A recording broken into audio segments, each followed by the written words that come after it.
Hi everyone, today we'll be going over the specific changes of the new motor glider. Let's check it out. First, the new motor glider comes with pitch assistance. What this means is that during takeoff, once you reach a certain speed, it will automatically climb and achieve liftoff. Once airborne, tap to accelerate and slide the wheel back at the same time to travel along the ground. Next, let go of the throttle during flight and the glider will maintain its altitude while gradually reducing its speed to 60 km per hour and engage autopilot. Sliding the wheel forward during flight will cause the glider to pitch up and ascend, and sliding the wheel back during flight gradually pitches the glider downward to approach the ground. Furthermore, when turning left and right during flight, the glider will level itself off. The body of the glider and camera angle will tilt for greater immersion. The view of the ground has also been upgraded to better help players observe their surroundings while turning. Let go to stop turning, and the glider will stabilize on its own. As for landing, after descending to a certain altitude, the glider will disengage autopilot to help you slow down and land. Lastly, if we keep pitching the nose up, the glider will end up upside down. Flying upside down will cause the glider to enter an automatic descent, making it much harder to control. It's a real test of skill. So, the new motor glider is now easier to control for better playability, with greatly improved user experience. We're sure you'll have a great time with the new motor glider. That's all for now. See you next time.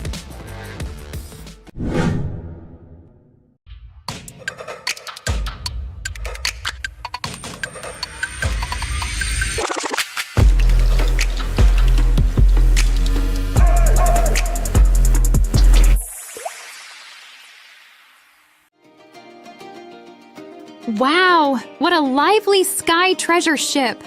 So many lights and people. Yeah, every shop is full of color. Let's look around.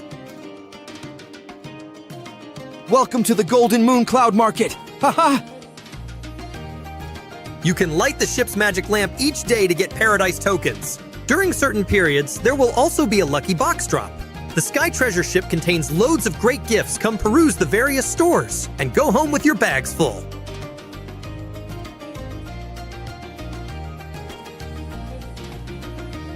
When completing various adventures in Sky High Spectacle, don't forget to head to the Treasure Emporium for the Golden Moon Paradise Crate, as well as tons of Paradise tokens that await you. Join a new round of popularity battle. Work together with your friends to unlock the 1001 Nights lobby theme, moonlight background, and other great Golden Moon gifts. Happy 6th anniversary! Here! Not only can you revisit your past year's game data, you can also play a 6th anniversary exclusive target shooting minigame. Head to World of Wonder to check it out. While playing, you can redeem the 6th anniversary theme song as well, the Palace Musician set for free. Awesome! Choose your exploration path onto the Sky High Spectacle Nimbus Islands. Collect your discoveries as you go. Spend more Paradise tokens to aid you in your treasure hunt. What's this? Wow! A secret shop! During the event, purchase items recommended by the genie at discounted prices. You'll also receive additional surprise gifts. Huge discounts up to 80% off. Come have a look.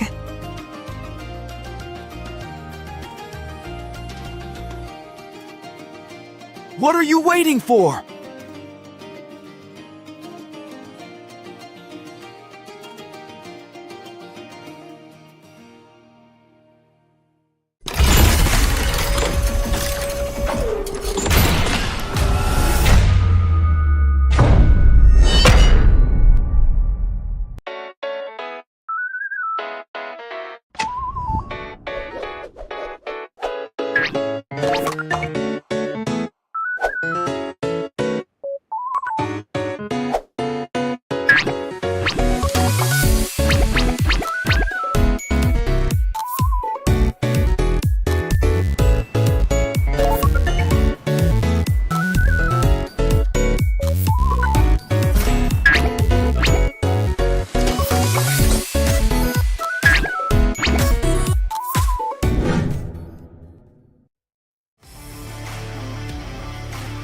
Hi everyone! After the last video, I'm sure you already have a basic understanding of the game. Survival, competition, social interaction, and easy-to-pick-up controls, these are what sets PUBG Mobile apart. First, as a battle royale game, survival is of utmost importance. There are multiple maps to play on, and each map is unique. Players can come up with different survival strategies for each map. Besides the blue zone mechanics, this is a completely open battleground. It's free of restrictions. Use your imagination to eliminate enemies and become the last one standing. Combat is also one of the core traits of PUBG Mobile. We have all kinds of weapons available. These weapons let players battle in any environment. You can be a sniper or storm the front lines with an assault rifle or shotgun. Furthermore, there are also protective gear, consumables, items, vehicles, and more. The comprehensive supplies available ensure a fulfilling combat experience. Our game has multiplayer modes with teams where you can invite friends to play together. Enjoy the thrill of PvP battles. Come up with strategies with teammates, find items for each other, and take up complementary positions. Try to make it to the end together. You can also go at it alone and carry yourself to victory. Lastly, we also have some simple tutorials for beginners in the game. There are no prerequisites, and they're super short. Learn how to play in a flash. We're still planning to release more guides detailing all kinds of neat tips and tricks to help players quickly familiarize with the game. Becoming a skilled PUBG Mobile player is super simple. Boot up the game and play now.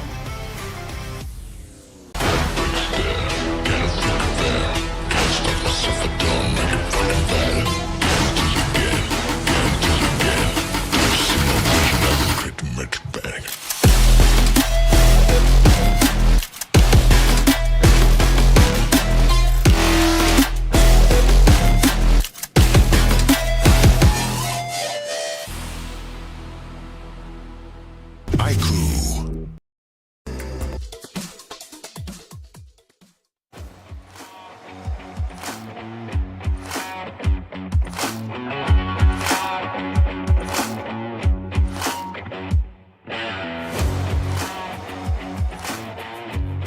Hello everyone, now I'm here with XERXIA Lobby X สวัสดีค่ะ สวัสดีครับ สวัสดีค่ะ ก็ yesterday your Thai team and your team has performed very well and some said that's because it might be because Indonesia team have a failed team. Do you have anything to say about this? ก็เมื่อวานนะครับทีมไทยเราแต่ละทีมทำผลงานได้ดีมากๆแต่ก็จะมีคนที่บอกว่าเป็นเพราะว่าทีมอินโดนีเซียทีมเนี่ยเขาเข้าไปในซูเปอร์ซันเดย์กันหมดแล้วมีอะไรอยากจะบอกหรือว่าอยากจะพูดถึงคนที่มีความคิดแบบนี้ไหมครับครับก็เดี๋ยวรอดู6แมตช์วันนี้แล้วกันครับว่าผลออกมาจะเป็นยังไง so wait to see our performance today let's see what it's going to be like Okay. Do you have any word to your ex team Infinity? มีอะไรอยากจะบอกทีมเก่าเราอย่าง Infinity ไหมครับ ก็สู้ๆนะครับ keep That's fighting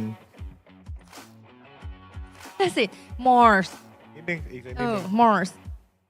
ก็เป็นแชมป์ให้ได้ครับ try to get the champions if you can Okay. How about your team? แล้วสำหรับทีมเราเป็นไงบ้างครับไม่เอาแชมป์หรอครับ เอาแชมป์ครับก็ทีมเขาอาจจะยากหน่อยต้องแข่งกับทีมผม This might be a little bit difficult for them because they need to play against us. Okay. So yesterday's our Thai team gets a top 4 ranking. Do you have any word to say to them? ก็เมื่อวานนะครับท็อป4หลายๆเกมเป็นทีมไทยหมดเลย มีอะไรอยากจะบอกหรือให้กำลังใจทีมไทยบ้างไหมครับ ก็ครับก็ทีมไทยก็วันนี้ก็เต็มที่นะครับเข้าเป็นแฟนนอนให้ได้ For all the Thai teams, do your best and see you in finals. ไหนๆเราพูดน้อยละเราเป็นตัวแทนทีมไทยแบบ ให้กำลังใจทุกทีมไทยหน่อย แบบเอามาสักคำหนึ่งเอาคำว่าอะไรดี ซิ่งไปด้วยกัน โอเคซิ่งไปด้วยกันนะ เอาเสียงดังๆเลยนะ1 2 3 ซิ่งไปด้วยกันครับ Let's write together Let's write together for all Thai teams. for all Thai teams. Okay, so thank you, Love BX, to join us for the interview. And now it's time for our first game. Are you ready? Let's go to the caster decks.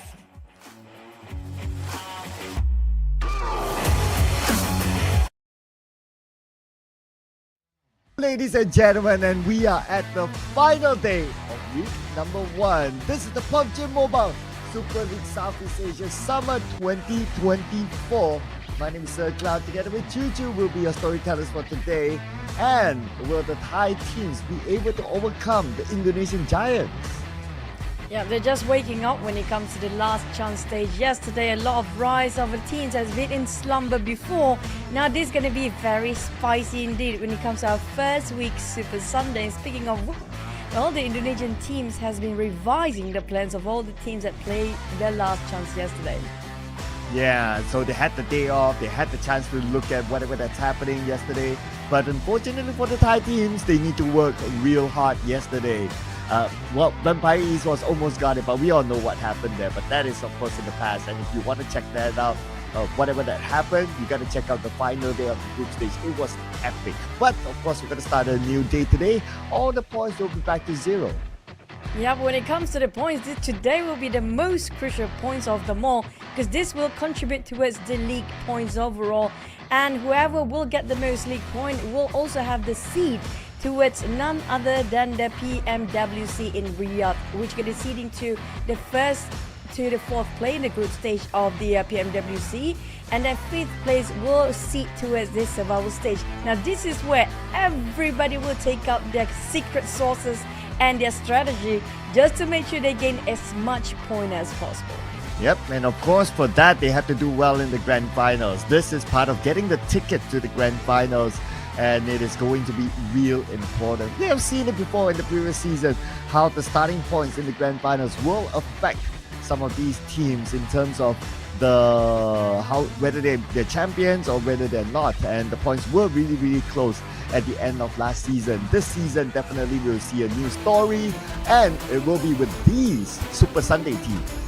Congratulations to the top 16 teams across week number 1. Here we have Alter Ego, RRU, Vampire Esports, Yudu Alliance, Boom Esports, Team Flash, Infinity, PIGMY. And of course, we do have a VOIN, Donkeys, TALON, XERXIA, 79, PTR, Xavier, FaZe Clan, and PEA. For the first time, PEA will be in the Super Sunday. Last season, they have not felt Super Sunday at all. So welcome PEA to the Super Sunday.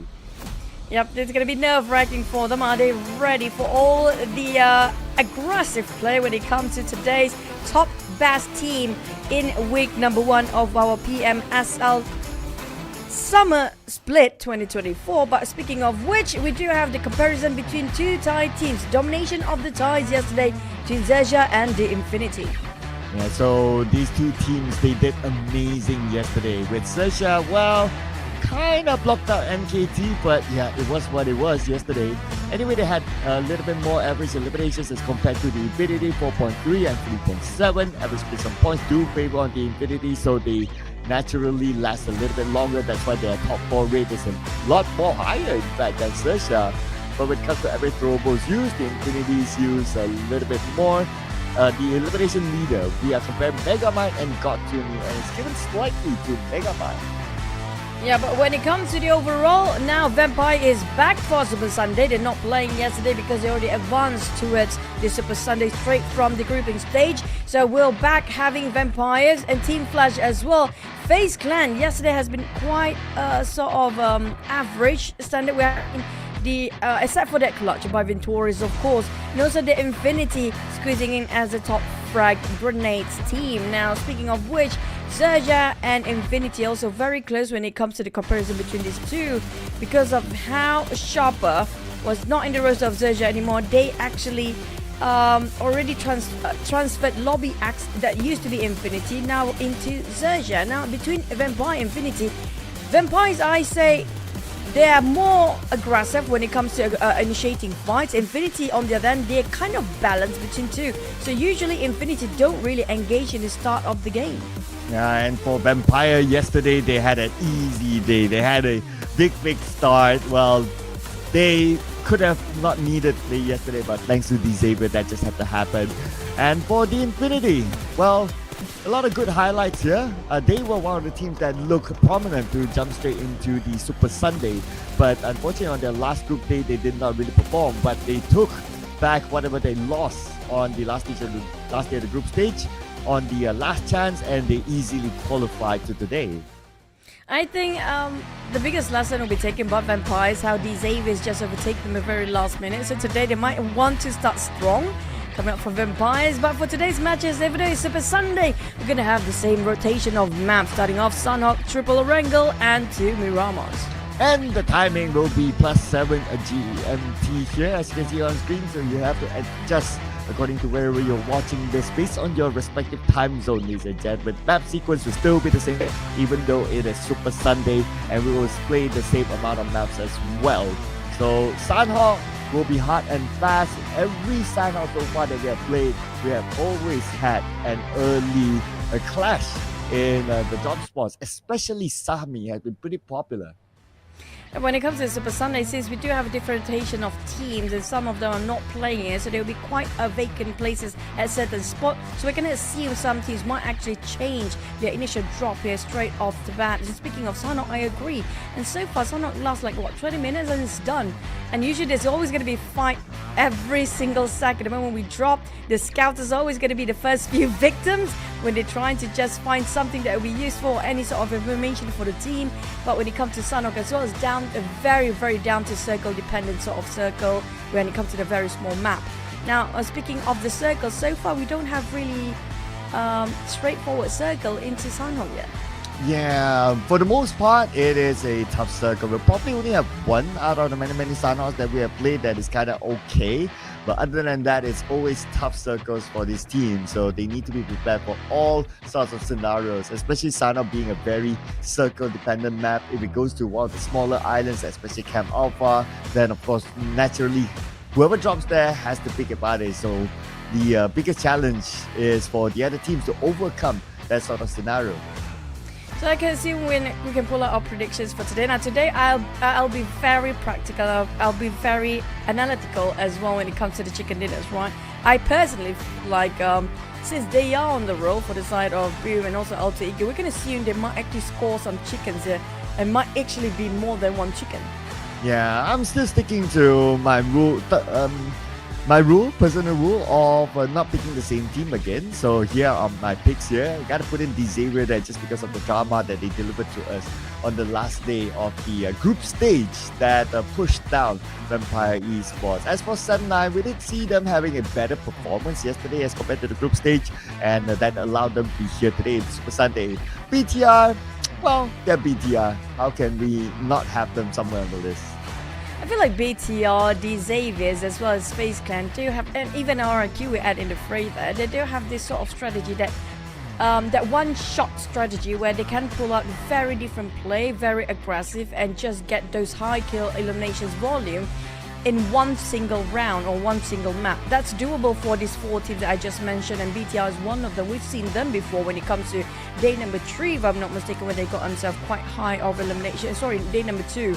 And with 16 elimination in Erangel, but they do prefer Erangels for most of Indonesian teams out there. Oh yeah, I mean it's the most played map as well, so that's one factor. If you play it a lot more, then naturally you would have like more opportunity to really show your stuff here. Now for Sanhok, the Indonesians generally do love Sanhok as well. We did see them do very well, especially on day number 1. But of course, arguably that's also because of like the circle kind of favors some of the Indonesian teams in Camp Alpha Island. But today is a brand new day, of course. All the teams will need to be prepared for any kind of possibility sort of circle. Well, at least it's good news for the teams that did actually have a bit of a break on Saturday. For teams that actually have to grind again yesterday, which was the last chance stage on Saturday, there's no break at all for them. I just wish they can just absorb whatever their strategy that the coach tried to pull in today here and just manage to apply in the game. Yeah, and that's what happens if you had to play the last chance. And that's one of the reasons why teams don't want to play the last chance, so they can have time to reset themselves and recuperate. But no time right now. We'll jump straight to game number 1.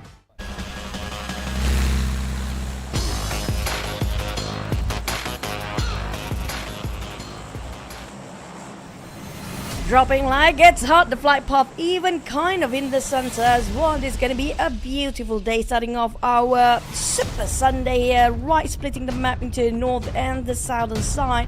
But it's also always about the circle. It's within the reach, whatever the sort of flight path will be, mostly when it comes to the very small map like Sanhok. But we can assume they're going to be early skirmishes now. Alter Ego and also VOIN Donkey happen to be very interested in Cam Alpha.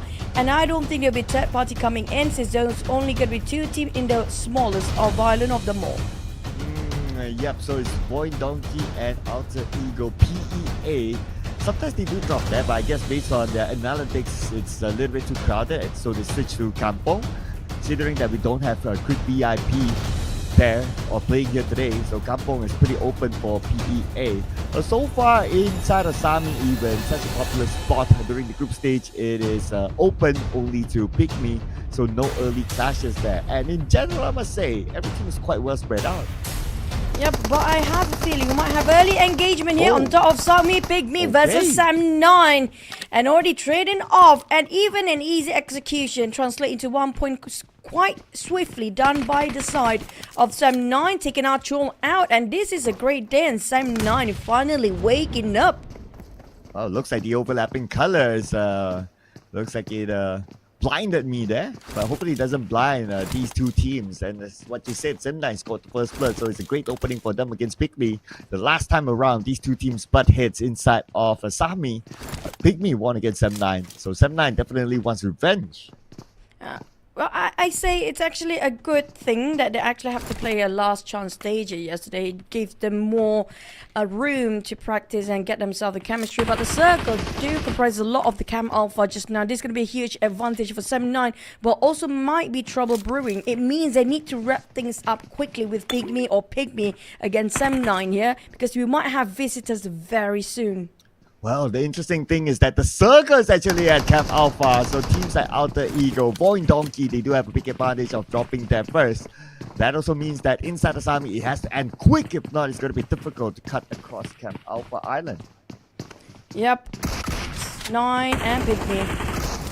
For the side of teams like VOIN and also Alter Ego, that's going to be them defending. But Sam9, they having 2 eliminations by now. Heavy casualty on the side of PIGMY. Things going to be rough and tough, but Tan still found himself some loopholes to just get a couple of knockdowns, but it cannot translate into 1 point. The last survivor for PIGMY, can he hold his stronghold? Well, Kenny is going in for him, but he should be able to heal up by then. But anyhow, it is still 1 against the world. It's going to be pretty difficult here. Let's see if he can pull out an insane clutch, just like how Venturas pulled off the other day. He does have the DBS, so that's the perfect weapon in this scenario to pull that one off. Need to finish it fast. Still quite a distance, 1 kilometer away from the circle here. The furthest one from the safe zone. Kenny, jump shot, and it's done. It's a clean one. The first team to be taken out of the equation. PIGMY have to just prepare themselves for the Erangel map instead. It's just a slight warming up for them. Less than 5 minute warming up in the Sanhok map. BTR and the rest of the teams, including the one on top of Paradise Resort. Now, Paradise Resort also might actually have some skirmishes, I assume, because there's going to be a couple of, maybe 3 or 4 teams even passing by around Paradise Resort. Last time we saw the Xaviers taking the main town of Paradise Resort, the main compound, but Infinity was nearby. Yeah, the only team that dared to challenge the Xavier and Paradise Resort is Genesis Esports. And now since they split out to different regions, I wouldn't say region, different tournament. Why is the PMCL? Why is the PMSL? Then looks like they wouldn't be meeting each other directly. But like what you said, because of the kind of circle that we're having right now in Camp Alpha Island, so the possibility of other teams passing by Paradise Resort is definitely there. Now it's going to be the other question of whether the Xavier would still stay there. But if I were the Xavier, like you have the not too bad of an access to Camp Alpha Island, they would probably rotate a bit quicker. Oh, a huge jump. Yes, I agree. True. They can take their time. If compared with those that are actually in Sami, they're not too far getting into the circle. But on the sort of Sami teams here, Sam9, due to their skirmish against a PIGMY early on, kind of attracted all the attention from TALON and RRQ, who happen to be nearby, and they're planning to gatekeep them from advancing forward. But lucky enough for Sem9, RRQ seems to be more interested towards TALON. Yeah, well, RRQ is still around the area of Sami. Let's see here, 3 teams next to each other. So one knock on the member of TALON, and he's tanking out the blue still. Not too sure how long he'll be able to last, but his life should be going down. But I guess not. Maybe he's being revived at this moment. But let's check out the replay of whatever happened between Sem9 and PIGMY. Nice shot by Kenny across. Very quick and clean execution by the side of Kenny just now, giving such an opening for the side of Sem9. Look at them tearing, and their pants is definitely very comfortable. I noticed like I happen to look at the social media of a lot of these players, especially from Indonesia. All of them have the same pants as Nepeko. So I don't know. They probably bought in bulk or something and they distributed to everyone. Something like that. Probably. It's like a uniform, like, hey, we're in Thai, so we're going to feel the Thai sort of feeling with this kind of pants, which is very fashionable there. But also very comfortable for them while they're trying to grind themselves in this tournament of Super Sunday here. Getting a good start for some team, but not so much when it comes to the teams that are being eliminated early. The only team that being taken out is going to be PIGMY, but RRQ and TALON, despite they want to gatekeep Sem9, they caught themselves in a trap here, way deep in the blue zone, over 1,000 meters away from the circle. Now they have to figure things out quickly, because later on the blue will not be that forgiving. Oh yeah, when we move on to stage 3 especially, but looking at their utilities, 1 first aid on the Snape, nothing onto Nepeko, or 2 onto Nepeko at least, so they will be able to last, but the question is for how long. Right now he uses 1, so he's down to 1 first aid left, but boom, Esports caught up with Judo Alliance somewhere else. Well, that's going to be an interesting rotation. Last time we saw them, they're quite in the center of certain peninsula. But when it comes to the Malaysian teams, have been really aggressive quite early on. But TALON versus RRQ. Now, this is going to be RRQ, the team that's still holding the most elimination record by a team here at 21 elimination. As an individual is actually taken by Nepeko. Can they hold as Linux, making sure they cannot even stand up? Wow, and Linux will finish off that elimination, taking out Snape, and that is a grenade elimination given to them. But oh my goodness, what sort of circle is this? Man, this is absolute garbage. It's fun for us. It's definitely garbage for the players. There's a trash circle for these guys and having a tough one for their Super Sunday. But my oh my, this is going to be interesting. Dominating Sem9, despite they're quite far, almost 2 kilometers away from the safe zone for side of TALON and the teams that are coming out from Sami. But the ones that actually got themselves in hard here now. Here comes the fight. Oh, it's going to be insane right now, but we're going to put focus on the Maxias 1v2 against Tony K and Stone, while the elimination feed runs wild. Vampire Esports 2v1, they should be able to do the business against one player of VOIN Donkeys, but can't say the same for Newsy as currently down. Tony K taking down on Maxias with that nade. Tony K has been tossing such a great grenades yesterday and today as well. Stone on the other end waiting for an entry by anybody for the support, but here comes the cavalry. VOIN Donkey Boo Boo Hoo trying to fire with alongside of his teammate, but can they clear the corners where Stone's standing? Oh, Boo Boo Hoo comes in at the right timing to follow up, and Razak will be saved. Vampire Esports only managed to get 1 point in game number 1. VOIN Donkeys representing the Indonesian region, still playing it very strong. We talked about these Xaviers early before, and now these Xaviers, they do have a bit of bridge camping happen on the other side. The BTR tried to cross over. XERXIA on the other hand, we had them a bit of a head-to-head just now, not expecting them to go head-to-head in the game quite this early. XERXIA and Infinity do have a bit of tension moment, while Boom on the other hand, they're being bombarded and being charged before down to only 2 players. Try to be the third party between XERXIA versus Infinity. Here we go, XERXIA with this nice elevated area, has a little bit of high ground to it, should be able to gather a lot of information from here, but no mercy from RRQ. Man, on the left side of the map, looks like they're not letting go of each other just yet, and now TALON only has Yoru together with Linux. No mercy. Let's see if we can finish off a red play. Shouldn't be a problem for him, but will be the bigger question of how we get into the circle with TALON bridge camping. Not just that, they're very deep into the blue zone as well. It's a quite far journey for these two teams, despite they're winning this. But we do know the fate for the teams are overextending themselves in the blue zone when the circle happens to be so far away. And in last time 50 seconds, we're going to head into stage number 3, which can be very painful for the teams that's fighting in the blue zone right now, including TALON and IQOO. And not just them, even Team Flash and PEA is taking the blue zone. But lucky for the other two teams, Team Flash and PEA, they're not really fighting against each other. Then IQOO and TALON, like, this taking too long for them. Yeah, I mean, look at his utilities, right? No Mercy only has 1 first aid left. And if we move to stage 3, it's going to be real tough. But not only that, Yoru is also not letting him go. He only has 1 first aid as well, so they're pretty equal, except the fact that Yoru, he does have bandages. Okay, and circle time, expect it to go further away from that bridge. But how far? Main peninsula it is. Deep down inside, I wanted to end up on that very small patch of island on the southern side for a last circle, but that's not going to happen. Now, back towards side of our team, it's not being favored by the circle, just shifted slightly towards the right side. Tapmok on the other will be a very prime compound, which taken by 2 players of Boom. That's the remaining of Boom players with only 2 left. While PEA also kind of have to migrate themselves, seeing Goose for the side of Yudu Alliance. Now we do have a bit of a replay. What really happened for BTR versus D-Zavis? Man, the moment they drove by D-Zaver, they were prepared, especially on the bridge connecting to Camp Alpha Island. BTR immediately lost a 3 place just like that. But now Linux, he was bleeding out anyway. And No Mercy will do it by Yoru. We'll take him out after No Mercy exposed himself.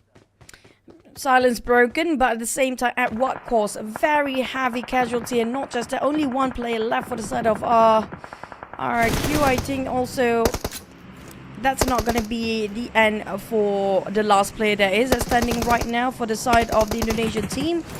But Sam9 seems to be quite interested against BTR. They definitely want to fish out all the swimmers out there while they're trying to cross over the other side of the island. Well, Alter Ego is interested with Sam9 as well. So let's see who will get the most out of each other, with Rosemary knocking down Kenny. Oh, pretty much no way for Kenny to be safe. He seems to be quite far away.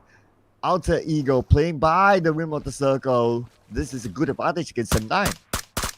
Kenny, there's nobody can save him at this point due to how deep he's in the blue zone.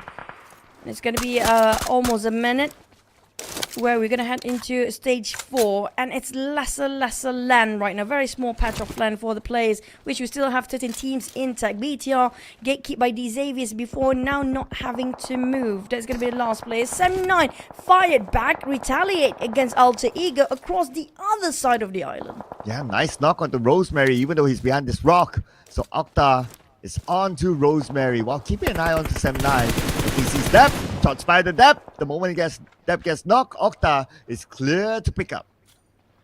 It's quite far though. They are playing at the around the small patches of the island between Hartin and the main peninsula of Tapmok. But Alter Ego, they might actually try to spread out, finding all the angles they need to finish off the drowning swimmers of Sam9. Dap and Brian slowly trying, even though being knocked down, slowly try to dock themselves up, but feels very dim right now. The last player is standing. I assume that's probably going to be Yuhai. We don't see him anywhere here. So it's probably just going to play it safe for the team. Yeah, there you go. It's Yuhai on top. He's the only one that managed to get across. Now depth confirmed to Octa. Circle-wise, tucked to the left corner. Man, this is crazy. But big advantage for D-Saber with the compound, with the pretty much in the middle of the circle. That is a great position to be in. Yep, for BTR, despite being charged by the Xaviers before, the last player, Lapar, being favored by the circle is actually a big blessing for him, standing just underneath those bridges. But Yuhai on the other end, trying to do some damage control against his teammate. They're being finished off by Alter Ego before, and now he's trying to take a bit of a revenge, a sweet revenge at that Rosemary just beneath him. He just missed it 1 second. Yeah, unfortunately, he was not able to spot out Rosemary. It was just right below Yuhai. And now it's going to be the question of how Alter Ego is going to come up. But, okay. I guess Yuhai had to jump down because he was shot at from behind, perhaps for Yoru. Oh man, why did he jump there? Or maybe just accidentally slip down. But the way he moves, it feels like purposely, deliberately trying to jump him down. But TALON did today try to fight over to a side of UI, kind of being exposed to their position and being shot by another team instead from afar. Team Flash, they're not quite in the safe zone yet, but they're trying to fish out or take advantage when it comes to them rotating very late. Now, how do they cross the bridge? Because we do know Xavier has been camping there for quite some time now. Yeah, and these Xavier don't really need to move. All they need to do is just to wait for teams to challenge them. Let's speak about challenge. The Infinity challenged by Judo Alliance. Flex and GBOP comes in. They got first knock and they will get first elimination out of the Infinity.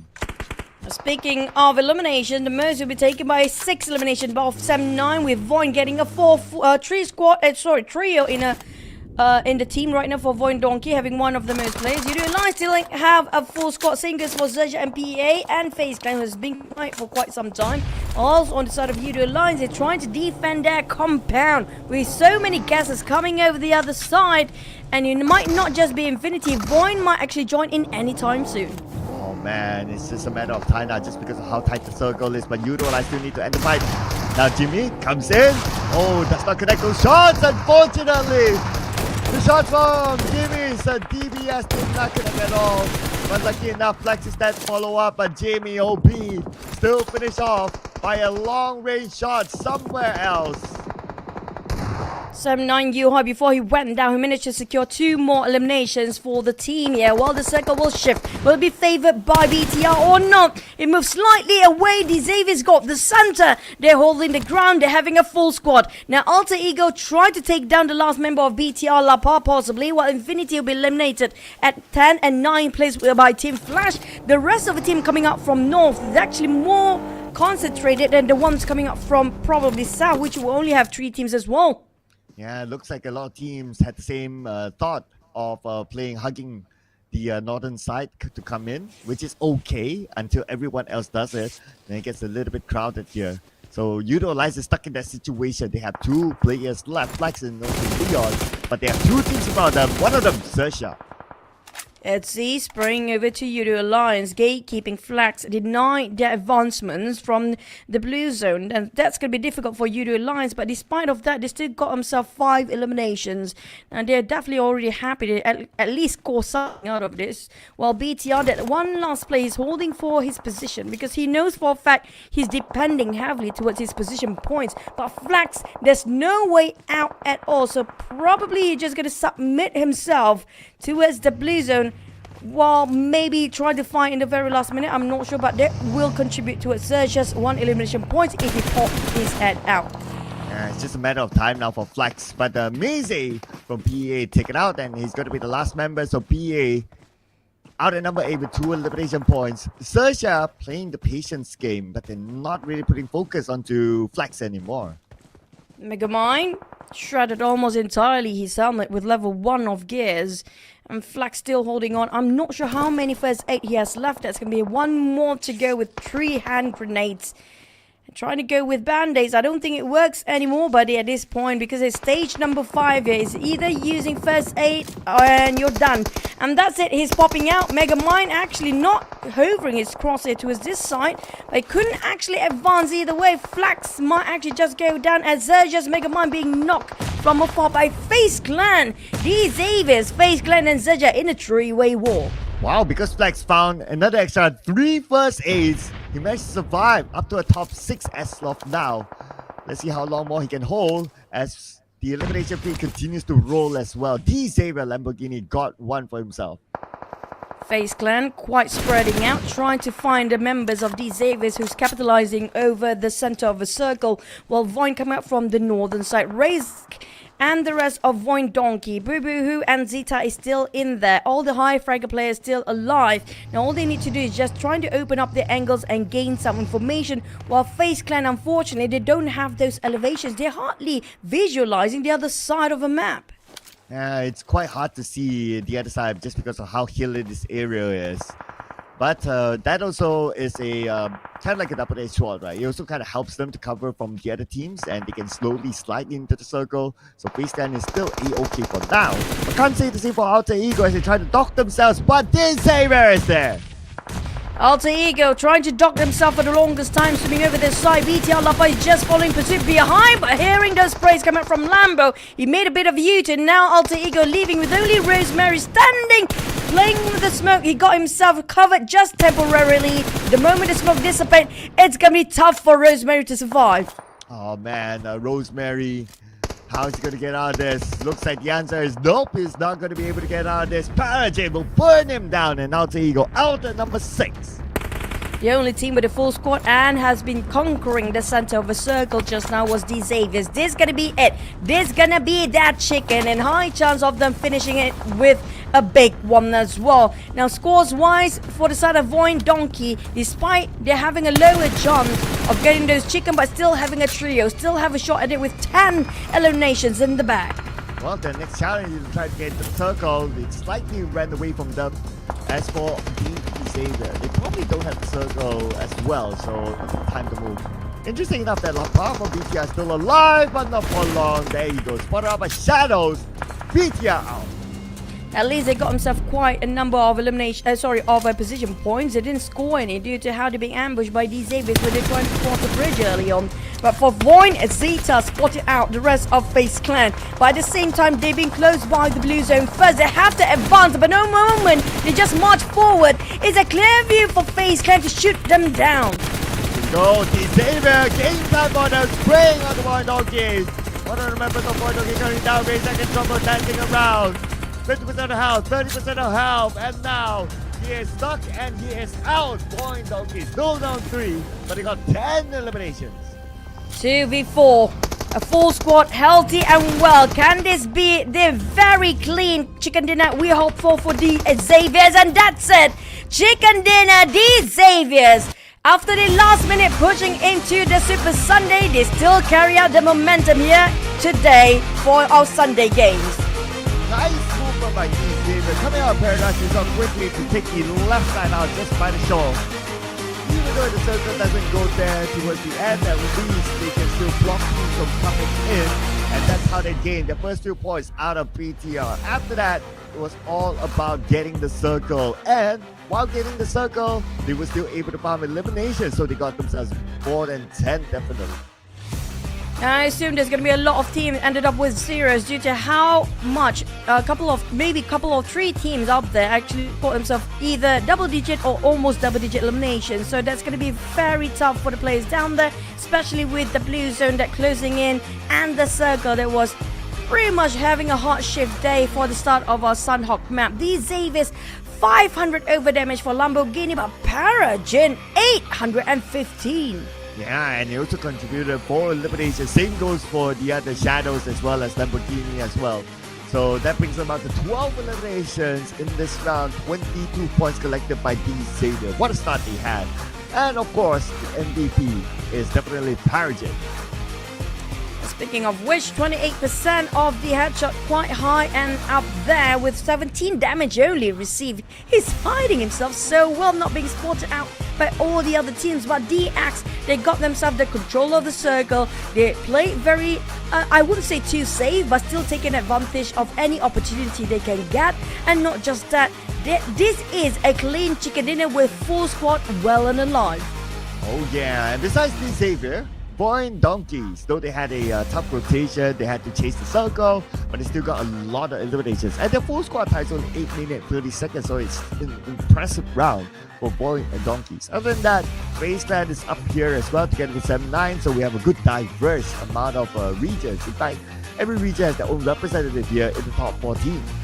I love the variety. It's been a while we actually see this, but let's recap ourselves what really happened in the very short map of Sanhok.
Interesting that they even sent out PUBGM to be the eyes for the Xavier, and he still got that amount of damage out for the team. But here it is, the Xavier 22 points collected, VOIN Donkeys 15 points, and FaZe Clan 11 points. That's the double-digit department. As for BTR, the only team on page number 1 without any elimination points, they had Lapa to hold on to the 4 points that he has collected all by himself. He held himself well underneath the bridge just now, while the side of Sam9, the only team without placement points, was still march up in the top 4 of how aggressive they can get in Sanhok map. We can see the players cam just now, the expression did not lie. They're quite frustrated at being eliminated without any placement points, but 9 points has been a huge jump if we compare it with the early stage of the group stage when it comes to week number 1 for Sam9. Yeah, so Sam9 at least a good start for them as well. They, based on the stats, they were really active in terms of the eliminations department. Let's see if we continue on in the bigger map because of course the drops will be different, how the teams will be different as well, and let's see if they can hold on to this level of aggressive play, because this is something that I'm sure the Sam9 fans have been missing. That's kind of true. Now I feel like the fans definitely cheering because of how strong they're coming in of our first match, first map of the day. Saying is for IQOO Alliance coming in quite strongly. When it comes to the second page, 2 teams, the Infinity and also PIGMY, scored nothing out of this round. Yeah, so since this is game number 1, ladies and gentlemen, it is as it is. We'll only be showing the current overall rankings after match number 2, but it is a pretty straightforward ranking since it's still match number 1. But interesting enough that teams like Boom, TALON are on page number 2. But before we head on to the other stats, we're going to compare the head-to-head between PUBGM and Zeta. Now Zeta, we do know he's the entry fragger for the team, always being the one that initiating all the fight. But PUBGM just now, I have to say he is one of the most valuable scout, and also a lot of teams can learn from him how he hid himself. He got himself only around 29 damage received and 815 damage he actually put out for the team out there. It just shows that he can scout and take opportunity when needed to, and he knows when to hold the trigger discipline and when to actually open fire. There's so much value from this context with the numbers displayed by PUBGM. Oh yeah, all the numbers favored towards PUBGM, as you can see earlier on, and because of that it contributed to the Xavier's overall numbers. And they had the most frags among all of them with 12 eliminations. VOIN Donkeys coming at second with 10 eliminations. 7-9 without any placement points, they got 9 eliminations. IQOO Alliance, they started off hard as well. Like they went around towards the northern side, whichever team that's in front of them, they try to take them down, and they got 5 eliminations out of their campaign. I have to say I'm happy the team that actually play the last chance stage on Saturday, despite they're not having any break for the entire week at all, but it actually gives them so much opportunity to just adapt themselves towards the entirety of the league and make their chemistry even better when it comes to things that really matter most, which comes to the Super Sunday. Now IQOO Alliance and Sam9, we haven't seen their performance this good for the entire week, unless it was the last or maybe the half of the day, second half of the day during the last chance stage, and they actually carry forward their momentum. And here is the momentum brought forward by the Xavier. Technically, their last game that they played in the group stage, they got a chicken dinner. So now they are getting another chicken dinner in the first game of the Super Sunday. So it is a back-to-back chicken dinner for the Xavier. Now we're going to move on to a bigger map after this. It's going to be the OG map, Erangel. This will be the bigger, or I would say this will be the other challenge for teams like the Xavier, who has had that momentum from a couple of days ago, to see whether they can bring it on to a new map. Now we do know when it comes to Erangel, this is where the Indonesian teams love to take the fights and try to get themselves the most eliminations out of the 3 maps of Erangel. So maybe it was just a warming up to do for them, since they had a really cool day when it comes to having those off days on Saturday. So still waking up perhaps. But despite of that, we do have the rise of a team that did not perform so well during the group stage. This is already a good run for week number 1, and this is going to be a bit challenging for the Indonesian team that kind of dominated throughout the 3 days early on in the grouping stage, knowing the fact that teams start to adapt and have their strategies synchronizing the chemistry of the team, and they need their brains right now for the teams of Indonesian side to work things out. Yes, and it was a tough circle, not gonna lie as well. So maybe they kind of affected some of the powerhouses like PUBG Esports, for example, and also Vampire Esports, that they were not able to get the maximum value out of this round.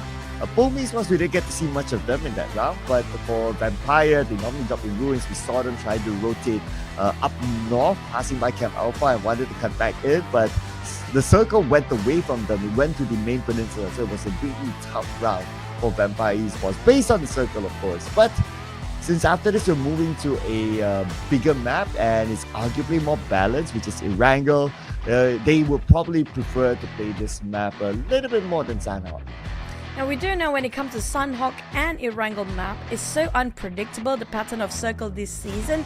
If you compare it with Miramar, pretty much we have two kind of a circle pattern, which is going to be around water treatment and south of Los Leones that we've witnessed quite a lot of times. But when it comes to Erangel, it's still unpredictable, the sort of the pattern that can be offered by the circle. So it's pretty tough for the teams to adapt when it comes to the flight path, where to drop and which route to actually go when it comes to circle when it starts to pops. And especially compared to last season, this season's circle hard shift is way even crazier than before. Yeah, we've seen a lot of tough ones, not gonna lie. Even inside of Erangel as well, we have seen like meet to the base in day number 1, and we have seen like the way north circle too.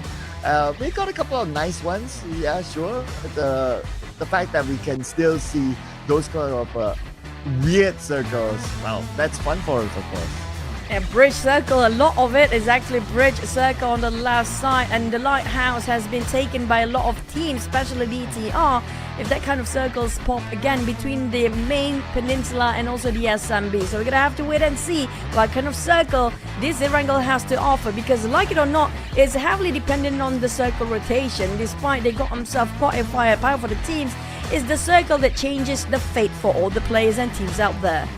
Oh yeah, no doubt. The circle does play a big role in determining the fate of these teams and these players. But of course, if you want to be the best, you got to beat not only the rest, but also the circle itself. So you have to find ways to overcome those sort of challenges. And that is what separates the champion and also the other finalists as well. But now we do have a swap in Leons. One of the latest players of Judo Alliance subbed out for O'Neill.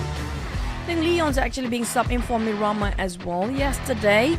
So Oli are probably going to be one of the specialists we actually see when it comes to Erangel. So I assume whenever it's Erangel, we might have a bit of a swap for Judo Alliance's player. But for the other teams, they're not having any swap at all. So I assume they are dropping all their roster that actually being deployed here. It's going to be their main roster right now. Yeah, so then really, I want to call it OG player, but he wasn't there from the start, right? But anyway, he was there long enough with the team, and that should be able to, and that should contribute towards the overall team chemistry, knowing that they have a very familiar player in their lineup as well. And for the other teams that we can see here on screen, for PIGMY, it was quite a tough round for them, but hopefully this round is a better round for all of these teams, because yeah, it's going to be less circle dependent as compared to the Sanhok match. Now we talked about these Xaviers quite a number before. It feels like they're rising up to the occasion when it comes to things and time when it really matters. The critical situation, they handle it well. But for PIGMY though, they start to lose their momentum compared during their grouping stage. They were pretty okay. They're one of the first few teams. They scored early chicken dinners, but it feels like they're slowing down a bit for their pace here.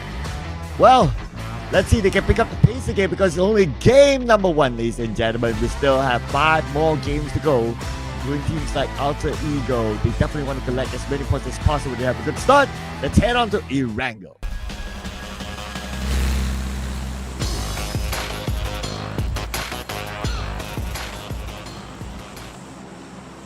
Now this is where everything fun's gonna start here, with Stalber flying over the northern side all the way, right north down to Sanhov's military base, but at least the flight path equally divided the map into 2 sides here, so everybody can drop wherever they fancy, because it's still within reach. Even Zaki is reachable if they can find themselves a couple of vehicles on top of a shooting range. But we all have to wait for the circle to pop anyhow. We do know there are going to be a couple of teams dropping SMB because of how the flight path is. but there will be a lot of teams dropping early on, and we can assume Sanhok will be occupied early as well. Yeah, Rozon with Boom Esports playing today, definitely they will jump straight into Rozon. It's going to be a good clear jump for them into their regular drop spot. For Vampire Esports, this is the one that I kind of want to see. Will they want to challenge the Xavier inside of Pajiki? Maybe not, since they only collected 1 point, and for Xavier they collected 22 points. So Vampire, they might go back into Primos, another one of their regular drop spots. I also want to see if there's anybody gonna break the record when it comes to the highest elimination during the Super Sunday here, because remember that magical number is 21 by a team for the most eliminations in one single round or one single map. At this time, it seems like generous circle, but it's not so generous because it still comprises a lot part of the SMB. And there's a slight possibility that it might go down south all the way onto SMB, and if it goes there, PIGMY will be the happiest of them all. Team Secret is not playing today, and so far out of all the teams that we have seen rotated across the groups, Team Secret is the only team that likes to play in a noble. But now, Boom Esports spot out the snake. He went out to grab the blue to go back to school. He has to be careful that he doesn't get knocked, but lucky enough for him, Pondit was not able to land everything on the snake.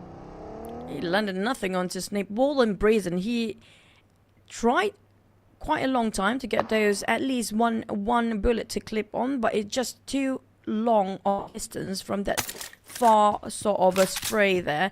But TALON, yes, Poliana, we do have two teams that might have potential to clash early on, and they're quite close, especially Team Flash. They're quite separated. Their formation been broken because the other team just now was right in the center, but the rest of the teams around Gatkar is quite vacant, especially you mentioned about PIGMY and SMB. I don't think they want to leave SMB yet because it's so much of the small islands of SMB still comprises inside of the circle. They can take their own sweet time unless there are teams that are willing to just yo-yo their way self out towards SMB just for the sake of getting those eliminations. Well, the good news for PIGMY is that GeekFam is not playing. And if any team were to be a fan of bridge camping on the left side, it is GeekFam. Dropping from Ferry Pier, they normally like to go there, stay at the lighthouse and wait for PIGMY. And the fact that they are not playing here, PIGMY, they do have the two options. One of them, like what you mentioned, they can take their time inside of military base circle, which is fine. The other option is they can zoom past by, considering that GeekFam isn't there. Yep, GeekFam, they're not even in the Super Sunday yet. For the teams that didn't actually make it through the Super Sunday, this is the best opportunity and learning curve for them to revise the strategy of all the other teams that made it through for Week 1 Super Sunday. Hopefully they do have some motivation and the drive, since they're witnessing and watching this game right now. They want to get into the Super Sunday just like how the other teams are actually doing it right now. Parajin across our board here right now, and he got himself the MVP in the last round for these Xaviers. I have to say, all scouters should learn from how Parajin executed the last Sanhok map. Oh yeah, I absolutely like how he took care of himself, and like you pointed out as well, the stats don't lie. He has one of the lowest damage received, yet he put himself in a scouting position while his other teammates were in the compound, so he definitely knows how to take care of himself. So great work there by Parajin that not only gave the zone control for the Xavier, but that also gave information back to his teammates to be prepared in case anyone would come by to their compound. And for him to be able to do that earlier on in such a small map, now with a map with a lot more space, it would give him a better advantage if he were to be able to pull that off again. I agree. I mean, the hardest role actually to be played by the players is going to be the scouter role, because you have to do all the work. You have to you have to independently rely on yourself to solo scout and making sure that you'll be alive. Your survivability skills is there. You have to make sure to use it at max. You have to make sure that you know how to hide yourself, and you have to make sure that you can play as a third party when needed to. The scouter's role is really heavily depending on your own self rather than waiting for the support of a team. Except for entry fraggers, of course. Entry fraggers always being covered fire by the supports at the back line. But for scouters, if the scouts is actually being eliminated early, it kind of stunted any sort of information can be gained by a single team, or even any progress of rotation will be stunted as well due to it. They don't have eyes anymore out there. Yeah, that is why there's a sort of strategy, right? Like every team needs to be able to know how to scout. Like every player needs to know how to scout. In case you lose your main scouter, then someone else will be able to take over the role. And some of these teams, they do set up for that. Now it becomes a problem if some teams don't have that sort of capability, whether it's especially those sort of niche roles, right? Like IGL, like scouting. Like if you don't have a plan B for it, then it's gonna be hard in case that one player has been eliminated or he's not feeling well. Then yeah, it gets tough for the overall team. Fragging wise, normally teams have like 2-3 fraggers instead, so there's always this backup. But for those niche roles that is hard to replace, well, that is something that the teams need to think about. Yep. IGL and niche role. But IGL is the one that's going to be the one that going to analyze the information from the scouter to decide whether to move, whether to stay, or whether to rotate a different way. But for these Avias, they're playing it safe and taking it one step at a time. For Boom, we haven't seen them in action yet. Same goes for Alter Ego. Alter Ego have a glimpse of it. They were fighting Sam 9 in Sanhok before. It's just we have to give it to the circle in Sanhok map. It's not fair to say the players are not waking up in Sanhok map, but because of the circle from the start was incredibly tough. But this one is quite generous, so I want to see if the circle will make it a bit more challenging for the players if it's shifted down south all the way later. Yeah, if it goes somehow goes to mid to the base, then well, overall advantage for PIGMY, who's there, and they would have had advantage because the Sanhok map wasn't that great. They didn't manage to collect any points, so they could use that luck. Though the chances are quite low, but hey, it's RNG anyway, so anything can happen. True. Speaking of anything, FaZe TALON. Whenever FaZe say it's a go time, green light it is. FaZe is one of a player that I feel like he is so reckless, but it's so fun to watch him. He is the type of a player that don't really think at all when it comes to approaching fights. But in the terms of TALON, it feels like they've been ambushed by Rosemary from afar. One player taken out, and TALON have to start off with only trio. That's going to be the first blood here, given to Alter Ego, and it's taken out of TALON, in which TALON, if you remember during the group stage, one of the top teams as well, and they did really well in the group stage, so I believe that a lot of fans will be expecting TALON to do as well here as also, but yeah, so far only 3 points collected. But like what you say, right, always the benefit of the doubt when it comes to the Sanhok map, because yeah, it is such a circle dependent map. But speaking about circuit dependent, so looks like no south or mid circle at all. Pochinki, it is again. High chance we do have an urban warfare of Pochinki. That might be the first view after such an I think it's ages since we actually see a Pochinki fight right on top of Pochinki town as well. These Avias, this should be their household, and this should be where they can conquer the chicken dinner. If can they score another chicken back to back once more? Well, if you want Jinky Circle, then we got to be prepared to cast a urban warfare. Just roll with it, just like what RRQ now is rolling with. PIGMY in front of them, and they should be A-OK as they still have this warehouse and no other team is crashing by yet. PIGMY managed to reset themselves despite got chipped down to only 1% of HP, just now one of the players. They do have RRQ, and they do know that RRQ will be one of the team that will not back down from any sort of fight. They're not the team that trying to go for a retreat despite they only got one more player. They're still going to go in for the eliminations.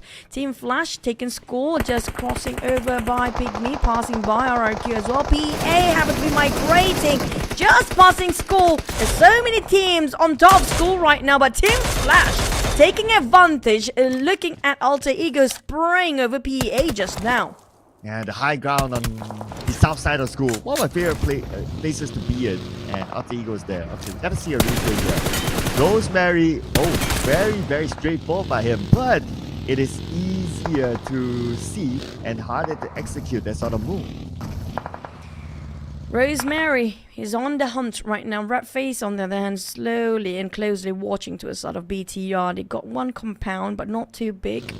quite difficult if BT are all cluttered up indoors, so they decided to go all out to see any sort of information and get the view that they need to calculate how many teams are they surrounding them. PIGMY on there then managed to leave the school area just now, managed to get themselves nearby XERXIA. Megamind is alone with a DBS ready in his hands. Oh, backup's on the way. We'll just look at the minimap, but will that backup be able to arrive in time? Nate's onto Megamind now, trying to flush him out of the building. Probably don't have the information that he's alone, but he's definitely not alone now, as a lobby will join him. Megamind holding his fort here. Trying to make sure Uzi got it. They walk in a trap for PIGMY as Uzi and the rest of XERXIA has arrived. Like you mentioned, they are here to take it away. They taken the bait for PIGMY and now they are tasting the bitterness of it. Lobby X coming up from the outside, spotting out Jabrinki with the DBS in Jabrinki's hands. Billboard cooking up the nade as well. They're gonna try to clear up the corners. Here comes the nade to clear the ball. 2 in 1 for the discount and PIGMY is gone. Beautiful nade by Lobby. PIGMY failed their attempt to take over this compound. And the XERXIA will be had a 4 elimination points thanks to PIGMY. Circle-wise, looks like we're not going to see, or probably not going to see a Pachinki finish. Instead, it could be a school finish, or maybe on the outside of the school, on the high ground, this other side. One of my favorite players, or one of my favorite places to play in. Let's see if any team would be able to take out the Alter Ego, who we last saw was up there. There's also a spot of the Pachinki Potato Hills might be the last few circles as well. The teams that wanted to leave school, including Alter Ego, cancel their attention. But next we do have Empires just walk straight into the Xavier's land. I don't see this is going anywhere except for Newsy. He'll try to survive. Shot from afar. He got only band-aids. Barely hanging on. My god, that's going to be the last member of Empires and finish off by Mela by the other end. The Xaviers and FaZe Clan chip in for the eliminations of the side of Empires. Yeah, what didn't help Newsy was that his buggy, the back tire was punctured, and yeah, I mean, if you have a punctured back tire, you definitely cannot gain the momentum, and there's no way he could have got out of that. So it was unfortunate for Vampire Esports. A round without any points at all, so it's only 1 point out of 2 rounds. FaZe Clan, where to go? Do they resort to migrate himself to school? Just wait it out here for a bit, because it seems like a lot of teams is just holding their positions for now. U2 Alliance, on the other hand, want to advance forward, but they're a bit worried about how many teams right across them. They heard the audio cue from those vehicles on the other side, but the Blues might close any time now, with U2 Alliance and Sam9 moving in the same direction. Boom Pombit on the other side of the hill. Sam9 trying to go for the elevations of the mountain, but that caught at the back, and this is going to be trouble for Sam9 brewing with PA right across them. Oh, from one team to another, PA going out against 3 players from U2 Alliance. Akido is going to get the first knockdown, and it's going to take out Brian Yuhai, taken out by Razak. VOIN Donkey onto 7-9 as well, and with that, 7-9, the moment they arrive on top of the hill, they got eliminated. So many eyes onto the side of 7-9 team. There was VOIN as well. Razak finish off the players, and PE taking a chip into 7-9's eliminations too. 3 teams eyeing out 7-9. They're kind of stuck and sandwiched between all the other teams out there. Whoever tried to get into Potato Hills of Pachinki right now, this is going to be the worst time to migrate there. They're already occupied way earlier than they do, so they have to resort to a different compound entirely. That's why U2 Alliance is holding their grounds for now. Same goes for the side of Infinity. Yeah, so let's see if Alter Ego can hold on to this ground. They do have one of the best positions in this circle, and that's why they're opening up that space to ensure that they have the zonal advantage. But a lot of teams in the circle though, but a lot of teams still on the outside. So you can see here on screen, traveling has happened, and a lot of teams also cutting across the road because they don't want to manage it at a later stage.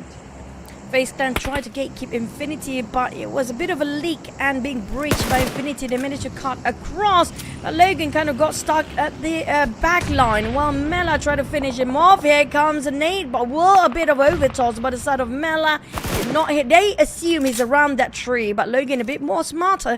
He's going to go for the obvious. He's going to go in a plain sight where nobody actually think about where he might be. But FaZe Clan, they do have those slight elevations. They can actually make make things work here. But Logan, this is too open for him. No, but I do like overall how the Infinity position themselves. Now they have the advantage to gatekeep FaZe Clan circle shifts. But TALON onto BTR, red face, sprayed upon. Yoru down to Satar. Satar shows himself. Yoru not able to save his teammate yet. Yoru looks like he did. He took a Satar. Nicely done. Red face down by LaPa. And LaPa will get a revenge. LaPa, he didn't get to shoot in any of the last map, but finally he got to shoot. Somebody else shooting him from behind. Yoru will have a bit of redemption from the back, but being tapped by GemForce. How wide a spread when it comes to BTR players right now, but the Blizzards start to chip down one by one. Stage number 4, the Great Migration happens as Yoru still holding on as the last member of TALON. Oh, on screen we have PUBG Esports. They're definitely looking for a recovery from Sanhok round. Utilize will be their unwanted neighbors. As PUBG Esports, two of the players on the outside still frenzy knocked out by Ade. Look, this will be their opening for Utilize to rush in. Trying to make time for it yet. They still haven't figured out where exactly all the other players, because they have 2 different buildings in there. So if they have if they actually push forward for you to alliance without actually put into the calculation the other 2 remaining members of Boom, they might actually walk straight into the trap here. So they're being extra careful, walking on tin shells here for you to alliance. They're still figuring out, but that's given so much time for Frenzy to be revived. But here comes a counter fire and counter nade. Double knockdown, make it triple even. The nade galore is in action by Boom. Nice setup by Boom. They set up the smoke, they toss the nades, and now they're on to Yudo Alliance. Jimmy OP is being picked up at this moment. Crazy navigates through the smoke, fires in, past the smoke as well. Flags moving on down with the molly. Yummy May comes in with the DBS as always, and Yummy is scored to a nation. Yudo Alliance. Now only 1 player left. Ade look on the second floor, goes down to the ground floor, and everyone's onto him. Nowhere to run, nowhere to hide. Yudo Alliance out. I think that's the best example of not have to overthink. And just now, Yudo Alliance, they had that green light, they had the opportunity to push in, but they were overthinking due to how they cannot place themselves, the position of all the other Boom players that given them so much space to recuperate and reset and kind of bit them back in the back. But PA versus VOIN, Donkey next. Go the edge of Potato Hills, and Circle goes away from it. So PA, BTR still succeed there. Together with VOIN Donkeys now in the skirmish. It's a 3-way war. And Razak knocking out Kiddo. That's an opening there for VOIN Donkeys. Zeta running down on Kiddo as well. PA in trouble. They're losing more men than they can actually count any right now. As VOIN try to scout the rest of PA player, the rest of them will flee, knowing the fact they will lose without Kiddo. And that's going to be their off-angle players. But Trex is still thinking about the IGL himself. Is still on foot, trying to just fight back. Take another shot for challenging against VOIN Donkey. But the problem is they do have the slope, not the elevations. A pretty tough spot for them to visualize what's on top. Keep an eye on Zuxi though. He could backstab VOIN Donkeys. The VOIN Donkeys got to be extra careful of what might creep up onto them. As for PA, 3 players. They're playing the holding ground against a VOIN Donkeys. They want to keep them out of the circle. Speaking of a circle, it moves away from the potato hills of Pachinki. Just the foot of the hills actually in there, touching the rim of it. Maxius want to finish off Pombit or try to find an opening there. One knock, they will try to push. BTR taking on VOIN, a Razak as well. BTR and Boom trying to focus on VOIN. This is crucial moment for VOIN to make sure they can sustain themselves. But Maxius still finish off Zuxi while Boom's dominating. VOIN is fighting back. Maxis lose the fight to Razy. And also the other members of Boom following up, and now VOIN Donkeys, they're falling apart. They have to move forward, but the moment they move forward, it's going to be PEA in front of them. Zeta Team Flash eliminated number 9 without any elimination points at all. But for Boom Esports, they are still a full squad. And Alter Ego put out the misery of the last player of VOIN just now. Zeta, if I'm not mistaken, was the last taken out to a side of VOIN. But they have to resort to 8th place. We're down to only 7 teams. But so many teams are cutting across the potato hills of Pachinki, including Alter Ego, who just arrived at the foot of the hills here, with Boom taking over those high elevations, while PA retreating all the way back, but they kind of being hammed down between Alter Ego and Boom. Now PA, if they start to open fire, both teams on different angles will just squeezed the life out of them. What a situation for PA to be in. Caught among the two giants of Indonesia. Crazy knocked, but they should be able to be picked up. As for Alter Ego, at least they're all the way down below the slope, so they don't have a good view. But Rosemary, as always, if there's an opportunity, he'll take it. He's very daring, bold. Courageous, even tried to go in by himself. While XERXIA versus RRQ, they have to force this fight for XERXIA. There's no other way for them to cut across and advance towards the safe zone. A couple of smokes being popped out. They're building up the bridge smoke, but the problem is they need to just spot the players of RRQ, at least one of them, to know exactly which building they are in. Wow, but speaking about building, RRQ. Oh! Wait! Oh, we saw that! We saw that! We saw that, Nabiko. We saw that. But okay, no damage on him, that's fine. But now he has to defend against the incoming XERXIA. Getting across and they have arrived in the compound. And Nabiko, that was a perfect bomb. Despite he actually got himself the first one not really well. He actually clipped down quite a damage to the side of XERXIA, who tried to get an entry points with their side lobby axe on there, then try to flush them out with that molly. Here comes random sprays in the smoke. They hit down on lobby. XERXIA's down to only 3 men here, with lobby axe still bleeding out. No trade being done as Octa finish him off in an instant. XERXIA in trouble. They barely can make it through, and the circle just shifted away. Yeah, no circuit at all for these two teams. While RRQ with a full team here. XERXIA to get across. Nate will knock him down. And Nabiko takes out Megamind as well. Looks like XERXIA had a falling part to the hands of RRQ. One more to go on the other side. It's going to be RNJ against the wall. Spraying randomly into smoke, and RNJ eliminated. That is it for XERXIA. When in doubt, Nabiko, you don't toss the nade, he just sprays blindly into the smoke. And they still have 4-4 RRQ, despite they have a bit of damage, but no casualty on their side. Boom Esports, on the other hand, still taking the reign over those elevations of the hills of Pachinki, but now they have to leave. PA make it through to get a bit of a rim of the circle. These Xaviers, they scored themselves still 4, and they scored themselves the last chicken dinner, and they're still having a full squad, but stack up in one single building. Now Boom spotting them out. Look at the firepower come from DX, stopping Yummy May from advancing forward. Now he has to sacrifice his buggy. No vehicle for him. As for PEA, it looks like they're still holding on to this hill. So far so good for them. Boom Esports. I wonder how they're going to save Yummy right now.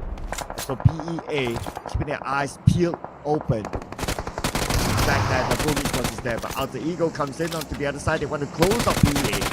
PA Blaze is bleeding out as well, but we can see Hans for you aiming for his death. But Alter Ego, they just shut down on PA entirely, but at least PA still consistently getting himself at the top 6 this time. Placement wise, they're doing okay. But next we focus on the top 5 team. These Xaviers, FaZe Clan, Boom, and RRQ, as well as Alter Ego. The top 5 team, 3 coming out from Indonesia, 1 Thai teams, and also 1 DX with a representative of the Vietnam just now who scored himself chicken. Can they score another? Well, let's see here. So far, so good for them. They do have the compound, and they do have a full team still. As Bombay goes down to Hans for you, that would definitely help D Xavier in their pursuit of getting the second chicken dinner in a row. Hans has been incredibly formidable player when it comes to those hand grenades. He's been tossing it so many times and perfectly well done for the trajectory as well. He pinpointed at the right position at the right timing too. Now FaZe Clan, they are praying the circle will favor them for the next one, because if they were to advance forward later on, it's going to be a huge trouble to cut across RRQ and in between these Xaviers.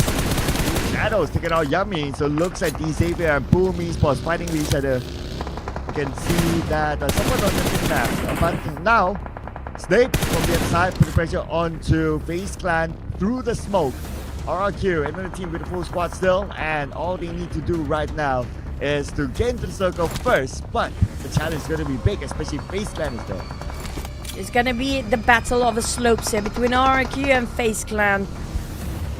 None of them are willing to give themselves away towards the other team when it comes to information and positions. For RRQ, they just random toss, hoping it will clip on one, and that's the go time for them to push in. But Alva coming out from Alter Ego, finding the breaking point of RRQ. Despite RRQ focusing too much tunneling vision towards FaZe Clan, there's going to be another team taking the opportunity in their misery. That's going to be Alter Ego Alva, who's been watching his off angle the longest time. Alva put pressure onto RRQ, then he's hike up to the high ground. Alter Ego, they do have the elevation against RRQ, but they don't have the numbers though. However, they're still going to put pressure onto RRQ by closing them down. Alter Ego shut down on the Pekko. It's a bit of a trouble for RRQ right now. Limb by limb, slowly taken out by Alter Ego while they're tunneling vision still on FaZe Clan. They couldn't fight back towards Alter Ego. FaZe down to 2 players. Heavy casualty on both Team RRQ and FaZe Clan. These Xavier still not taking any actions here. They might actually score another Chica since they're being quiet. But hands for you down on the ground. FaZe Clan fighting two-way war against RRQ and Alter Ego. Got themselves a bit of a taste of their own medicine. Well, FaZe Clan was the bigger winner among those 3 teams so far. And now Mela is not done yet though. He managed to get the knockdown onto Octa. Nice long range spray with the M4. These Xavier's just waiting for these 2 teams to be, you know, the last, whatever they have left later on, just finish them off later on. But Mormon easily trying to spread them down, but the Blizzard stop him as Alva taking advantage of Mormon positioning quite in the open and spray him down without a whiff at all. That was a clean spray coming out from the side of Alter Ego, but FaZe Clan, they're down to 2 players. Here comes these Saviors. They're marching in, they're cooking the nade. They might wipe the whole team down. This might be the double chicken back-to-back for these Saviors. And it is goal time for them considering that it's only FaZe Clan now 4v3. The Xavier now has 6 elimination points, and if they take out FaZe Clan, they're going to get 9 points in total. And we will look at the geography as well. Circle-wise, does favor the Xavier, and some of the players have that elevation against FaZe Clan, while Lamborghini is probably going in for the flank. If DS scores it, it's not just, it is a double back-to-back for today, but if, like you mentioned before, if you compare with the last chicken that they had, it's a triple back-to-back for them when they last played on during the grouping stage. But FaZe Clan, can they shut him down? Now, percentage-wise, definitely more to the side of these Xaviers due to how many man firepower they have. They have one more player extra compared to FaZe Clan. But FaZe Clan, strategy-wise, these 2 teams are legacy teams. They're definitely known here, one of the longest powerhouses in PUBG Mobile scene. So veteran or not, this is going to be the time for them to see whether the experience will be put up to display. No matter how veteran you are, you cannot get away from the blue. The blue is closing now onto FaZe Clan. At least 2 other players still on the outside. They're trying to find a way to get in. But if they get in together, they could be clumped up. So that's why they're trying to open up the space as well, managing these area while running it away from the zone at the same time. All we're waiting for will be the blast of hand grenades exploding over the other side. Now, remember, FaZe Clan, they're running dry of their utilities. How they've been fighting against Alter Ego and RRQ just now, definitely their utilities pretty much either 0 or very minimal amount. Maybe they have the time to loot up those death boxes of the players of Alter Ego and RRQ beforehand. But if they don't have time, that's going to be really crucial for them to find the exact place they want to be and spray the right time. When it comes to these Xaviers, they have abundance of hand grenade. Here comes Torres almost down to only 4% HP. Lamborghini going in for the rush. And the no time. That means right now, based on the position, FaZe Clan, they are close by with the blue, and the blue will put pressure on the double force to come out. They're hiding. Lamborghini creating the smoke bridge, trying to get as close as possible. Tosses the nail onto the other side. Onto Ventores. This one to land, and it will by none other than Lamborghini. And they still have so many hand grenades. FaZe Clan hardly have any. They will return the favor, responding back to Lamborghini. It's all about the angles and the cooking time of the hand grenade. Mela spraying over the side, taking on nade, shadows, and also everything by himself here. Mela in trouble. All 4 players of these Xaviers focusing, shut down on Mela. Noise is going to be the last one standing. Noise, FaZe Clan, they will have to resort to second, and these Xaviers back-to-back chicken dinner on our Super Sunday. Back to back, bringing the momentum from the last game. And the group stage of 2 today, 2 as of now, 2 of the first 3 games that we have seen these Xaviers scoring big in this Super Sunday. And when it comes to this kind of circle, it's not too far away from the Pachinki drop spot, but yet they still need to pick the best spot possible, and found the sweet spot, which is the compound that was given at the circle towards the end as well. Honestly, during the group stage, when it comes to the last map, when they were cornered down whether they can squeeze into the top 8 or not for the Super Sunday, that's when all the other teams are just woken up a sleeping dragon, and now they are awake. Look at how numbers just being displayed. My god, everybody just pushed themselves almost at 500 damage per player. Oh, 500 damage. Everyone is putting in the work here this time. Just shows that. But when it comes to the MVP, definitely is going to be given to Lamborghini. Mr. Handsome that's no longer available with the most damage of 674 and 4 eliminations. Now, as a total, they scored 9 eliminations, as what we calculated earlier on. And this is the stats here. 4 eliminations by Lamborghini, 674 damage, 172 damage received, which is the lowest of them all. 28% team concentration and a maximum survival time of 27 minutes 49 seconds. They have been waiting around the tower just now for the teams to pass by. They pretty much clustered up together, but there are time to time where the players kind of disperse themselves, trying to find themselves any sort of information regarding their surrounding, and they just reunite again and move as a group. That's teamwork at its best by these Xaviers. We just mentioned about Parjin getting himself the previous MVP, and now Lambo. It might just be a next DX player for the next Erangel map even, but when it comes to their utilities, they have been saving so much till the very end. Look at the numbers: 38 smokes, 28 hand grenades. But we're just gonna relive the moment where these Xaviers getting the chicken just now.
Well, the Xavier even had the option of the airdrop in front of them. And with that, 19 points collected by the Xavier in round number 2. Outer Ego, 70 points. FaZe Clan, 12 points. RRQ, 10 points. Boom Esports. This is a big comeback for them, considering they only got 1 point in Sanhok, so 10 points. 5 teams got a double digit this time. That also means potentially we will have a lot more zeros on page 2. hopefully a lot of ones than zeros, because there will be a couple of zeros, because some teams like PIGMY, I think they are one of those teams that being eliminated quite early on the moment they are dropping themselves into the map. But when it comes the double digit back-to-back from the Xaviers, definitely pushing themselves quite solid at #1 spot. But speaking of zero, 5 teams, Cloud. This is the most zeros we have throughout the entirety of week #1 in the summer split.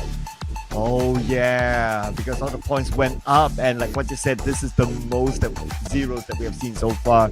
And some of the surprises down there, Vampire Esports, a powerhouse, but 2 rounds in a row, 0 points for them.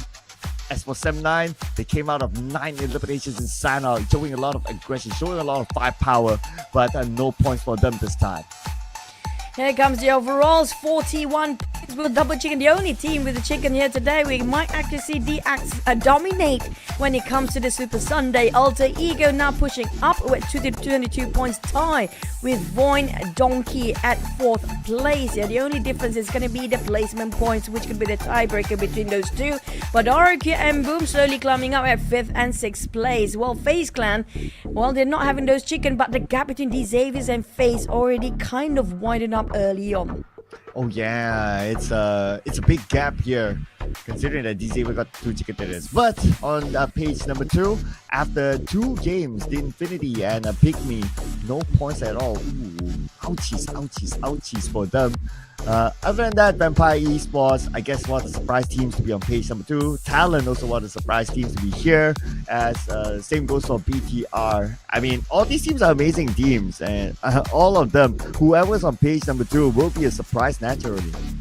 I think the one that actually scores not many points when it comes to the last Erangel map we just done just now is due to the potato heels of Pachinki. There's so many teams trying to pass across and be taken down. This is going to be another high damage by a team for the gunslingers of the top 4. Alter Ego once more at #1 with 2,974. But if you compare with FaZe Clan, they're going aggressive today. Yeah, and I'm sure Alter Ego's numbers are thanks to Rosemary, because he got a lot of eliminations by himself as well. And the Xavier, despite them getting chicken dinner, but the damage output is only 1,983. But if you can score the eliminations, well, that's efficiency at its best.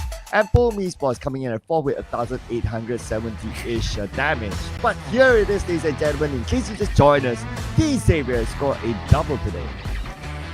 Week 1, day 1 of the group stage, it was PMSL Indonesia. Now, when it comes to the week 1, day 5 Super Sunday, it's going to be PMSL, not just the Vietnam, it's going to be PMSL D Xaviers. So they have been dominating, capitalizing when it comes to those chicken, but it's all down to the next Erangel map. And that's going to be the second time you have for the circle on the northern side of Pachinki as the ending just now. So it has been sort of a repetitive pattern when it comes to some sort of certain circles. But we will get SMB next. That's going to be the big question. Yeah, I mean, if we get a further away circle for the Xavier, then that's where the real test will be for them, to see if they can really overcome such a situation. So far in the 2 rounds, yes, they got the chicken dinner. I'm not going to take away the credit for the Xavier, but the circle was not that challenging for them. Let's be real honest there. It didn't go too far away from their regular dog spot, whether it's Paradise Resort or in Pachinki. But if we were to get a military-based circle and they still get the chicken dinner, okay, then hats off to them. It's like subtly we're saying that being favored by the circle, tiny bit by the Xaviers, but hey, when it comes to that Sanhok, I mean, it kind of shows that they do have the potential as well, but we want them to have a bit of a challenge. If the circle shifted away from the usual Pachinki drop spot of the Xaviers, can they still score? Now, we talked so much about the Xaviers today due to their hat chicken. If you compare with the last performance they had in day 3, they're squeezing in the very last minute for this top 8 Super Sunday and still going on the same momentum carry over to Super Sunday here. But FaZe Clan, on the other hand, they were hot and cold during the group stage, pretty much at the middle part or the standard middle pack when it was the last chance. But still, it feels like they are progressing. Their growth is increasing when it comes to the Super Sunday here. Yeah, even when you compare like previous seasons for FaZe Clan, somehow they're one of those teams that takes their time to really find their trajectory. So I kind of get the sense that they are still trying to find that trajectory. Yes, we do see them in action in our 2 rounds here, but it's of course not the FaZe Clan that a lot of teams were to expect. Just like what was mentioned in one of the interviews before this, one of the other Thai players was saying that they were surprised to see FaZe Clan to be performing as they are right now because they know the potential of FaZe Clan. FaZe Clan are one of the teams that love to surprise us when it comes to their sudden strat and sudden change of playstyle and sudden aggression that can just overturn things in one particular round. I think it was Lobby Axe actually mentioned that before when it comes to XERXIA and the Infinity conversation that we had during the interview. And also when it comes to FaZe Clan, they are one of the force that should be looked out because a lot of teams knowing the fact that FaZe Clan just overturn things in one single map. That's why they never underestimate this team. But when it comes to Vampires, they seem to be struggling Super Sunday again. Well, if we were to observe the strategy of a Vampire like in the previous days, they have switched their strategy as compared to like last seasons and before, in which this time they like to play in the middle of the circle a bit more. To a certain extent, maybe during the group stage, you got some teams that are high performing and some teams that are not really performing, so you got a good mix. So maybe they could take advantage of that, especially in that day number 2 of group stage. But when it came to the Super Sunday, whereby you put the best of the best teams there, they seem to be struggling to play that sort of strategy. I agree. Now, today has been the rise of the Vietnam team, particularly or especially when it comes to the Xaviers. When it comes to last chance, it was the rise of the Malaysian teams and the Thais. When it comes to the group stage, it was the domination of the Indonesian teams. Now, we can see a bit of a pattern here or a bit of a trend. Between all the regions, they seem to be overtaking each other in every single day. That shows that every team, every day, they are adapting to the playstyle of all the teams that are competing here in the Super Sunday as well. Now, speaking of the next Erangel map, since just now it was the first Erangel and some teams are not playing, so they are trying to adapt themselves towards the dynamic and changes of some certain drop spot that's not occupied because of the teams that being benched because of they didn't qualify to the Super Sunday. For the second Erangel, I have a feeling things will be very different here. Yeah, and if your definition of not playing is 0 points, we had the most 0-point teams of them all so far in our this seasons of PMSL. So yeah, definitely we'll be looking forward to pick up the pace. And if you kind of think about it, that was actually not a bad circle. It was like, okay, it was in the middle. Although it kind of looked like at some point maybe mid to the base. But yeah, I kind of had it at the back of my head is that, nah, it's probably going to go to the main peninsula. So in overall, it wasn't a tricky circle. But yet, we still see that a lot of teams were not able to collect points. So I guess my other theory is that because that kind of tight circle is advantageous to teams that are very, very good, that's why it's more of the very good teams outperforming rather than the teams that are not performing.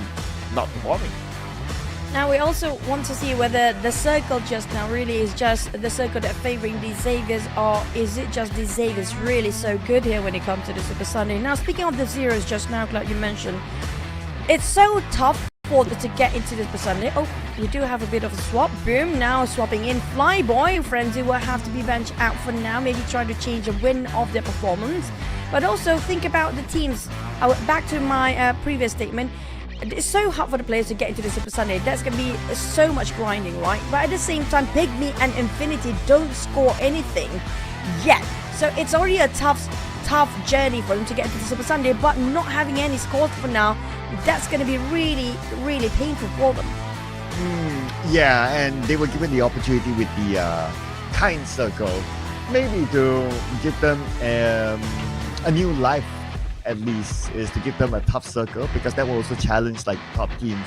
It's like a domino effect, right? Like if it affects the top teams, then it opens up the opportunity for the teams that probably or seemingly not performing that well. So yeah, I guess it all depends on what kind of circle we're going to get next. And to really test out my theory, I would like to see a tough circle next, just because of that theory and not because of personal entertainment. Because if it's personal entertainment, I would like to get tough circles all the time. I want to see Milta for once, because we've seen very similar circles throughout the entirety of week number 1 there, whether it's around on the center. and it's always in the center. It's just moving up north or south all the way. We hardly get any right side of a circle, never a right side of a circle in Erangel. We've seen yesterday around the hospital, south hospital circle, left side of the map, but nothing on the right side around Milta yet. Not at all. Yeah, that's a good point there. If we get a tuck to the corner, Milta power South Circle, that would be pretty nice, but advantages, of course, for BTR. Let's see what South Circle we're going to get. This is going to be the game before the break.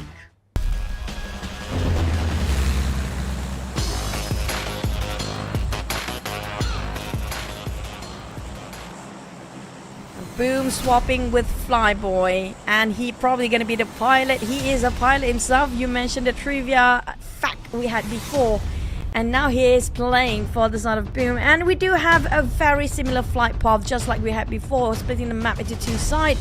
But this time it's coming up from north down to south once more. The thing is all down towards the circle, and we saw early on only one team occupy SMB, but will it be different this time? Kind flight path, sometimes it does not mean a kind circle, so maybe that's a sign. But if you kind of think about it, right, it's a similar flight path to before. So I would guess that we're going to see a similar drop for all these teams, especially teams that like to change their drop spots based on the flight path, like a Vampire, they're going to go by Primos instead. And interesting enough, PEA, they drop into the area of Stalber, so they're going to play this from the corner in. And notice a trend with PEA as well. They tend to tuck themselves at the side just because they want to avoid like the early fights by not being in the middle of the map so early. For PEA, whenever there's a chance for them to drop on the northern side, Stalber is always going to be their prime spot, but PIGMY on the other end, taking just next to them. And I have a feeling, based on, we talked about right side, we got it, Cloud. This might be it. It might be the SPM, the school mentioned and prison, shelter mentioned and prison sort of a circle. There's high chance to it. We haven't seen this sort of circle ever in this week yet. Yes, so it's a fresh new circle for us, but not a fresh first blood for Alva, as he will secure the first elimination out of a member of Team Flash. And I believe that was because like they were tussling for vehicles, and Alva got lucky first, and he scored the first elimination by running over. And also thanks to Rosemary that managed to knock down on the player of Team Flash just now due to the fight for the buggy. It's always going to be the first fight of the buggy when it comes to just landed down towards the Erangel. Mansion will be taken down by Alva. So it's going to be a very good start for the side of Alter Ego, despite they barely got any sort of gears and weaponries just now. They're now working on their arsenals to loot up FaZe Clan as well. It's going to be a very peaceful start since we don't have any more skirmishes. But when it comes to the circle, Milta side, there's not many teams out there. So I assume they try to rotate as much and as fast as they can for the teams, realizing the circle tucked into one corner. They want to avoid all the conflicts when the Great Migration happened on the left side of the circle. Yeah, so left side of the circle, that's also another indicator, right? That means that a lot of teams will need to migrate from the right, from the left to the right. So as they migrate, then if a lot of teams choose to somehow move past the middle, then we'll get to see a lot of early fights. But let's see here what exactly happened. Okay, so it was a vehicle tussle there. Yep. And we can see the frustration of Kwang. Man, can totally understand that. He barely got to play, man. That was like less than a minute into the map and you're down. That's so frustrating. You don't even get to shoot anything. You don't even get to get a weapon yet. And that's the end of it. Don't even get to perform. Don't even get to contribute. Or at least he get to contribute some information that there's a lot of Alter Ego players here. But where would they go next? Who knows? But on the side of the Xaviers, now this is no more Pachinki circle. Can they score another one? Yeah, so that will be the challenge, right, for the Xavier.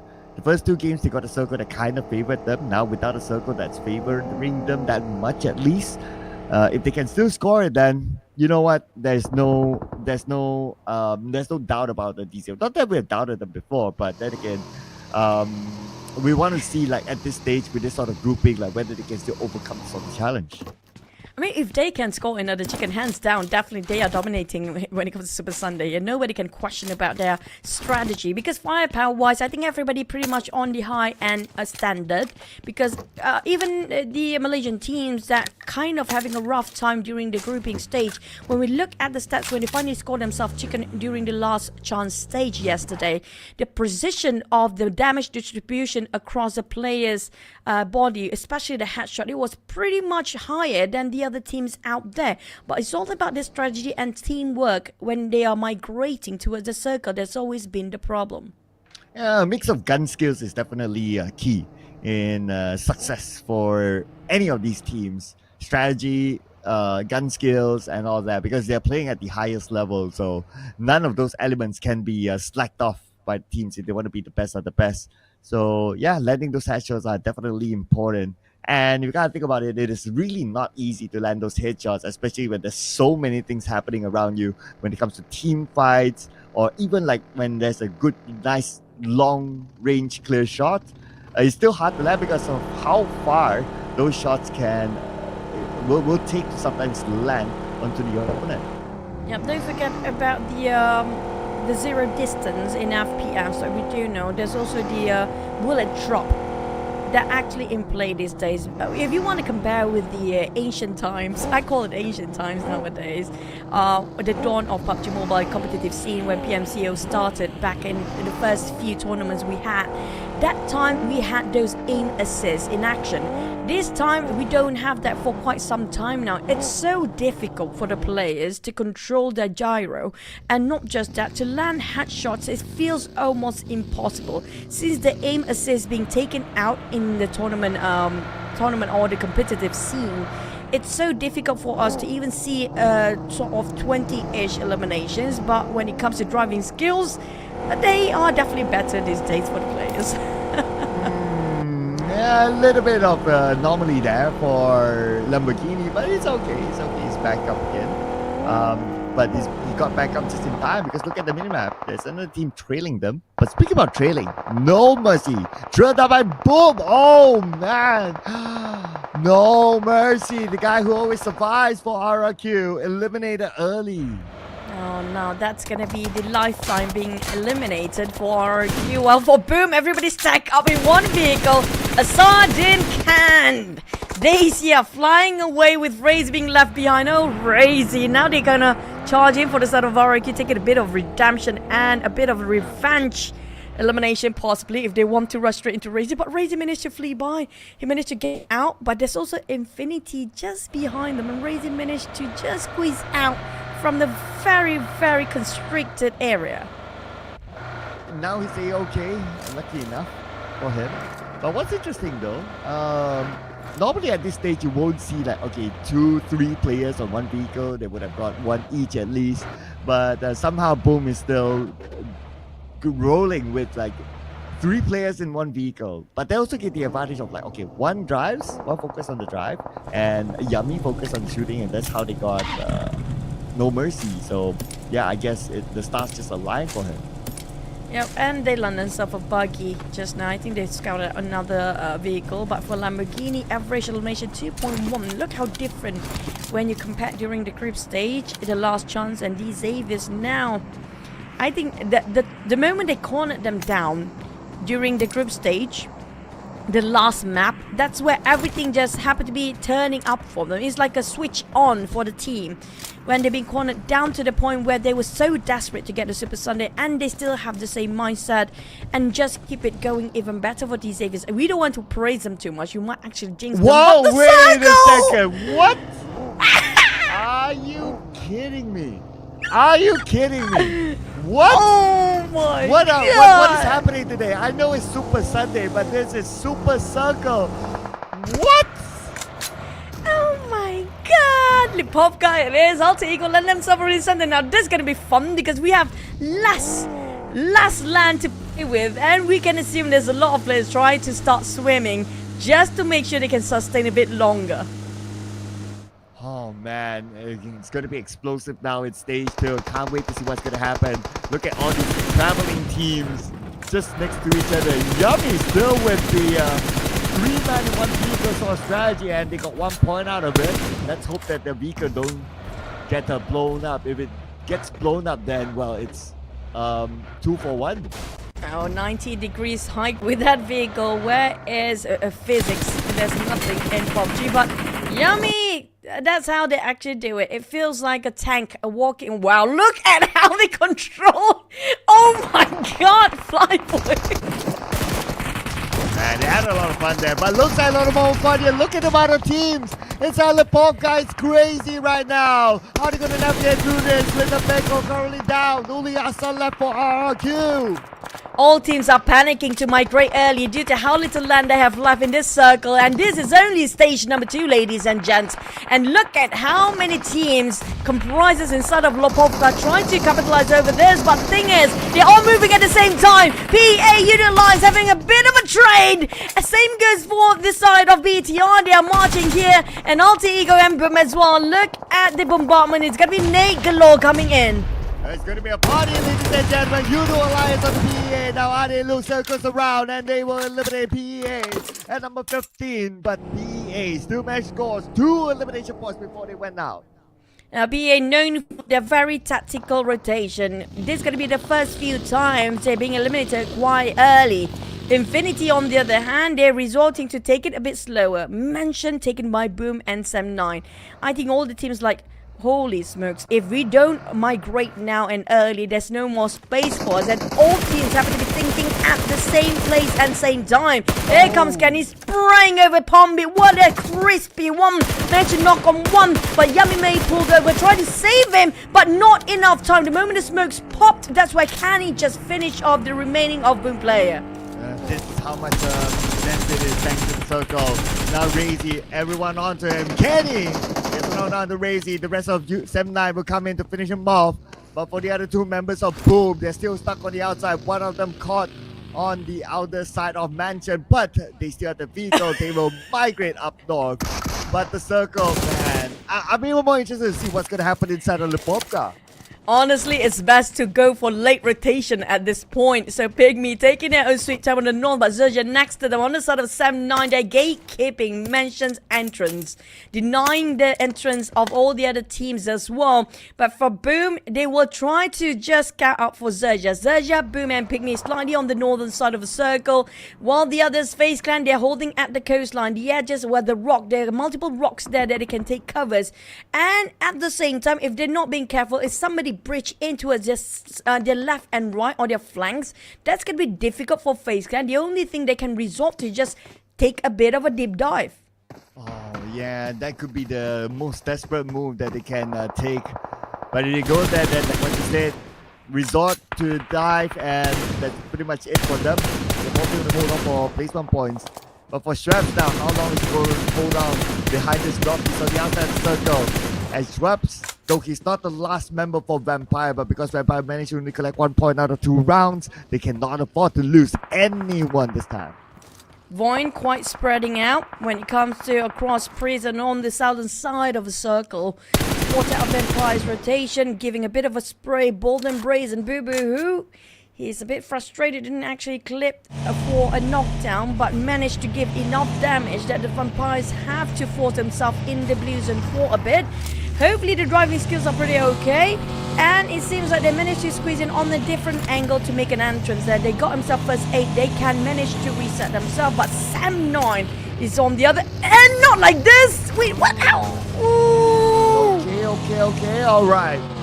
Lucky enough that they flipped back up, and they still need to try to cut across safely because M9 is around the corner. But we can see Yuha is actually the one getting away from Vampire. I guess both teams, they're not really interested to take this frontal fight for now. While Vampire currently in the circle, I guess at this moment everyone's going to hold on to the position. But look at the elimination feed. Udo Alliance against Alter Ego. Rosemary down on his knees. For the next one, high potential threat between Sam9 and Vampire. Seems like a bit of a tension between those two. And Sam9 divided them into 2 different sides and 2 different angles. They're giving a bit of a pressure. Dap spotted out the smokes. Here comes the spray. Nuzi responded and answered back. While TALON is nearby. If Vampire just tunnel vision to a Sam9, that's going to be a huge problem for them because TALON is too close for comfort. Oh man, but Vampire is definitely not comfortable out there in the open, at least for Sem9. They still have a mention for now, that is. Let's see how far will the circle go away from Sem9. As it will shift right now, it could still be in the Lipovka, and it will! Lipovka is going to be insane!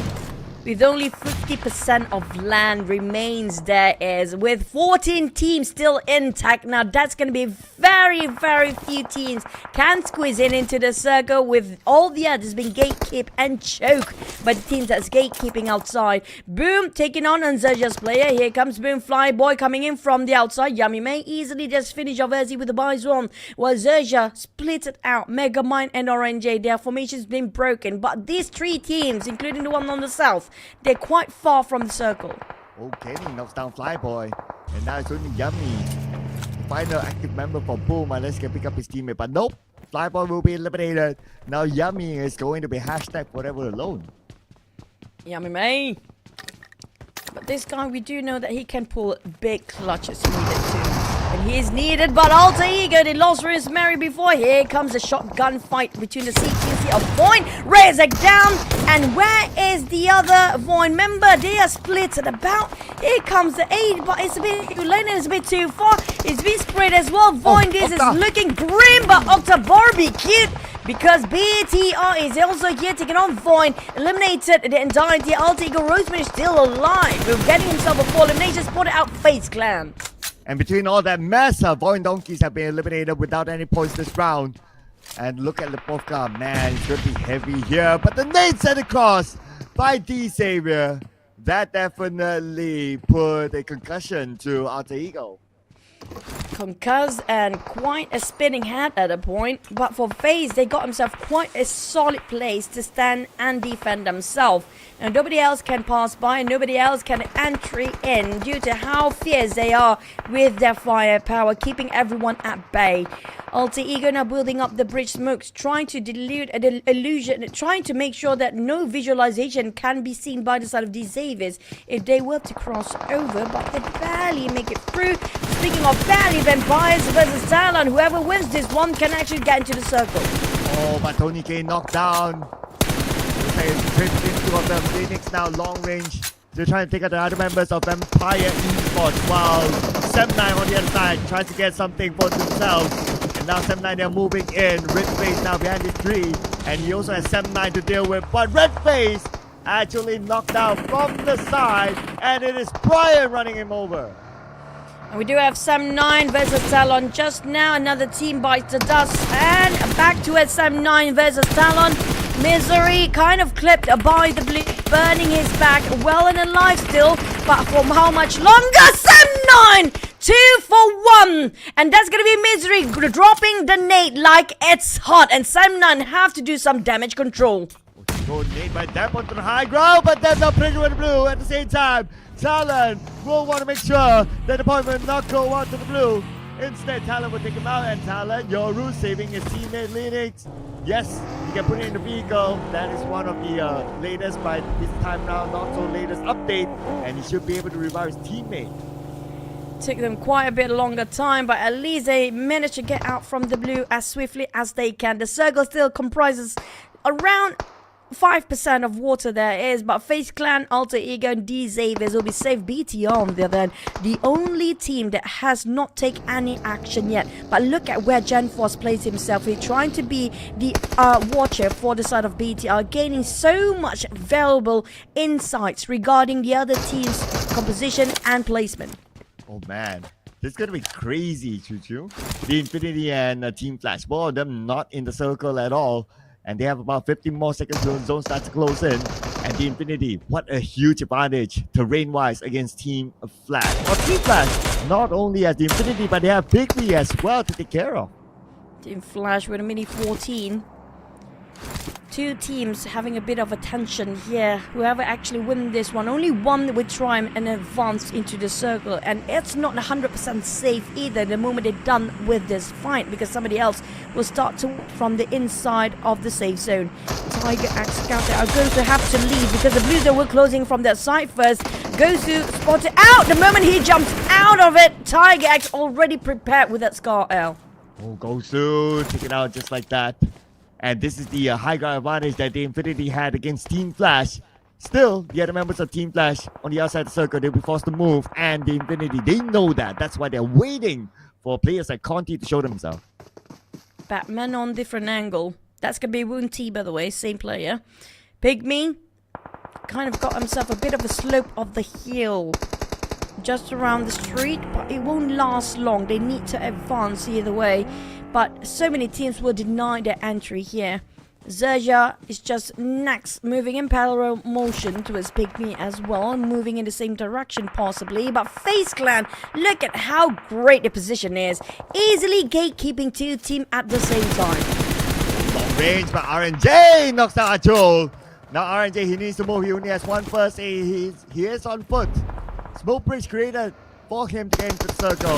Jabrenki will stop RNJ there. Jabrenki ready for it. Megamind fighting back, trying to get at least a couple of eliminations since he's the last man standing for XERXIA right now. Megamind down to only 30% of HP. Another nade flying over to that side. The toss will be multiple this time. A bit of a more pressure can be handled by Megamind. His brain juice is running dry, but he got himself a reset for Megamind. Jabrenki is not happy. He lost the side of Megamind right now, but they don't have time to be in the exposed area of the open field out there. And Megamind need to reposition himself around the coastline where the rocks will cover him temporarily.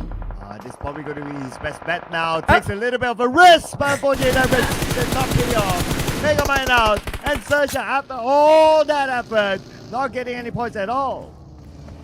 FaZe Clan has been gatekeeping and choking all the teams coming out from that side around the area of the coastline just now. Infinity on the other end, Team Flash have to fight their way through to cut across with TALON on the other end. Now if they're done with Infinity, TALON might actually be the cleaning up crew later, but the circle just happened to be shifting once more. These Xaviers, despite we don't have Pachinki's circle, if they score another one, that shuts every other team up, even us as viewers. It means that they are prepared for the Super Sunday.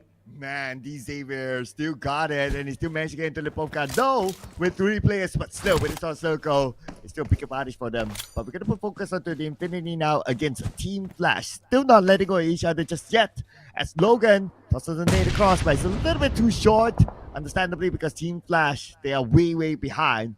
But that also means that they're real close to the blue. BTR has been silent all this while.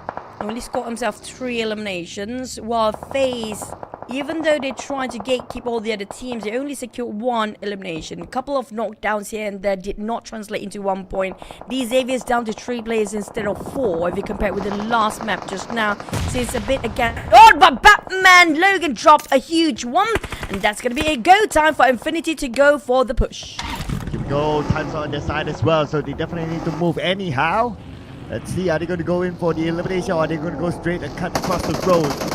And the Infinity, they seem to be interested to try to cut across the road, but okay, they're waiting for the move from TALON. Okay, both teams locked into each other still. Infinity Tiger, spot out TALON. Bit of a spray, the tension's now been broken. Like it or not, there's no more time for them to just idly wait for somebody else to push or make the move first. Infinity decided, you know what, we don't want to waste any more time. Let's just march forward to be in the safe zone first, then we gatekeep them from the inside. But the problem is, TALON do have those elevations, so they do have slight advantage over the view here. FaZe Clan and the Xaviers. And now Mormon solo-handedly going in, and now he's definitely oblivious to his next position for now. Oh man, look at this, right? Bowman, how did he get there? It's a big wonder for me, but anyway, you toss that nade across, and they will kind of reveal that somebody is there. Maybe not exactly his position, but it gives a clue to Xavier that, okay, somebody is there. Okay, but anyway, Mela joined up in moment, so that's good news for him. At least he has backup in case anything happens to him. Lamborghini, huge risk here with both barricaded vehicles not exploded yet. Nade leading left and right, try to find any corner. They can actually just see something that moves. Any sort of information that he can gain, it will be very, very precious towards the insights for the team what to do next. But Infinity, they do have problems against PIGMY. PIGMY coming up from the northern side, very close to FaZe Clan here. UDO Alliance coming up from the southern side, might have to go through BTR. Here we go on the outer side. The Infinity still alive by TALON. Passing by Misery, gathering information. Now he's just coming from behind onto the Infinity. Bit of a pressure onto them from two different sides. But Tiger, sharp shooting by Tiger, will take him out. 5 elimination points now for the Infinity. 2 players down, but they do have circles still. Until the next circle shares, they might not get it. And it just goes to the middle, somewhere up north. They need to cross the street. They don't have time here. TALON keep pressuring Tony K, who's actually knocked down. That's going to be Infinity Tony K, not Tony K, guys. But Tony K from Infinity on the other hand, will he be revived his teammate or not? Yoru on the other hand bleeding out, leaving only Linux to do all the job. But in the meantime, they got the time and space. TALON still can survive, but they need to go straight into the safe zone because the street will be their death if they don't make it quick. They have a vehicle. So at least that's a very important item for them to cut across the road, especially. But after cutting across the road, there's going to be enough problem for them. But the Xavier, if they were to be taken out by FaZe Clan, maybe that problem will be gone.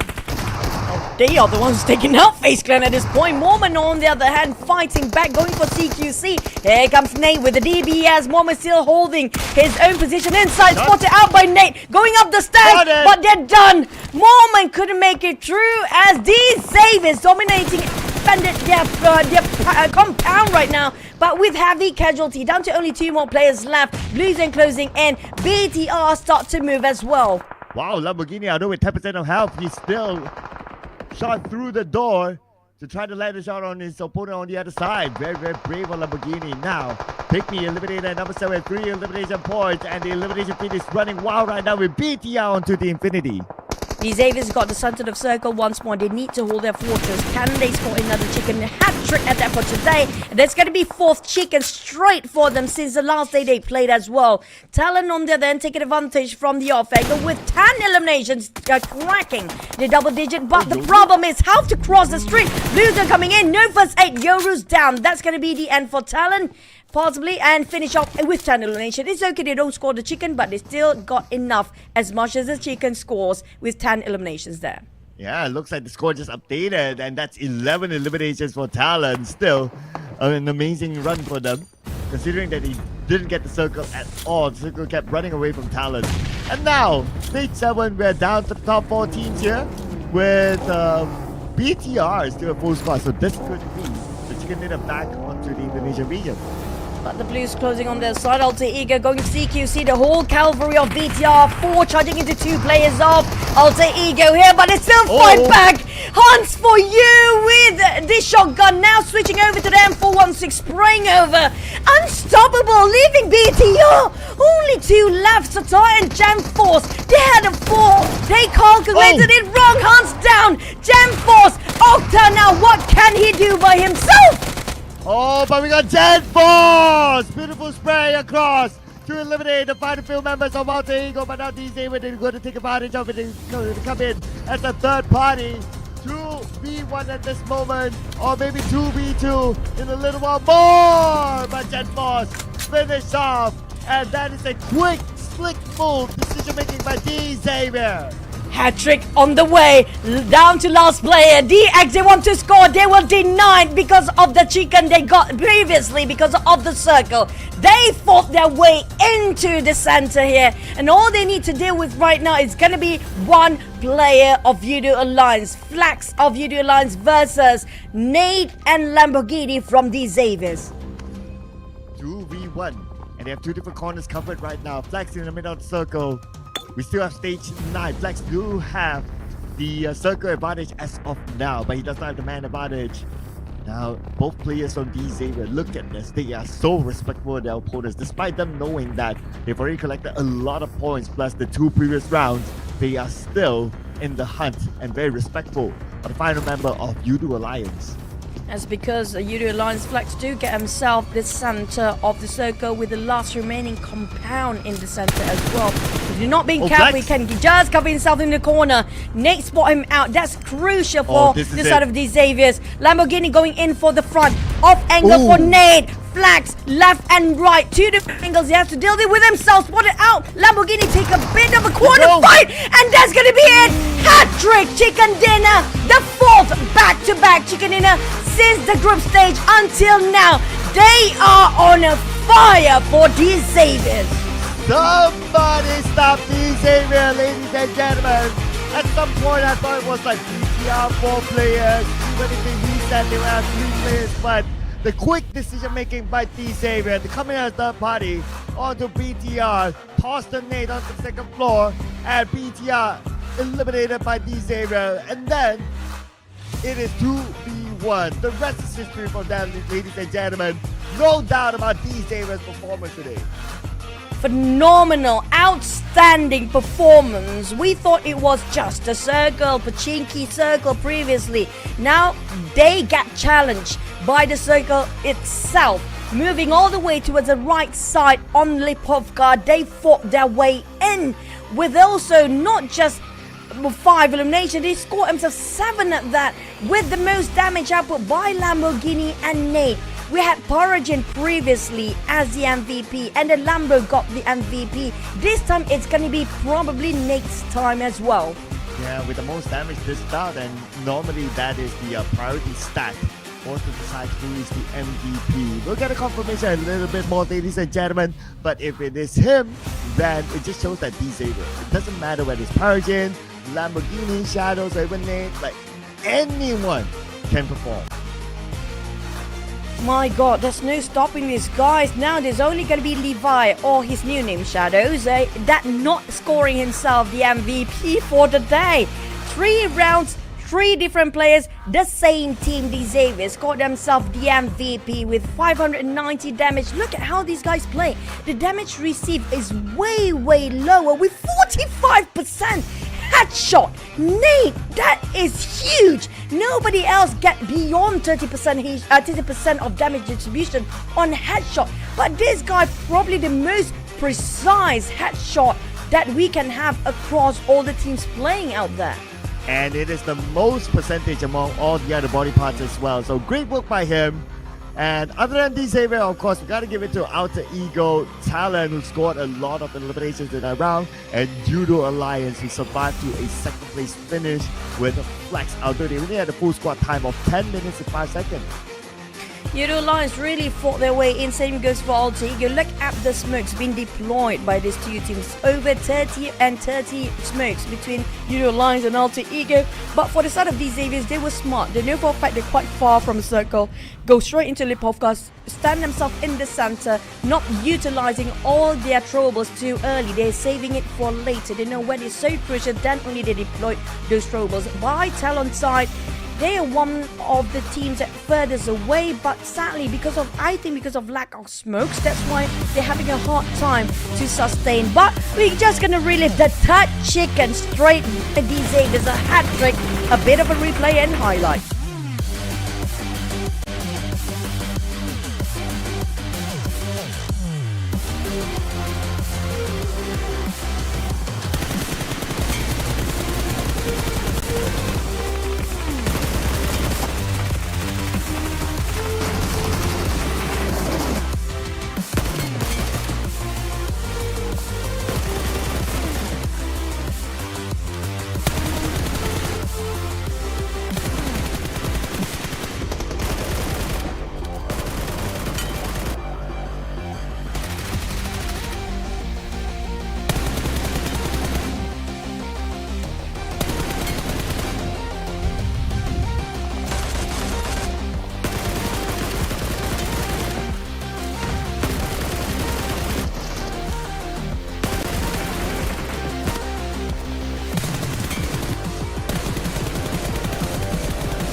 Well, the Xavier. So based on that, their formula seems to be go into the middle of the circle, find a compound, and be there. And that is how they got this chicken dinner again, 3 in a row for the Xavier. 70 points collected by them. Outer Ego collects 15 points, Talon 13 points, and Judo Alliance 11 points, BTI and Infinity 10 points. So 6 teams with a double digit. That only means page number 2 we'll still see a lot of zeros. Hopefully it's gonna be less than 5, because if it's more than 5, I have nothing else to say by now. Definitely an eye-opener for all the teams out there that always been focusing. Whoever we ask is always gonna be Alter Ego and Boom, expected to be good at Super Sunday, but here comes our kings of Super Sunday. Hat-trick, 4th chicken straight back-to-back for the Xavier since their grouping stage, and it's only 4. So glad to see there's only 4, not more than 4 or 5 this time for the Zeros. Yeah, and that is again Vampire Esports, 0 points. Ooh, it's such a tough day for them. I mean, we've already gone through 3 rounds and we got 3 more rounds to go. Other than that, PUBG Esports, as they started off rough, they had an okay round in the previous Erangel, and now only 3 points for a team as powerhouse as PUBG Esports. To get this sort of number, it's an unusual sight to see. That's kind of true. It will be painful, but lucky enough for PIGMY and Infinity, at least they score something, because they are the only teams that remaining in the cross or the overall rankings that didn't score anything yet. So right now it's official that all the teams garnered themselves some points throughout the overall rankings. Yes, and speak about the overall rankings, of course, without a shadow of a doubt, the Xavier is all the way up there, 58 points. Man, the view must be different up there. But Alter Ego catching up to the 2nd place right now, 37 points. And FaZe Clan representing the Thai region, 26 points collected by them, followed by VOIN Donkeys, 22 points. And of course, we do have a lot of Indonesians in page 1, including BTR, Talon, and Boom still. Still gonna raise a lot of eyebrows out there, especially for the fans and all the teams are watching at the gap between the Xaviers and Alter Ego. That's gonna be it. Eating over 20 points, 21 points of a gap for our first half of the day, Cloud. I mean, that's a lot of chilling can be done by the Xaviers, but we don't see any sign of them slowing down at all.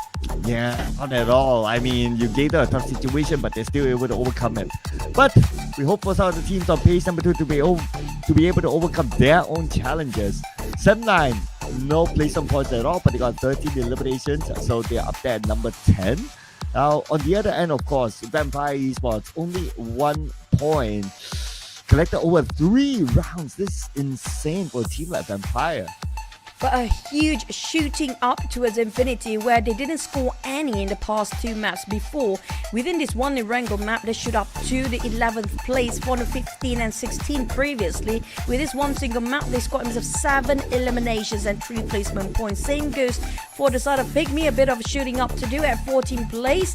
But for Team Flash and VPE, now they're scratching their hats right now for this 2 team. Team Flash was so good when it comes to the group stage. Same goes for Vampires, except for them being pushed down in the very last minute and last chance stage. They were incredible, but right now they are struggling down there.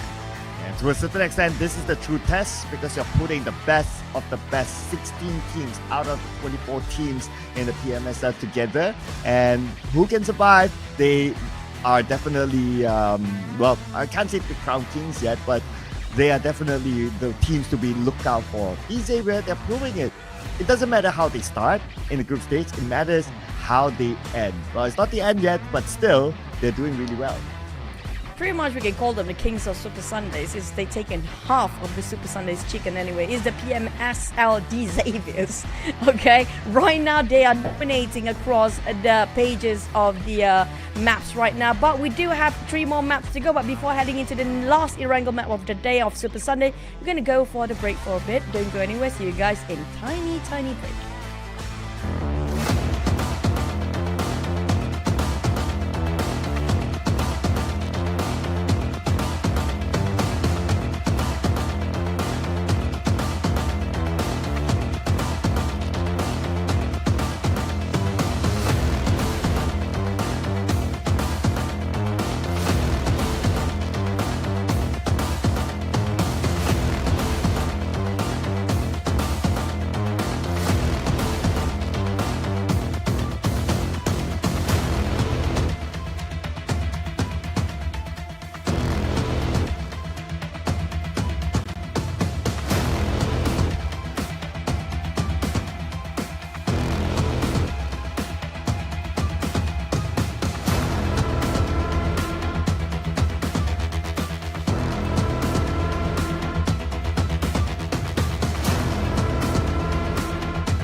Hi everyone, today we'll be going over the specific changes of the new motor glider. Let's check it out. First, the new motor glider comes with pitch assistance. What this means is that during takeoff, once you reach a certain speed, it will automatically climb and achieve liftoff. Once airborne, tap to accelerate and slide the wheel back at the same time to travel along the ground. Next, let go of the throttle during flight, and the glider will maintain its altitude, while gradually reducing its speed to 60 km per hour, and engage autopilot. Sliding the wheel forward during flight will cause the glider to pitch up and ascend, and sliding the wheel back during flight gradually pitches the glider downward to approach the ground. Furthermore, when turning left and right during flight, the glider will level itself off. The body of the glider and camera angle will tilt for greater immersion. The view of the ground has also been upgraded to better help players observe their surroundings while turning. Let go to stop turning, and the glider will stabilize on its own. As for landing, after descending to a certain altitude, the glider will disengage autopilot to help you slow down and land. Lastly, if we keep pitching the nose up, the glider will end up upside down. Flying upside down will cause the glider to enter an automatic descent, making it much harder to control. It's a real test of skill. So, the new motor glider is now easier to control for better playability, with greatly improved user experience. We're sure you'll have a great time with the new motor glider. That's all for now. See you next time.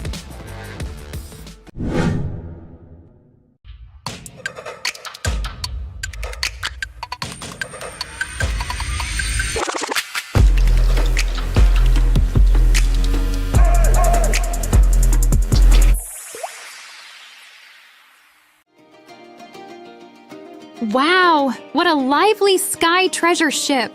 So many lights and people. Yeah, every shop is full of color. Let's look around. Welcome to the Golden Moon Cloud Market! Haha! You can light the ship's magic lamp each day to get Paradise tokens. During certain periods, there will also be a lucky box drop. The Sky Treasure Ship contains loads of great gifts. Come peruse the various stores and go home with your bags full.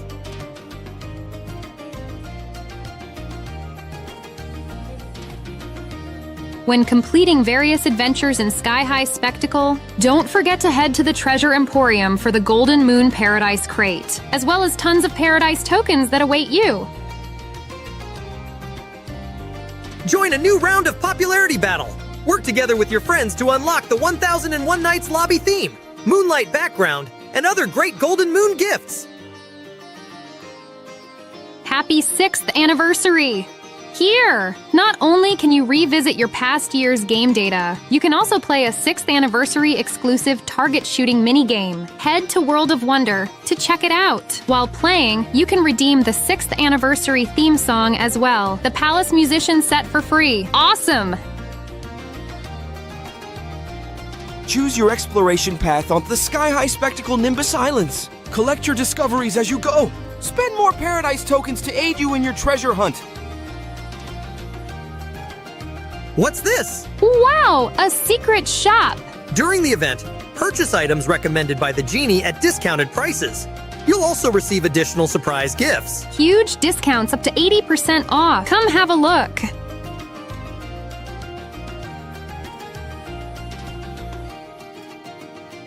What are you waiting for?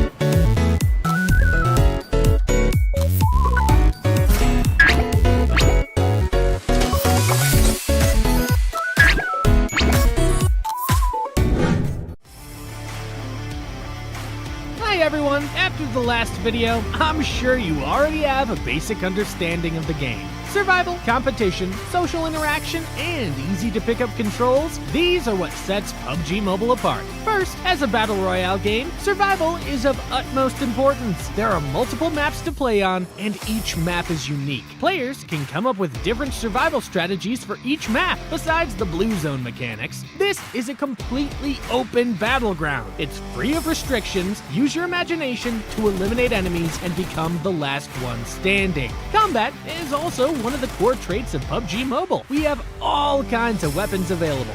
These weapons let players battle in any environment. You can be a sniper or storm the front lines with an assault rifle or shotgun. Furthermore, there are also protective gear, consumables, items, vehicles, and more. The comprehensive supplies available ensure a fulfilling combat experience. Our game has multiplayer modes with teams where you can invite friends to play together. Enjoy the thrill of PvP.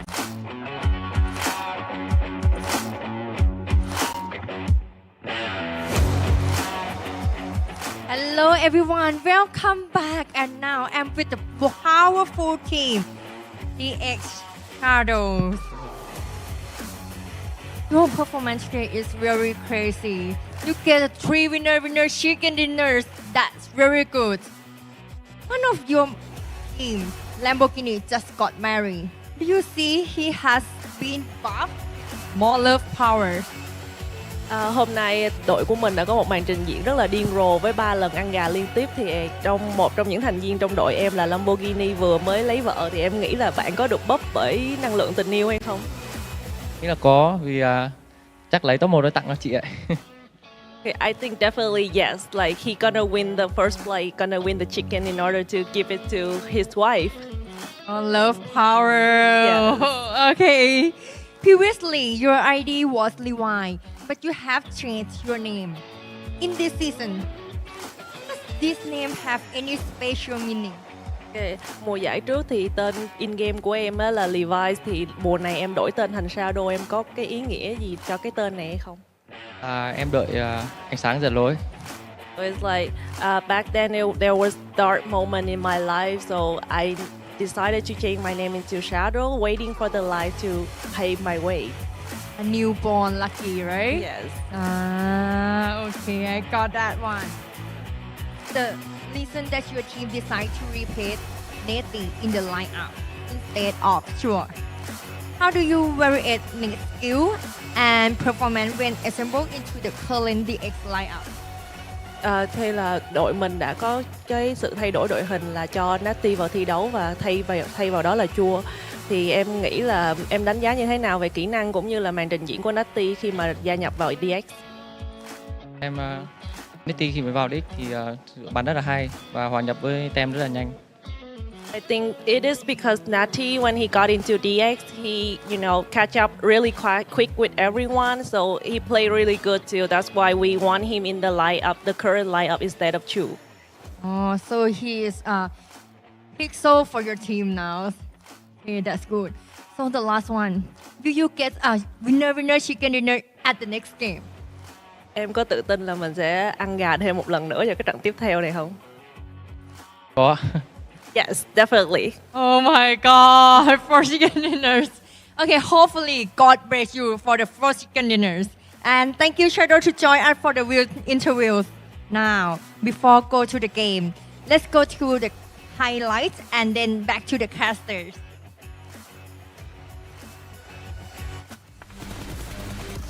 Of a highlight for DZ, as I agree with the interview. It feels like Nate T contribution and his transfer into the team, definitely he is playing as the main roster, giving so much value for the team chemistry wise.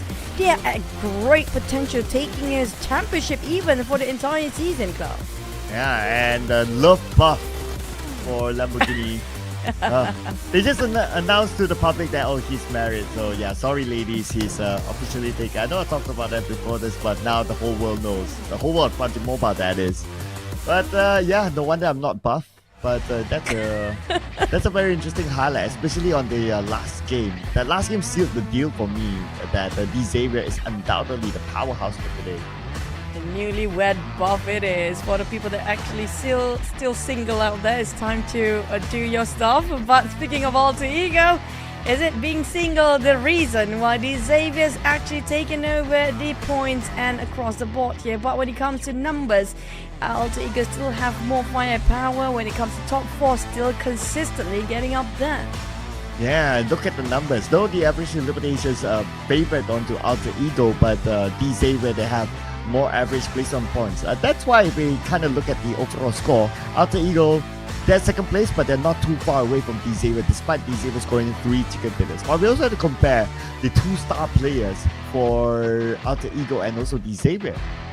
I love this comparison because Octa and Nate, Nate T actually very similar to each other when it comes to being the overall filling in player that can actually do whatever needed to be done during a critical situation. But when it comes to Octa, he's better when it comes to taking this opportunity for his damage output and elimination as well. More aggressive player on the side of Octa. Nate, on the other hand, is always trying to find the opening for the team, but being a bit more patient compared to Octa. Yeah, even if we compare like the team stats as well, Alter Ego, they're a team that likes to take more fights. That's why their average eliminations are a bit more than Xavier. But that will be the next question will be Xavier scoring a 4. Now in that interview, they did mention that yes they can, and if they can score a 4, I don't know how much more longer that streak will go. I don't want to wish it too much because it never happened when we wish it too much. So I'm just going to leave it just like that. But I do want to know what they really work things out on Saturday, because that's where everything changes. And during the last map before, when it was the Friday's match, when it was the last match, that's where everything just started to change for these Xaviers. And it feels like they formulated the final strategy during Saturday after they witnessed and revised all the other teams during the last stage chance. Well, if you want to talk about wishing, then I'm pretty sure it's not only us, but all the other casters across all the languages are saying the same thing as well. So yeah, I guess it's up to them, and it's interesting to see their trajectory. Like day one, if you remember on the group stage, they were like not really their form, but it came down to like the last game of the group stage for them to perform extraordinary, for them to push down Vampire Esports that time, and that allowed them to be in this Super Sunday directly, and they brought the momentum even though they had a 1-day break, but their momentum was not broken at all. Look at their current performance. I love the fact that they're using the same roster for now, which is going to be Lamborghini, Shadows or Levi, Perigin and Nate T for now. It feels like this is the perfect combination for now, because there will be a time where the players have a bit of a head block, where their performance is a bit stale. But for now, Frankie and Chua, which usually the main roster or the key players back in the previous season, always being deployed early, this time to be banked out. And I feel like Chua is one of the secret weapons, because we do know Chua can really clutch when things really get dire. And Frankie sometimes feels like a Nate T filling in Frankie's shoes right now by doing all-rounder whenever he can. So I'm looking forward for their performance, how much longer this full roster can remain at their best peak performance. Yeah, I often see Frankie, and the fact that I often see him is because he's always been being chilling by the side. So I don't know what conditions would allow Frankie to play, because he has been missing for quite a while. But with the current performance that they have, I mean, there's pretty much no reason for them to pick this up just yet. And for these Xavier, since we're going to go into the same map, of course, I'm pretty sure they will remain with the same lineup as before. But for FaZe Clan, looks like they are up here for a swap with Onsons coming in. Yeah, feels like they want to have a bit of a change when it comes to the dynamic for FaZe Clan, and same goes for PA. Adam is actually playing. This is rare. PA, one of the key players, actually Kido, the one that actually lasted the longest for survivability and sustainability, now putting in their sub. There's so many subs coming in here for the second half Super Sunday. Including Dimsy coming in for PIGMY as well. I mean, PIGMY, they definitely need that change. PA as well, I'm sure they could use a change, but it is their first Super Sunday, so we got to give them the benefit of the doubt as well. And for them to make the swap is probably also to give a run out for Adam in this match. And if I were to recall as well, in even the previous matches, Adam has not been played yet, so I believe this is his debut today in the PMSL. I agree. I love the fact some teams take the advantage of the pressure of Super Sunday to be distributed across all the players. Despite they are subs, they're preparing and shaping the players, so they will not be culture shocked later on in week 2 and week 3. If anything happens, they are already prepared and got themselves exposed to the experience of the Super Sunday pressure here. But for the others, the other team, including VTR, they're not having that much of a swap yet here. So it feels like the others will stay with the same sort of lineup. But we're done chit-chatting. 10 more seconds to go. We're heading into the last Erangel of our Super Sunday, where crazy things happen in this last Erangel. Who will get it? The chicken in this time will still be the Xaviers.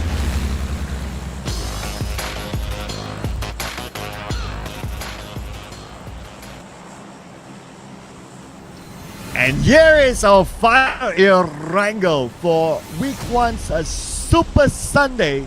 We're going to see a different flight path this time. We're going to start from mid to the base, going up to the south side of Jogopol. And for teams who would like to drop on the right side, like the area of Starville, for example, for PEA, they might find it difficult for them to reach there. Same goes for Yasnaya, Polyana, for Team Flash, as well as TALON. It's going to take quite a bit for them to travel. With that being said, we might see a different drop spot, a switch for some of the teams. Definitely, especially PA. There's no more Starbuck, quite a long journey. And on the side of Circle, there's a high chance we do have a generous one possibly this time, unless it loves to go to the northern side. Now, we had one of very few rare Circles, previous one, which was Lipovka. And previous one, it was Pachinki. The Xaviers known for Pachinki, so it was their circle to take.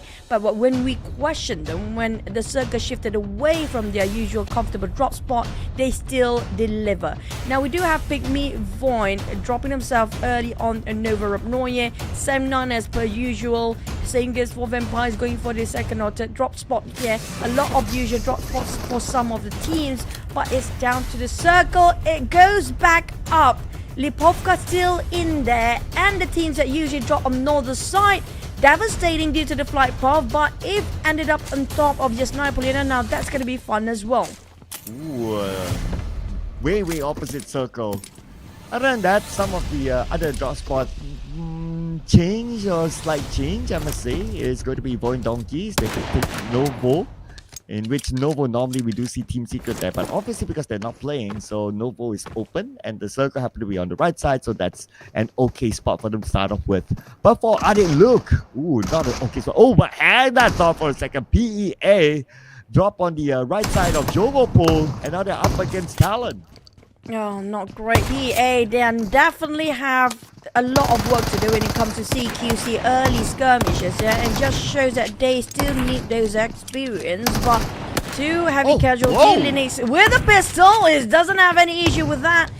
LPA, this is gonna be your first few experience where they've been ambushed early, and hopefully in the future we get to see them more prepared with the early skirmish of CQC. Nice magnum shot by Linux. And now, one more to go on the other side. We got Blazer. Okay, that's going to be one. Can Blaze pull off a clutch? He does have a shotgun. This is going to be the perfect weapon in this sort of scenario. BTR in the base at number 16. But Blaze down to 3 bullets. He does have a magnum still though. But on the other side, he's going up against an AK. Oh, that 5 bullets on his magnum, and there's going to be just 3 more bullets on that shotgun. That's going to be crucial for him to have a bit of a revival done. Lucky enough, Linux being baited to go on the other side of a building. He got himself an AK and quite a number of ammunition there. So for Adam to be revived, this is just the first game for Adam. He have to go through this for the start. Linux! Oh, Adam shows himself. Okay, so it looks like it's a 50-50. That case is happening. No! Linux gets Adam. One more. Oh, Linux reloads. And looks like Blaze will take advantage of the reload time. And Adam will be saved. I retract my statement. That's going to be PA learning as they fly. Means like they are on the fly while learning how to deal with CQC. But Team Flash have to just smash it down, man. And there was a short-lived celebration for BIGETRON Esports Academy. But they still got 4 points. And the 4 points was taken out of TALON. I mean, we're talking about TALON here. They still got the 4 points. So gotta give it to PA since it's the debut in the Super Sunday. Oh, that was a fun early skirmish. The Magnum fight, we call it, for that one. BTR also being eliminated early on, which is going to be finished off by UDO Alliance early, so we might actually have a bit of a replay if that's going to happen anytime soon, since it's a bit quiet across all the map. So 4 teams engaging, 5 teams, including Team Flush just now, the one that actually survived and gained all the benefit out of it is going to be Team Flush, but Team Flush only scored 1 due to the last player just now. Well, naturally because of this flight path and also partly because of the circle, teams who want to focus on to making the rotation and to get into their regular drop spot, or to loot somewhere in between and hit directly into the circle, depending on how the comfort level of each and every team is. So yeah, I guess with the 3 teams eliminated, that also leaves a bit more room for the other teams to get into the circle. We're gonna see the replay here. PEA, what a fight against TALON. They're even pulling out knife if they can. Oh, PEA, the cheer, and that's done. When Team Flash just finished them off, and that's just gonna wipe off the smirk off their faces after that. But at least they're going down with something, with those elimination points. We had so many zeros before Cloud. I mean, if the teams have to bow out early, at least they scored something, they're happy about it. Yeah, if only we kept the camera rolling earlier on, right? Just to see like from the cheers to like, oh, what happens next after Team Flash came in. But anyway, yeah, I guess it's an okay start because of the type of opponent that they had to go up against. IQOO spot out Infinity. Well, Vampires across the board, they only gain 1 elimination points right now. I assume they should be a bit more aggressive for Vampires in this last Erangel map of the day, since the Super Sunday down to only 3 more maps, including this one. But IQOO, that's going to be the long shots and finish off in an instant. So Infinity, they're starting off as a 3. Yeah, so the Infinity trio as a start, never a good news, especially the fact that they only collected 10 points so far, and they are number 12 now. But our superstars, D Xavier, nice and safe, and I believe that's also because of the whole Pachinki drop. The flight path isn't too far for Pachinki, so I would expect them to drop straight into there, having a good loot, and they can plan their move in circle next. Yeah, but even the circle is not that too far off from their initial drop spot as well, so it's pretty convenient for them here.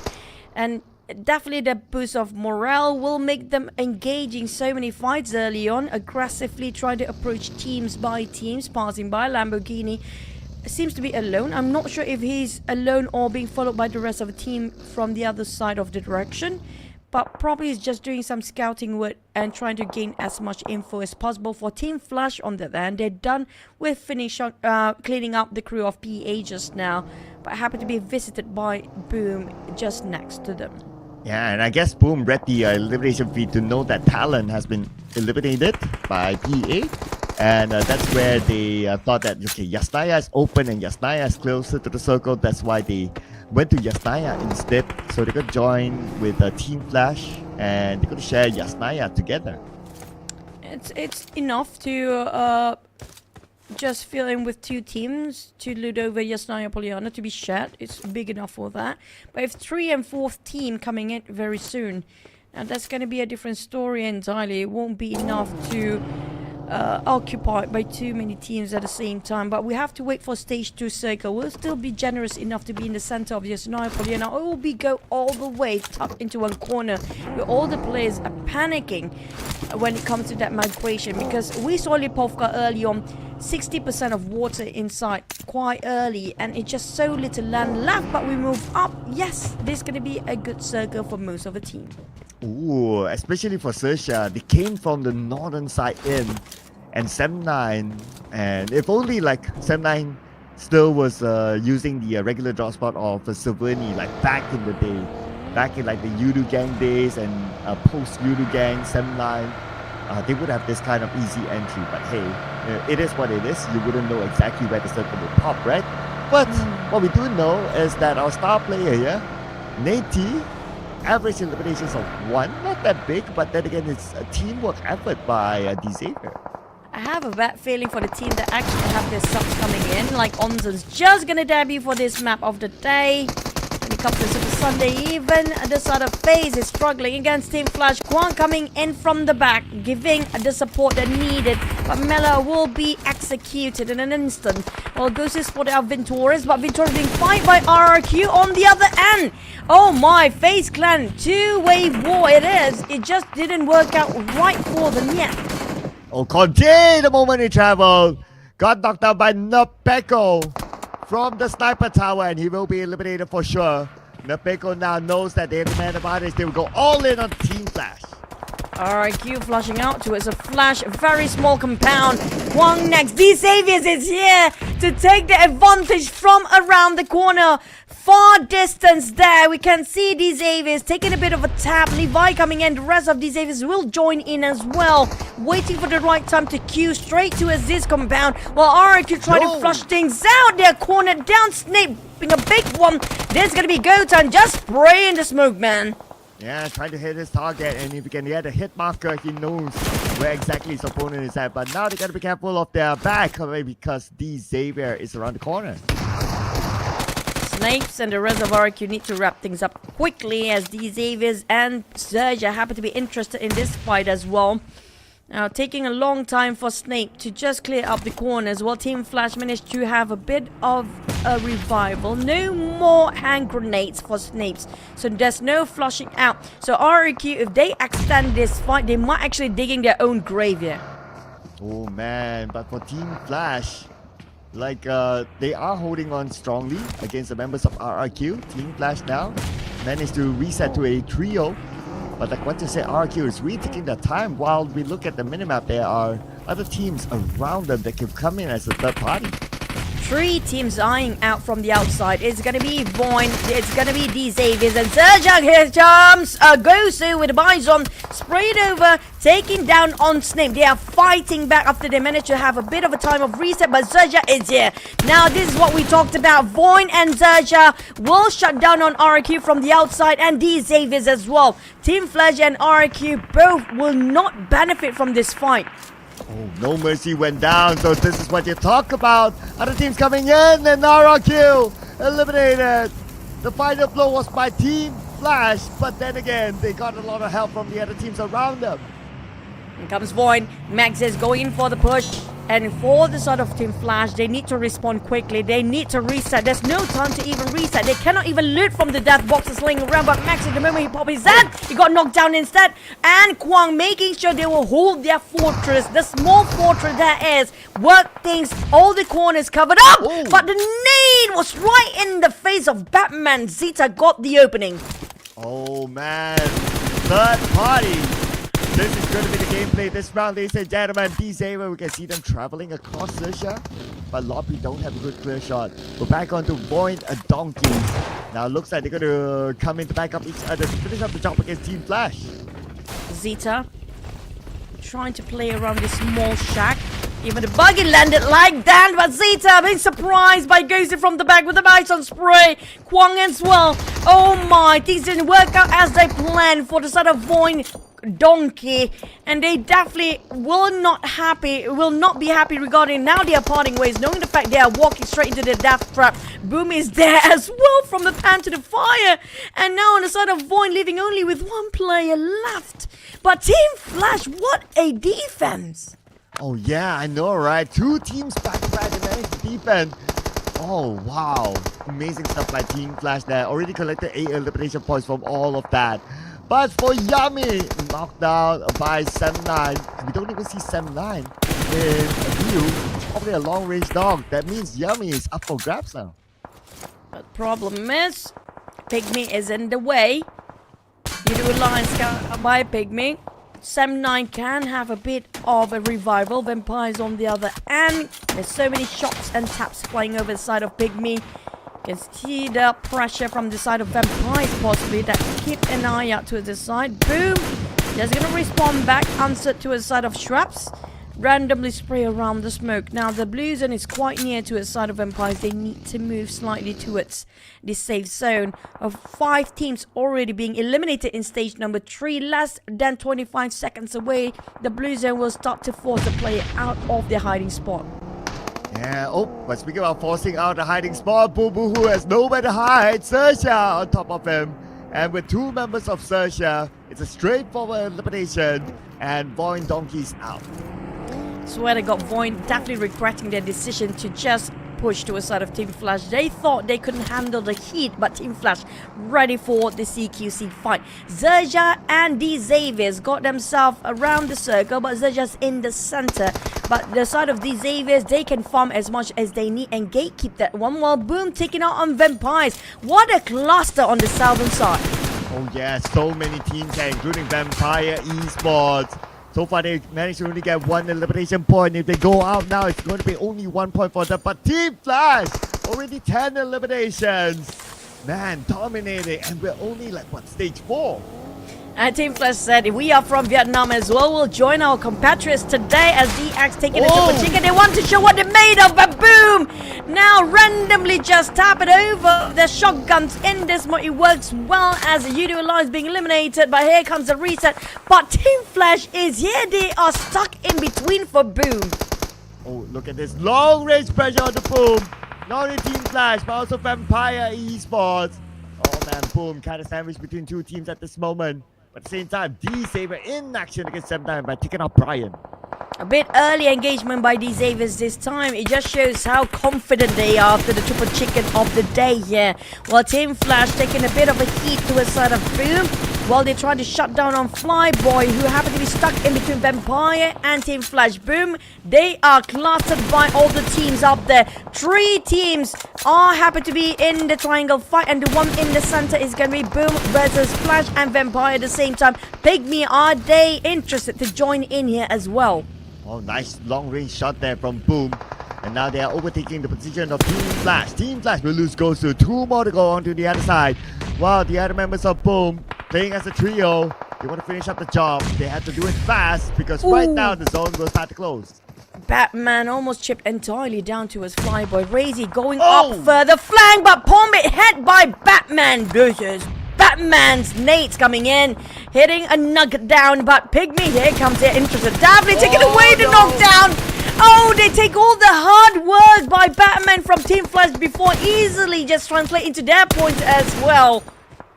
Man, Dimsy scored onto Flyboy. All that hard work by Team Flash, like what you said, all the nades, but they got nothing out of it. It was stolen away by PIGMY. And PUBG Esports now only has Razy left, and he's within the circle. But he's all alone. Let's see. He's going to let them go, but looks like not. He wants to secure back those points. The Xaviers might actually lose their shot at getting their 4th chicken dinner in a row now. SM9 surprising them from behind, but for Razy, PIGMY and Team Flash just cornering him down, and that's the last one. Oh, Kwong, will it be stolen away by PIGMY again? Oh man, that was so close, but still Boom Esports got eliminated. We're only at stage 4, but we have 7 teams left. 12 eliminations by the side of Team Flash. They are flashing their way up here with only 2 players left. It's more than a chicken, and it's so early. 12 players at stage 4 finish off by Team Flash here. I don't know about flashing. That has multiple meanings to that. I'm sorry. Yeah, I'll leave that as it is for now. But our big boys here from D Xavier, they have been eliminated. So no quadruple chicken dinner for them this time. We'll definitely see a new team today. They can afford to make one round of dropping the ball here, and it's not dropping that big anyways. They're still taking a lead up there, but Alter Ego can take the opportunity to overtake slowly, closing the gap for a bit. But Alter Ego has spotted out Sam9, who the one that finished off the Xaviers early on, and Sam9, they need to cut across Alter Ego. They have to force this fight, but how? Since Alter Ego have the advantage of those elevations.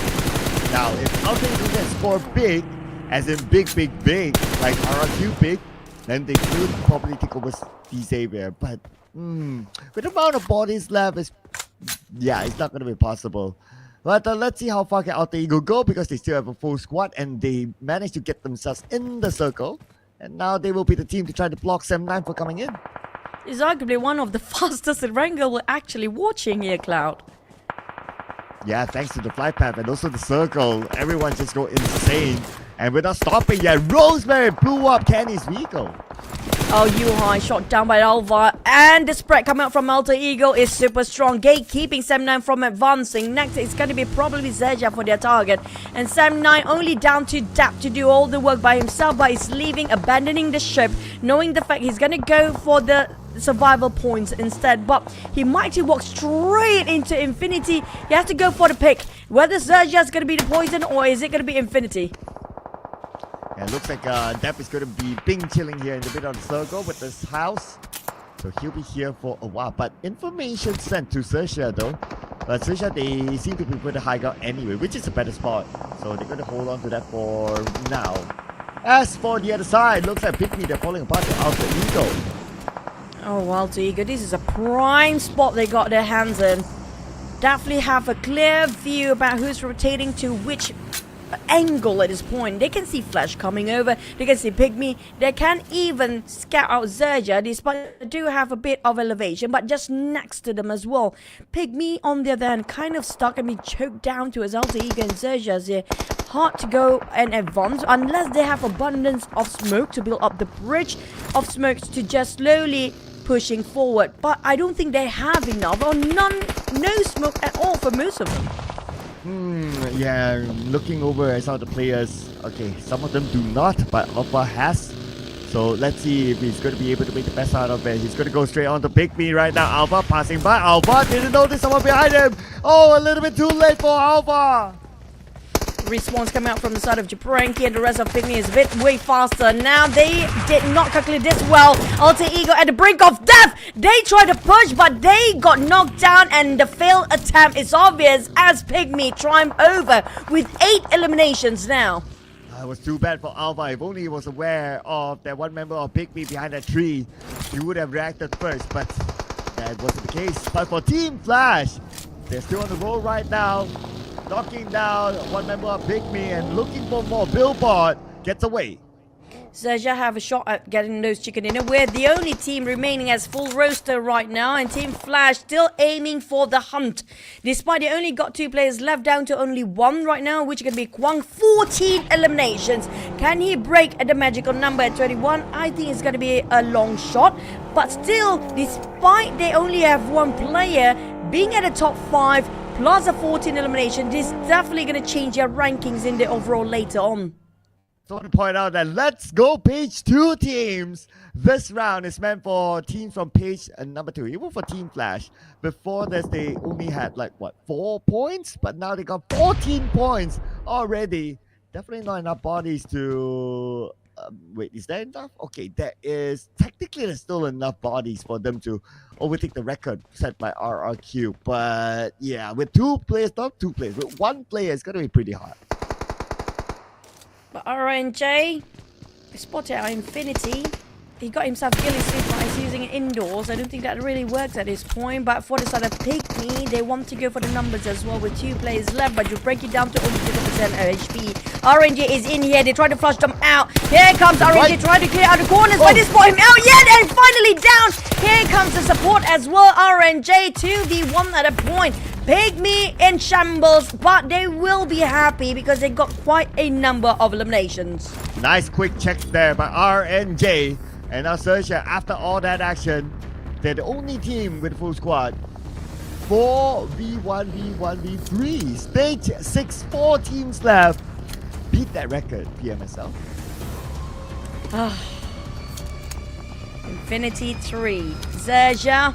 We do know XERXIA, when it comes to getting those chicken, when they are serious, they will not let anything pass by easily.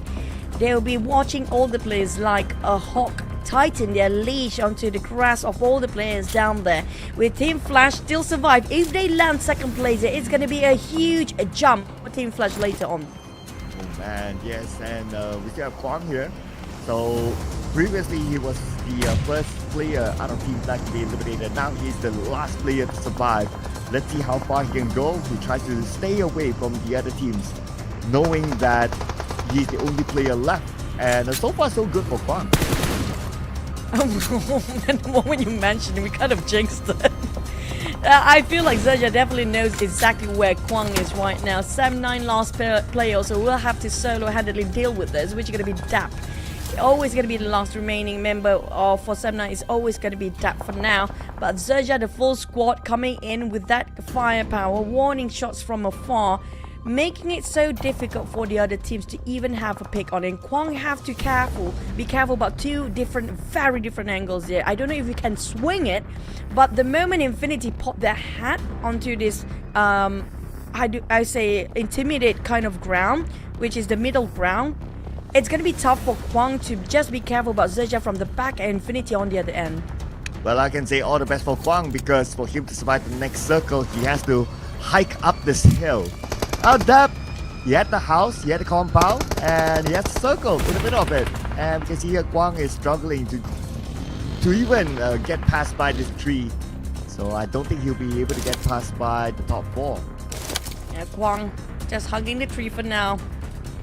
That's it. At the moment he jumps out, XERXIA's Mega Mind will shut him down, or Lobby X, or even Tiger from Infinity. That's going to be difficult. Almost no room at all for Kwang. It's an open space the moment he jumps out from that one singular tree. While XERXIA, all they need to do is just wait for the other teams to just slowly approaching them from a different angle. Infinity, on the other hand, Tiger want to take Kwang away to steal away that one elimination points, but Mega Mind, he tried to bake things out. I'm surprised the fact that Kwang is still alive though, but probably not for long now, because the blue is just right behind him. And all eyes on the Kwang, that is it. Kwang brought his team to a 4th place finish, but they got a whooping 14 eliminations. Another high kill volume on that side, but they did a very good run at that. The rise of the Vietnamese today when it comes to the Super Sunday. But XERXIA, they're spreading across. They're trying to finish things as fast as they can. Don't want to risk it too long for the backstabbers to finally popping their heads as a surprise. Mega Man might actually figure out that DAP will be hiding. There will be somebody hiding in that compound. So they are attempted to actually bait them out. But Infinity definitely kind of confirmed for XERXIA's side that there's somebody in there. And they definitely know that DAP is there, but hang on a second. Looks like XERXIA will stop Infinity from moving forward. Here we go, XERXIA executing their plan. And they know they have the full squad right now, but Penny Case made into the compound probably will not be able to land it onto DAP directly, because XERXIA now is putting pressure back onto the Infinity. Now XERXIA trying to get a double-digit elimination. If they can secure Infinity players and 7-9 as well, that's going to be 10 eliminated plus a chicken dinner. XERXIA's on the other hand, popping out a lot of smoke, trying to confuse Infinity and 7-9, which they don't have a clue. 7-9 is there. Everyone is oblivious regarding DAP's position here right now. They are focusing on towards the smoke, so they will blind spray in the smoke instead while checking the compounds to clear the corners. I wonder how long can DAP last here, but you should be thankful that XERXIA and Infinity, they're distracted with each other. That allowed DAP to just be there and don't do anything, and potentially can go up to 2nd place. 7-9. DAP is just hoping nobody will try to be in that shack, in that very small hut. While XERXIA just trying to bait things out, but they're not overexposing themselves at the same time, not putting themselves at risk. But Erangel might actually spot it out. DAP, he got the angles right just now. It was straight in the line of sight, but he did not discover him yet. Now, due to the blue zone is will be the one that closing on Erangel's side first, so they have to climb down. They lose the elevations advantage. Now it's all on equal field for 3 teams try to fight it up, but DAP, Infinity will flush him out. There you go. You called it. 30k. We take on DAP, so 7-9. Number 3 elimination points for them. It's going to be an all Thailand finale. Infinity 30k. It's 3v4, doable still for Infinity, but it's down to their utilities. They are drying out their throwables, which has nothing left for the side of 10, except for that 3 flash and 1 hand grenade. All he got left is going to be some health utilities, that's it. While the rest of Infinity, I'm not so sure about regarding their utilities wise, but XERXIA, They might also running dry as well, but not so much for RNJ. Well, stage 9 is upon us, ladies and gentlemen.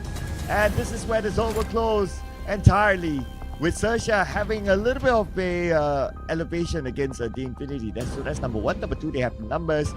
They are still in a good chance to get this chicken dinner.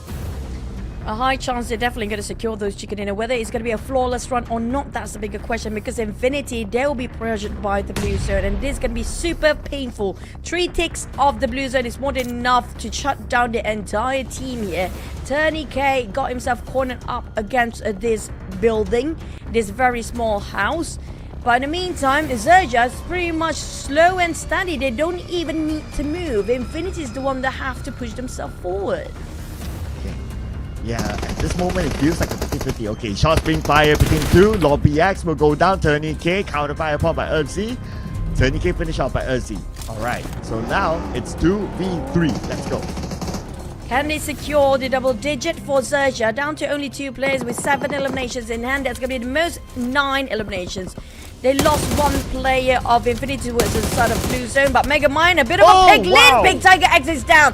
That's going to be the go time. All they need to do is Tony, and that's going to be the end, and it's a clean chicken dinner for XERXIA.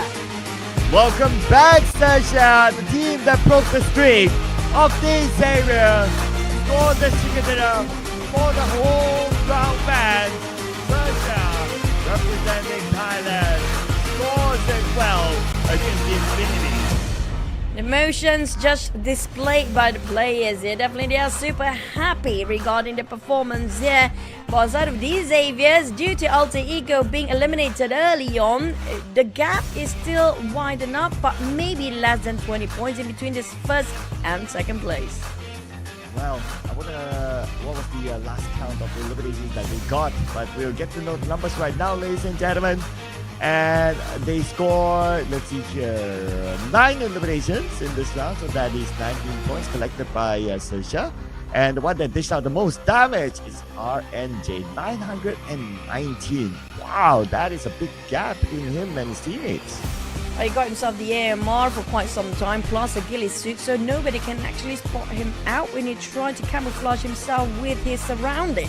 So that's going to be a huge upgrade of loot and definitely beneficial for the side of RNJ. And not just that, they literally just got themselves the best prime spot there is. Almost 1,000 damage with 251 damage received. 50% of headshot, not the most out there. The most we've seen was around 40% or 40-ish% early on. But 5 eliminations for the side of XERXIA. This is definitely going to be a push towards the overall rankings. Prime spot is the key. Like what you mentioned, they got the higher ground of Stauber, the highest peak possible within that circle. So from there, it was easier for them to push down. So one by one, teams were pressured by them, including the Infinity, obviously. And that's how they scored that chicken dinner. But other than XERXIA, we do have a team flash with the whooping amount of 14 eliminations in this round, also coming up behind XERXIA. And PIGMY doing well this time, and Sem9's depth survived to a 3rd place finish. Despite survived only 9 minutes into the game just now, but Team Flash, it has been a crazy run for them. They were hunting people down, bulldozing all the teams along the way, and just got themselves quite a number. But we're going to check it out for the chicken dinner moments by Team XERXIA.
Well, what truly helped them, again, as we saw early on, ladies and gentlemen, it is the high ground advantage against the other teams, taking as high as possible of a peak in Starboard for them.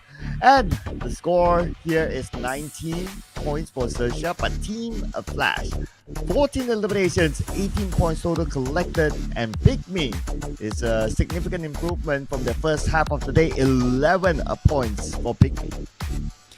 This is quite concerning with so many high elimination numbers across the board in the top 3 up here. It just might be bad news for the second page later on, with a lot of closing off to double digits. XERXIA and PIGMY might actually join in Team Flash when it comes to getting those numbers up for the next Miramar map.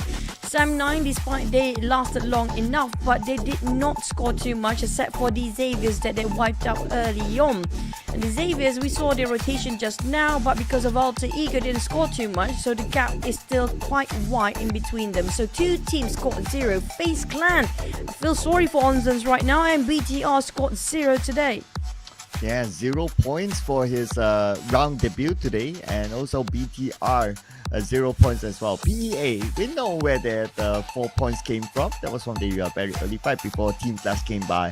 But our overall rankings, of course, the Xavier with the gap that they have collected, they are still up there. Alter Ego still 19 points away from Xavier. But XERXIA, now they are number 3. And the gap is still there between the second and third place, last at 20 points, of course. Same goes for first, second, but FaZe Clan happen to be tied with XERXIA for now. The only things that the only difference is gonna be the chicken that XERXIA actually just collected in the previous round, so that's why they are pushing up to third place. While U2 Alliance still gonna be stagnant at 5th place, but the one that do have some changes is gonna be 6th to 8th places. Sam9 squeezing up to the first page. Yes, welcome Sam9 to the first page. Thanks to Dep's brilliance of holding on to third place finish in the previous round, and they got 3 elimination points together with them. But on page 2, if Sam9 went up, that means some of the teams have to go down. That is boom to page number 2, as well as TALON is still there as well, and BTR without any points, obviously they're there. But the big anomaly here is still going to be Vampire Esports. They have only collected 3 points out of 4 rounds, and they have now a 10-point gap with PEA. That's less than 1 point average per map here for the side of Vampires. And XERXIA versus Team Flash, when it comes to getting those grounds, XERXIA had it better, but when it comes to going crazy with their firepower, Team Flash definitely just go crazy in the last one. Insane play and bulldozing by Team Flash with average elimination points 4.8. But when it comes to placement points, XERXIA, like we mentioned, those high grounds, they played it well. Yeah, so they got a little bit more advantage in terms of placement points against XERXIA. But we're also going to compare RNJ and Gosu. So RNJ came up with more elimination points, so that's 5 eliminations versus Gosu over 4. But Gosu came up with more damage, 1,111. What a number that is, against a 919 from RNJ. And Gosu came up with more assists as well, and I believe that is also because the number of eliminations that they got, someone's bound to collect assists as well. Yeah, we saw how Team Flash put so much work to shut down on teams around the side of the circle, being stolen away last minute. One of them is actually XERXIA. Now we do have a change of win when it comes to our second half of the day. Dominated the first half, the king of Super Sunday still taken by D Xaviers with the most chicken during our Super Sunday of the first week, but XERXIA is only the start of their day. And we're going to switch it up to a dry win map. That is a Miramar. It's going to come up next for our final 2 games for our Super Sunday. And Miramar, well, because it's, again, okay, it's a new map. And also it is a new set of teams that they have not played together before with this sort of group. Obviously because it's a Super Sunday. So we don't know what's going to happen this year.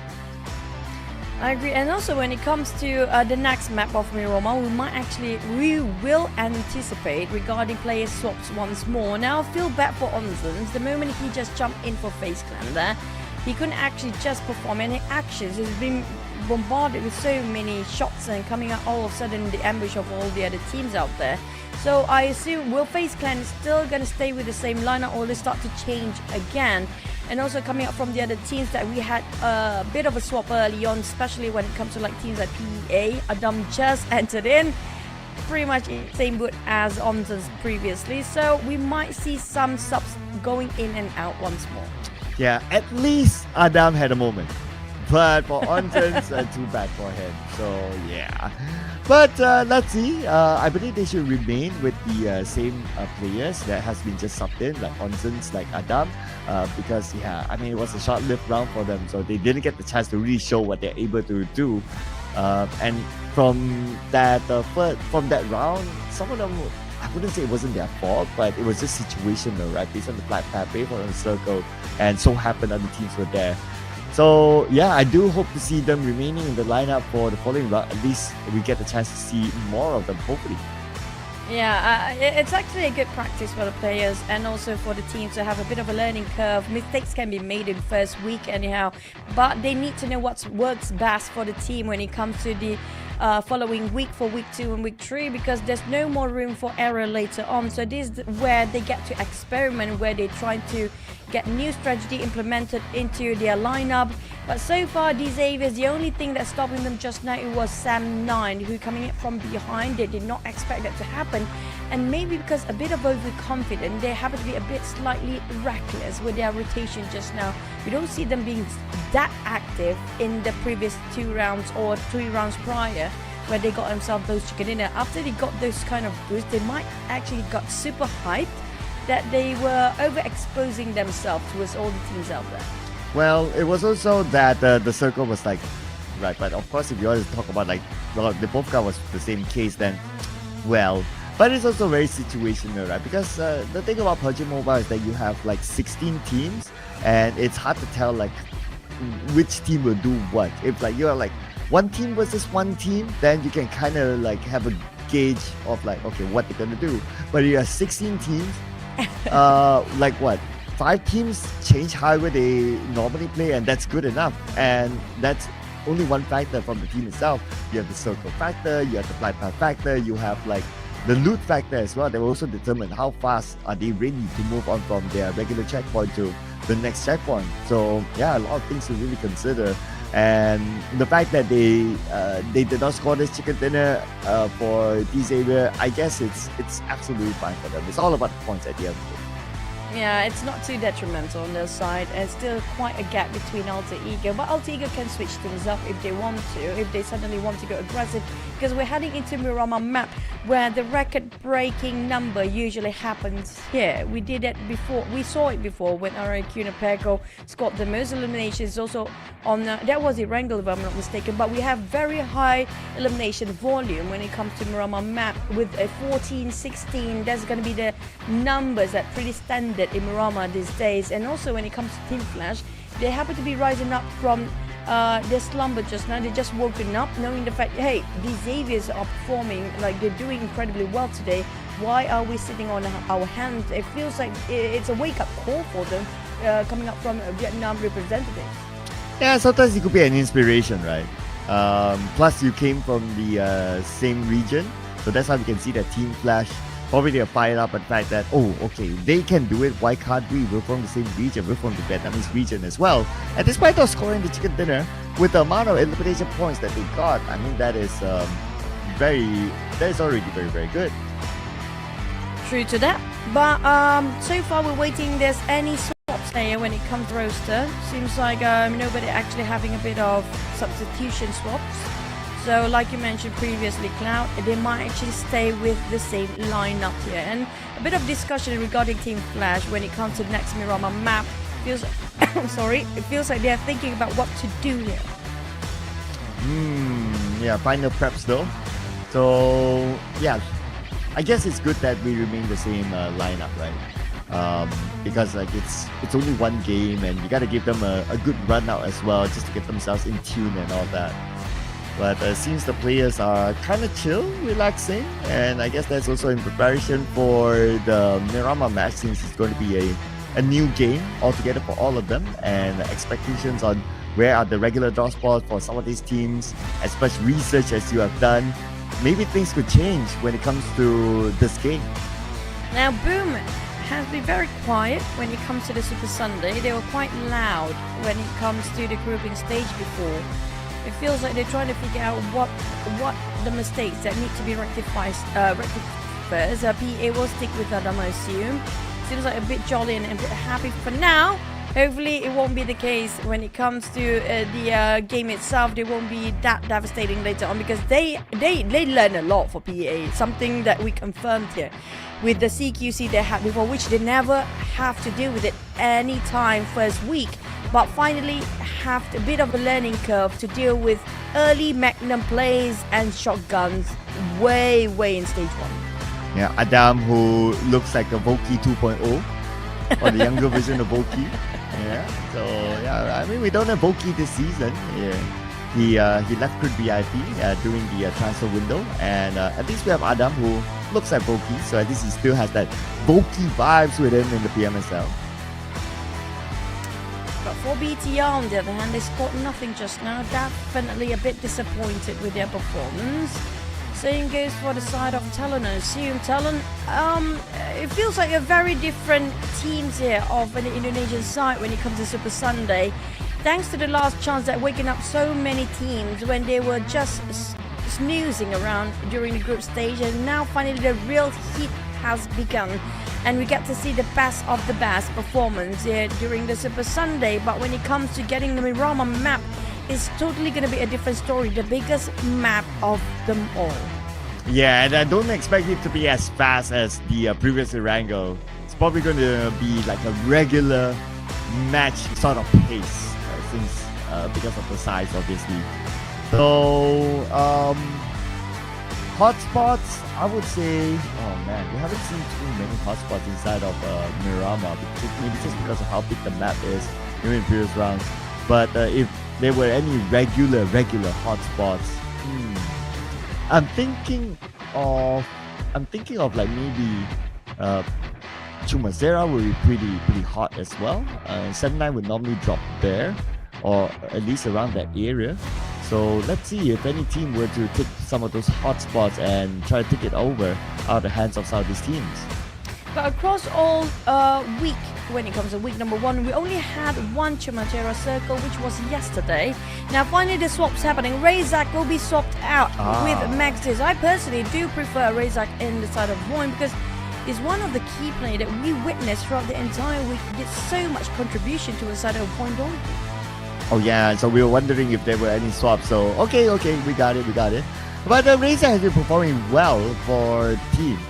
But I guess, sometimes, like what you say, right? This is a long league. You're playing every day. You're playing every day for hours. So I guess sometimes fatigue do sink in, and it's a good time to swap us out these players at certain times.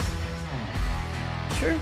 But when we're heading over to the next one, Alter Ego also hitting themselves on, like their heads on, hitting a wall right now. They're not performing quite okay, but Alva seems like stepping up his gameplay now. We do see a bit more Alva than the rest for today, but when it comes to Boom, they fight back. Miramar it is. We're heading into the Sandy Dunes, the biggest map.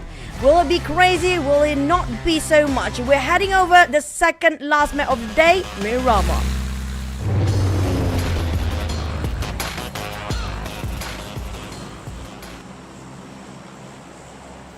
So it is the second last map of today, and also the first Miramar of our Super Sunday series this season.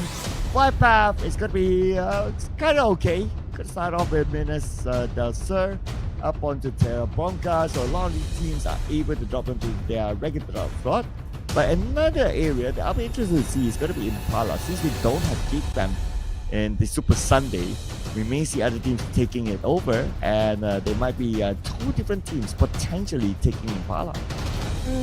Now, and that's going to be interesting if Impala did ended up as the last few circle. We've never seen any Impala circle yet by far. It's always going to be around southern side of Los Leones, and so many times on top of around water treatment area, or just on the outskirts of Centro de Patron, but the rest of them not so much. Only once we had Chumacera Circle, and then 2 times around southern side of Los Leones by far. Now, Patona, we never seen Patona in action, so hopefully there's also a shot at it. Yeah, Patona, if it goes there, VOIN Donkeys will be the happiest of them all. And if we do get that, it will be nice to see because, yeah, of the whole rebrand and also that tweaking of Patona itself. And let's see how teams want to navigate around Patona. PUBG Esports looks like they'll be the team to take away Impala instead. So good pick for them because the circle is not too far away. A lot of concentration around the area of Hacienda and also San Martin. Maybe you might see a fight there. Speaking of circle, pops again onto our Senator Patron water treatment. It's going to be the same sort of circle, but maybe we might have a shot at San Martin here. It shows that if San Martin will be the last circle, we do know how difficult it is to decide which side of north or south San Martin will this place take place, because we do know the street will divide the clear north and south of San Martin. If you pick the wrong side, it's so difficult to just transfer yourself or migrate towards the other end. Yeah, crossing the road is never fun. Although you can create like a smoke bridge, and obviously that's the only option if that happens, but it's still never fun. You always want to be on the correct side of the road, regardless of the situation. And speaking of situations, looks like there's no early fights, and I guess that's because of the factor that number one, the flight path is kind of okay, and also number two is a big map, so everyone has their own spot. Yep, that's a good sign. At least the players that did not actually perform in the last round, especially players like Adam from BA and Onsen who just swapped in, they have a bit more play time this time around to just expose themselves to the experience of Super Sunday in this season's PMSL Summer Split 2024. But driving skills wise, well, then again, I definitely don't want that minivan anymore. It's just so obvious. It prefers the sporty ones. And he prefers speed, it seems, which is okay.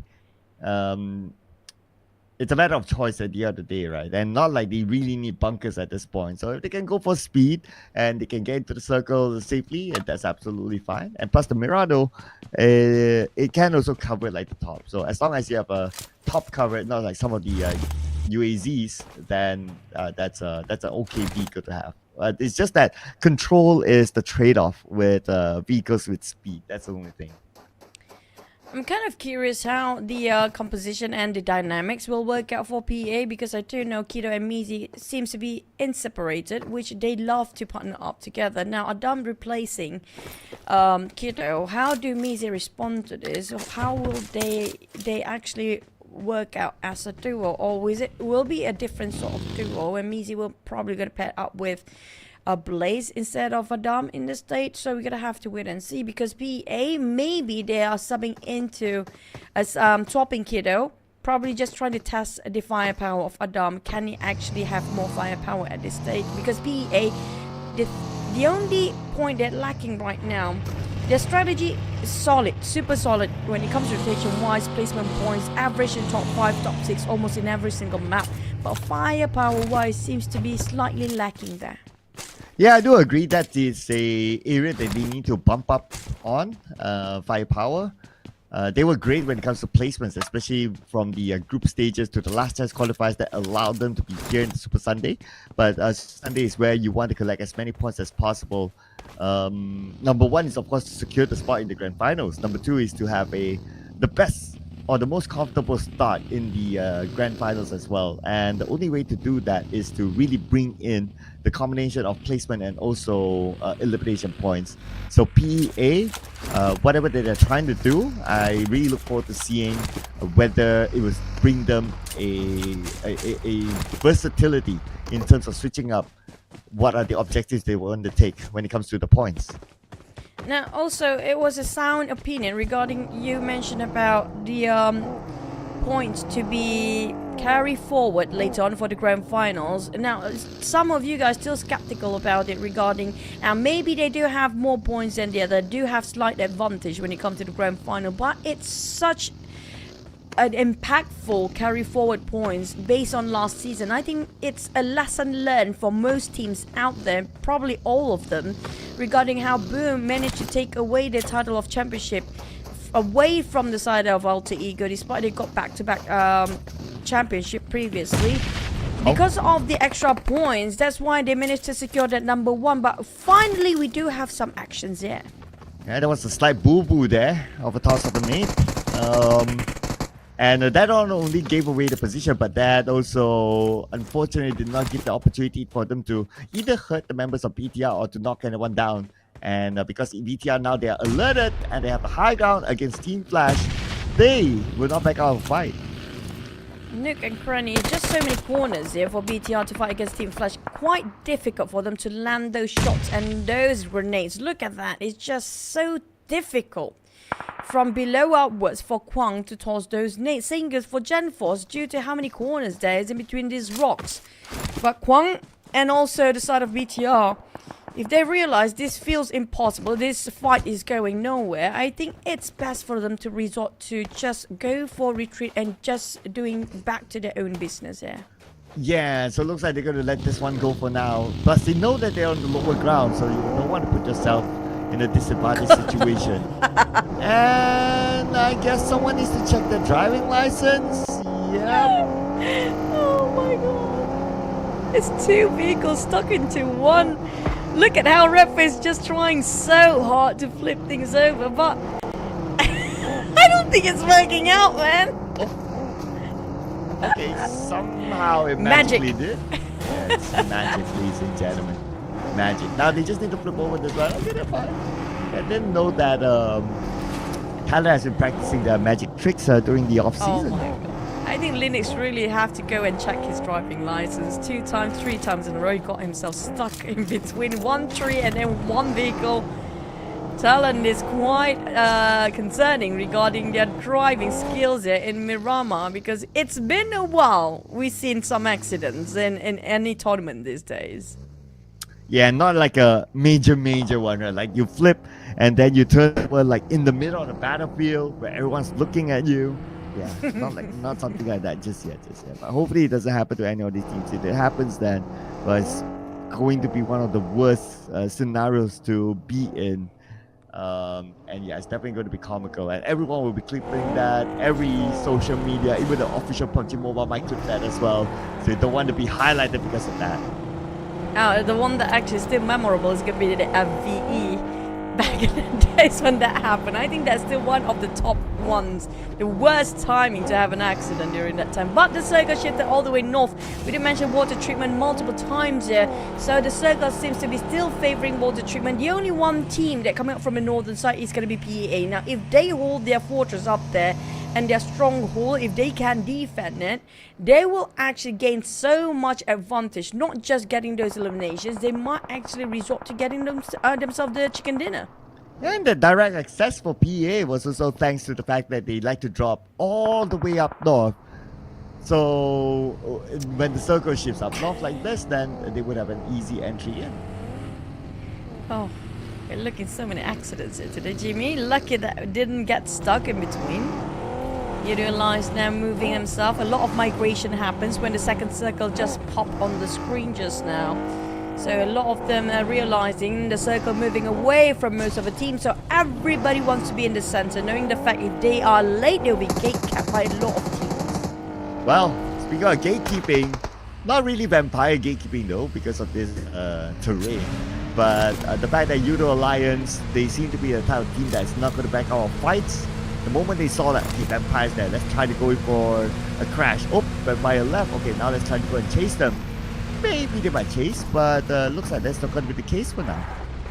It's quite a risk if they really want to chase vampires out here. Too early with no team being eliminated, not a single player. There's no first blood yet on the second stage, during the second stage here. We're heading into third stage very soon now. In between stage 2 to stage 3, that's where the fight's gonna happen. And in between, do you see a couple of warning shots? Like XERXIA just passing by FaZe Clan, but nothing significant yet. Yeah, so warning shots, yes, but no big moves. And I guess it's a little because like obviously they know that there's 64 players still in the game. So that's obviously like, if you get eliminated now, then you're not going to get anything at all. But if only they kind of knew that, okay, that's vampire. They might be at their lowest morale. Then maybe they might go all in for it. But Obviously, they don't, and they will treat it just like any other team. They can even assume that that is a Xavier, and they'll be like, okay, Xavier's peak performance today. Let's not go in for it, and they didn't take the risk. Speaking of taking a risk, they're taking a risk by rotating very late in the blue zone, and now Infinity versus Boom. Logan down to only 1% HP, but it's quite a far-fetched target on the side of Boom. But the circle will shift once more. Water treatment already comprises a lot of play in there. Nobody on the northern side still. And that's the idea came into mind for Infinity. They want to have a bit of a longer rotation. If they can pass by PEA, they might actually get themselves on the southern side of Local Peru, and it might actually work things out right for them. Sorry, yes. Let's see how far further that the Infinity wants to rotate. They can actually take the high ground on the left side of San Martin with the circle for now. So maybe there could be that spot. But of course they have to do the scouting with to make sure that no one else is there. And it's always easier if you get that high ground. I'll do it by the edge of the circle, and you might not get the next stage. You can move down from that easier than you try needing to hike up. Not like you need to hike up with the circle, but the theory is that it's easier to come up, to go up to down rather than down to up. So might as well try to seek if there's a space for them to play on that high ground. True. It's all about those elevations when it comes to this map. But I do want to see where is VOIN, because last time we saw them, they dropping themselves in as they saw. And it's already stage 3. Did they make it in on time? But IQOO and XERXIA, they don't like sharing this. And we have 3 teams sharing water treatment right now. The one that will be unharmed, it's going to be PA. But FaZe Clan do have those slight elevations on top of those mountains. Can oversee what's happening between XERXIA and IQOO. So they cannot afford to even pick out too much. But XERXIA, they definitely want to just fight the teams that right across them. Misery, where are the rest of TALON? Nowhere to be found. Error 404. But no errors for now for Vampire. But they don't know that Misery is there. Okay, they're still circling around. Misery, paging for help. The rest of TALON, where are you? He's hiding it. He heard those footsteps. He heard the players opening and closing the doors. He's like, I'm waiting for the right time to spray. Now look at it, he's holding his UMP. Now, hopefully nobody trying to pick over the side, but the players start to close in, and Misery cannot hold his placement too long. He needs to move, but he got only 1 mat kit. First 8 nowhere to be found. Here comes Newsy. Okay, here we go. Okay, Newsy's just next to Misery. Blue has arrived. Misery? Oh, they didn't pass by Misery. Oh, what? Misery, what sorcery is this? So much luck in play down there. But speaking of not so much luck here, PIGMY versus Boom. Here comes the clash. But PIGMY fought back. Fry Boy finished off in an instant. Translating to 1 point. Razy trying to spray over. Boom! In shambles. Flatten out, which being the first team eliminated with 0 points. Wow, one of those you blink and you miss it moments, ladies and gentlemen. But now Vampire Esports flying by. And looks like the bats are on to PIGMY. Vampire is now trying to be the cleaning up crew. Finished off PIGMY, but at least they got time to reset themselves, because Vampire is overthinking regarding their advancements to clear up the corners where PIGMY at on top of Hassan the Patron right now. Molly's been tossed about. Hand grenades slow drying out in the hands of Tony K, opening the doors, hoping it will clip on somebody. Not so much yet. That Molly stopped Tony K from hitting across though. But now that the Molly is out and it's getting knocked out to Dimsy, that is the signal for Vampire Esports to finish him off. But the other members of PIGMY on the other side.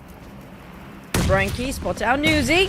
Exchange of nades between these 2 hands and 2 players. Tony K on the ground floor. First floor taken by Newsy. Stone and Shrubs on the outside. Try to clear up and find any sort of information against PIGMY. Jabranki and the rest of PIGMY only left with 3 players here. And we do have another contender coming up soon. Another team just happened to be nearby. Oh man. Other teams could be looking at this and thinking to themselves maybe they can come in as a third party, but now that the zone is closing, perhaps not. But between these 2 teams, let's see who will win the fight. Joe Benke knocked down by Schwabs. Just fires back. And Vampire Esports looking good so far, but Newsy knocked. Oh no. Stone trying to revive on Tony again. Just now, Talon Misery finally being finished off by also Vampire just now, despite he's being extra lucky just at the very moment we saw earlier today. But for Newsy, he's crying for help. Go towards the side of Tony within the smoke while Shucks trying to divide the attention of PIGMY players, but he couldn't hold much longer as a Billbot will knock him down. FaZe Clan eliminated as well as Zero. The Titans are going and dropping like flies down there. Oh, here we go. Stone, Tony K pick out Newsy. So they're back as a trio. They seem to be like the undying. They have been reviving and reviving and reviving. And finally, Shucks taken out. PIGMY still with 2 players left, going up against the trio of Vampire Esports. 2v3. They're holding their fortress quite long enough, but seems like Newsy working well, wonderfully done with those shotguns. Stone, on the other hand, trying to find an opening just to clear the corner. Jabranki back to us all the way at the very end of the house. Oh, Jabranki now slowly pushing forward, trying to find a way, but PIGMY still stands. Newsy will hold up, but it's down to 1v1. Newsy versus Jabranki, but Jabranki managed to reset. Now here comes the fight. Oh no, Newsy took some damage. Jabranki jumps out and surprise Newsy. Vampire Esports out early again, but they're starting off for elimination points, but it's still not the Vampire that the fans would expect. Oh boy, this is not going to be great. Talon will finish off by BTR, but the moment Jabranki steps out of the blue zone, BTR waiting at the other end. And now Redface easily get finished off. I don't know what is the plan for Talon, but they are definitely very spread out between the players. It seems like there's no support fire, there's no plan at all. They are very divided for the Talon players. Slowly one by one taken off by the other teams out there.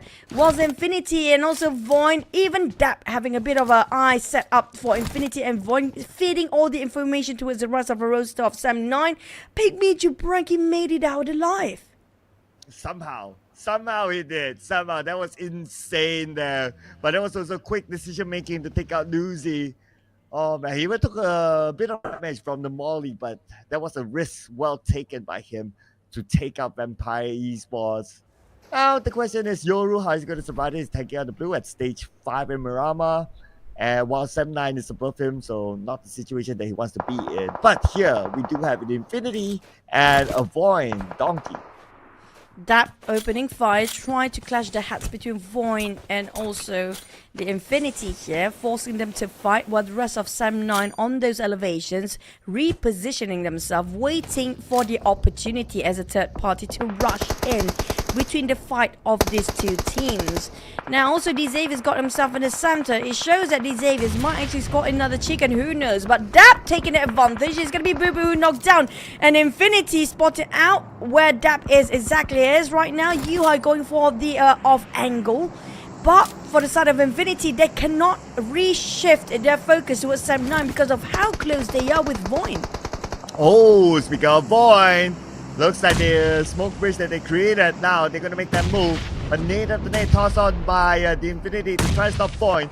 But none of them managed to knock down the members of VOIN. But they did shred a bit of help out of Bobo Hole. And now Tiger X currently on his feet. Santa will coming from the other side to get a knockdown. Now, Sam9, they are butting into this business. It's going to be 4 teams here. PEL, was it PEL or different team entirely? Trying to... Alter Ego is actually taking advantage of this as well. So these two teams, Infinity versus none other than VOIN right now. And these two teams will not benefit out of this fight except for a couple of eliminations. But Tony knocks down. What a jump shot. But Tony needed himself just now. Yeah, that short range nade, unfortunately, went back onto him. But it was a worthwhile trade. I mean, he got knocked and the damage onto his opponent and the follow-up came in later. They still won the fight, in essence. So, still worthwhile and great work by Gotten. Sam9 and Alter Ego tried to take advantage just now and shifted their view and fighting each other as a long-range fight just across where Infinity finished off the teams just now. Yudu Alliance versus BTR next. PA still on top of water treatment. They're not showing themselves too much, but this is quite a risky place for them. If there's somebody right behind them taking those elevations, it can be a clear view for them to finish off. But Sam9 and PA both are grinding towards Alter Ego. Alter Ego stuck in a corner. Alter Ego in the corner and also on the lower ground against Sam9. Not much space to play with. But not only them, the Infinity is below Sem9 as well. And Sem9 is still with a full team. Now we got a good view of where Alter Ego is at. Not only the Infinity beside them, but another team down south as well. So they have to clear the sides perhaps before they can move forward. Sem9 splitting himself into 2-2 formation. Half of them, Dap and Yuhai, will work out as a duo. Brian Kenny tried to deal things with Team Flash, but the circle happened to be shifted away slightly. Nobody is in the center here. XERXIA, on the other hand, facing the wrath of RRQ. Look at the nades flying over all the corners where XERXIA stands. Oh, XERXIA, RRQ. RRQ, they lost Nubeko though. One of their best fraggers. But of course, the other players can definitely still frag. But if we look at the circle, XERXIA, they have the advantage of it. With the 3 players that they have, and with the circle advantage, maybe they can come up with something against XERXIA.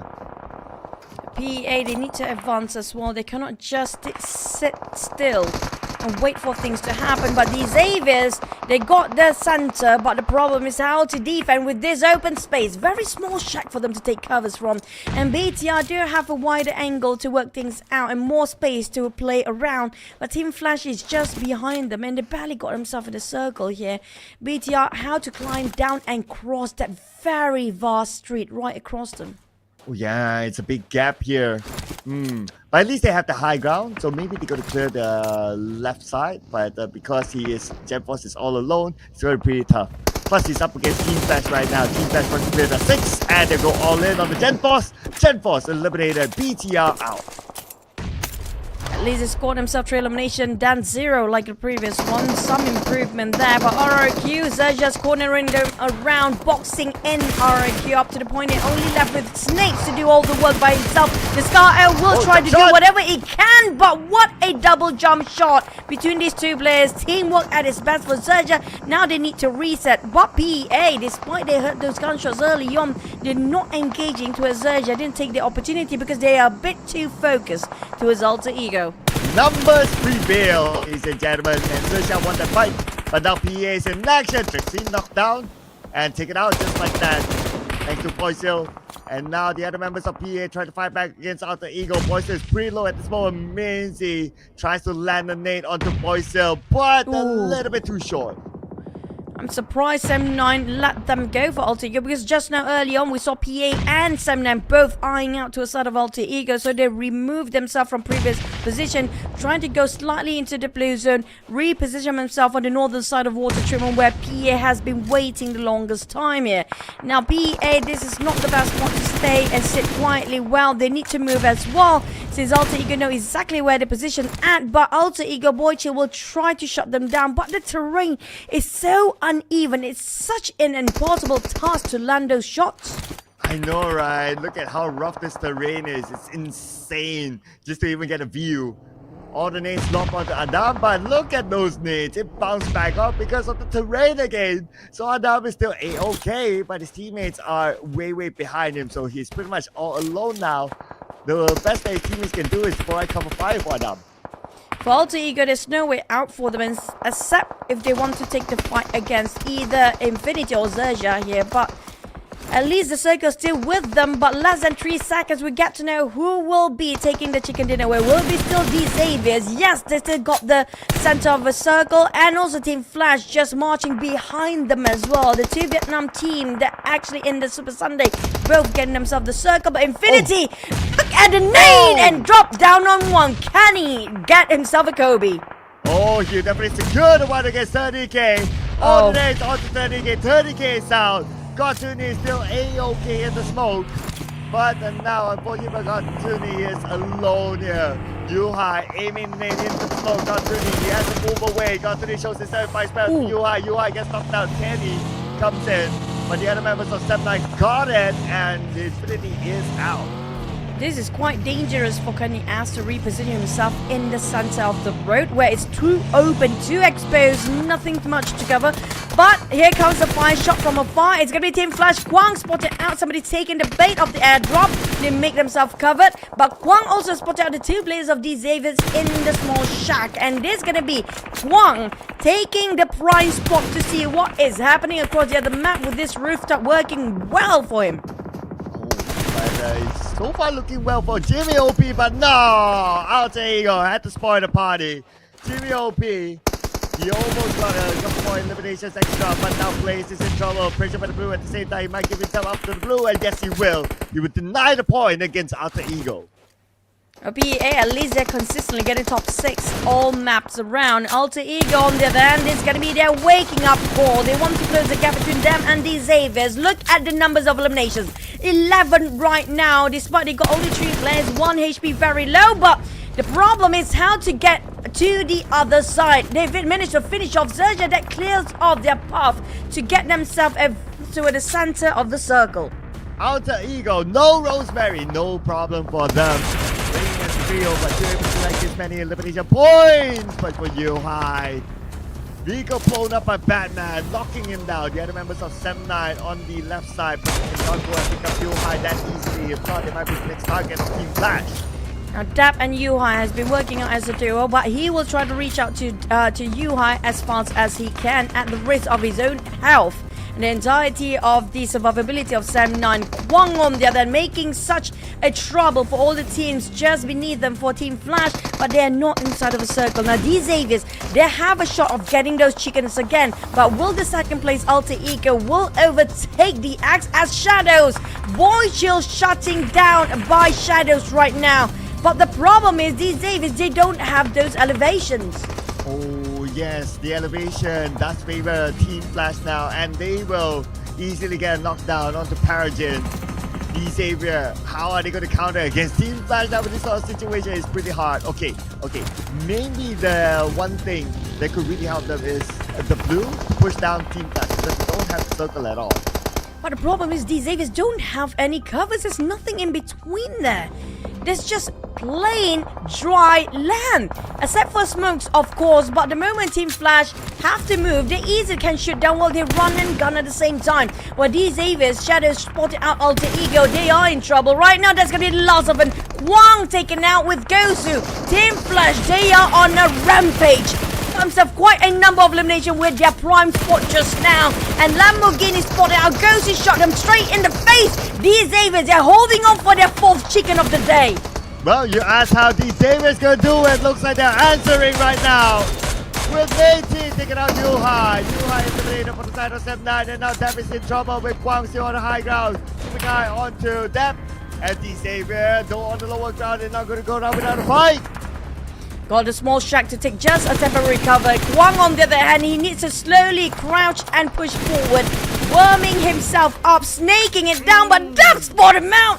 That's gonna be the last of Team Flash. Sem9 versus these Xaviers. 2v1. These Xaviers, they might get another chicken 4th of the day. That is it. It's almost impossible for Dep right now. He's right in front of blue. And we can see that these Xaviers going to put more pressure onto him. They're preparing their nades. They want to finish this job. They want to go in for an early end for this round. And Dep eliminated. These Xavier chicken in at number 4. Somebody stop this guy. The moment they got back to their normal momentum of the day, not being over reckless, not being over hyped with the rotation, take it slow and calm and composed. They got back in the game and not even breaking a sweat, getting themselves those chicken dinner with almost all 4 players alive. Another almost clean run for the chicken dinner. These Xaviers, who can stop them? Man, only the blue can stop them at this point. It is crazy how they managed 2 teams at the same time. They had to manage Sem9 and they had to manage Team Flash. At both at the same time. Now Team Flash, it was unfortunate that they were forced to move down to the lower ground because they did not have a circle at all. But it is still these area having to manage 2 teams. That is the statement there. But looking at the numbers here, so Nate now has the most damage output, 665, and the least damage received, and also the most eliminations. 6 eliminations for these Xavier, 16 points. They have been prepping Nate specifically for this season with no more Chua, and it's just, personally, I feel like this is the best lineup right now for these Xaviers. This is what they needed right now for this season. They have been quiet for last season, they have been quiet for second half of last year, and finally come back with this high asset, high value player, giving so much work for the team. Yeah, and look at this, right? Even in his numbers. 3 eliminations, 665 damage, 230 damage received, 38% team contribution. Survival time, maximum 27 minutes, 46 seconds. When it comes to accuracy, we got a 12% headshot out of him. Majority of it, 50% on body shot and 38% on leg shot. But other than these area, shout out as well to Alter Ego, 7-9 and Team Flash to be the top 4 teams in the match recap. Personally, I feel like the Ego definitely got more than definitely got more than chicken dinner eliminations based on how aggressive we were trying to play. And Sam 9, we can see the struggle, and they are really putting so much effort to getting those eliminations. Yeah, no, right? They are trying to bring in as many points as possible because they don't want to disappoint the fans now that they have the ticket into the Super Sunday. And this is where they need to collect more points because you never know what happens in the following week. But we know what happened here. It's the favorite chicken dinner. Let's check out the best moment.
The recap just now shows how much these Xaviers fought their way for these chicken dinners, despite they don't have any covers and not even the elevations of grounds to cover them. But they played it smart, they played it as well, as good as teamwork can be, with 16 points in total, but Alter Ego trying to close the gap, having the same points with the Xaviers. This shows that still going to be a 90-point gap between the first and second place. Oh yeah, not only that, but what interests me is that PIGMY is up here on page 1 with 7 elimination points, and who needs placed on points if you got 7 eliminations? So welcome PIGMY to page 1. And we do have SERXIA up here, so with a double digit together with Team Flash. So still a good amount of teams with a double digit up here. Again, that is also sometimes a sign that we will see a lot of zeros on page 2. But at least it's not as much as the previous one, because a lot of average of 5 and 7s in the first page here. But Team Flash and XERXIA feels like they already got their momentum to go for the frags here. Multiple times they've been consistently getting themselves in the first page. But speaking of zeros, 4 zeros it is. IQOO, TALON, FaZe Clan, and boom, without any points. But Vampires, at least they scored a 4 for this round. Yeah, the 4 eliminations, very crucial for Vampire since it's a tough day for them. I don't think they managed to cross the 10-point mark yet. But the other surprise, of course, is the Boom Esports. It's been a rough day for them as well. And of course, coming in with the status of the previous PMSL Champion, I'm sure the fans will expect a lot more than that. Speaking of the overall rankings, do we have any swaps? Yes, of course. Team Flash pushing up themselves all the way to 5th place. Same goes for the side of Sam 9. Well, we're gonna have the chickens all towards the side of the Xaviers. Only one managed to snitch it away, steals it away from the Xaviers, and that's gonna be XERXIA. The rest of them, good luck having the last chicken of the day. Oh. I'm also looking at VOIN Donkeys, only 6 placement points. So all their points are because of eliminations, and that's their strength, I guess, to put them up in page number 1 to join up with the other Indonesian teams out the ego. But on page number 2, so that's a confirmation here, ladies and gentlemen. Vampire Esports still not even hitting the 10-point mark. Maybe it will be for the next round, but at least they got himself for the Super Sunday and got some elite points to be contributed towards their grand finals later on rather than 0. At least we see that from the bright side view. But they should take the advantage as much as they can for the last map, knowing the fact it's so hard and difficult to get into this Super Sunday in the first place. But looking at the numbers just now, we're back to the Xaviers. They definitely did so much work with no covers, with no elevations of ground. The smokes actually, they definitely, depending on the smokes, almost 100%. Yeah, I know, right? I mean, without any covers for the longest time, maximizing the smokes is a must for these areas. So great work by them, coming up with the most smokes used. Other than that, you got Yudo Alliance, XERXIA, and also Team Flash with very close with the amount of smokes that they have used in this round. But at the end of the day, it's about how you utilize it. And these areas definitely shown that the way that they use the smokes are good based on their situation. And in case you just join us, well, you're not looking at double, you're not looking at triple or quadruple. Yes, this is chicken dinners for these areas now. Now, if you also think about comparing with the back-to-back chicken, that's actually the 4th back-to-back chicken since the group stage. Since we're having a clean slate starting at Super Sunday, I mean, can they score another, make it 5 chickens in a day? I don't know. Maybe they had a bit of a break, just letting somebody else to just take it away on the second half of the first map of the second half, which was the Erangel. Now with the last map remaining for Miramar, will they let it a chance for somebody else to have those chickens? Since they're getting it too much by now. I know, right? It's like the I'm going to put out the quote from Shaolin Soccer now. You know, in Shaolin Soccer, there's this quote. In case you guys watch the movie, there was this one scene that one of the main characters, like they lost 40-0 to the Shaolin Soccer team, and then his response was like, literally translated as I want to play football. So what it means is that they didn't really get the chance to play, and they want to play, but you know, it was all taken 40 goals to 0, and they just didn't get to play. Yeah, remember that scene. They don't really get to do anything because it's just the goalkeepers versus the goalkeepers that time. I remember that scene as well. I love that movie. You guys should watch it. It's very fun to watch and very entertaining. But yeah, that's the case of the Xaviers. I guess we can call it the kings of Super Sunday for now, because they're taking the turn away, not letting anybody snatch it from their side, and keeping their seat warm temporarily is just there. And then they're back. They're back for another chicken, probably for the next one. Yeah, I mean, no doubt now, no other team can overtake them in terms of amount of chicken dinners, at least for the Super Sunday. So they're really happy now. But if you can wrap things up, it is going to be the icing on top of the cake for the Xavier. But of course, it's not only about this one Super Sunday, right? I'm sure they're also planning of like the what ifs. The what if they don't make it into the next Super Sunday, at least they collected a lot of points this time. And I don't know, I'm sure they don't want to, but even if they miss out on one Super Sunday, they would still be kind of okay, I guess. Yeah, I agree. It's best to put some safety net for Super Sunday week number 1 here in case things didn't go as they planned it to be when it comes to the week number 2 and week number 3 later on. And especially when it comes to Vampire, this is quite concerning. They barely got a double-digit scores by end of today, so they definitely need a bit of a change when it comes to what works right for them today. I don't know, will they have swaps of players, or do they play differently, or they will change a drop spot, but something needs to be changed here. Yeah, I know, right? A lot of these teams, they need to really work out their stuff.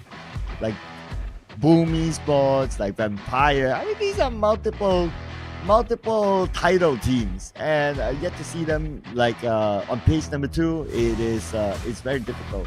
And I'm sure there are a lot more expectation onto Vampire since they are playing on their home ground.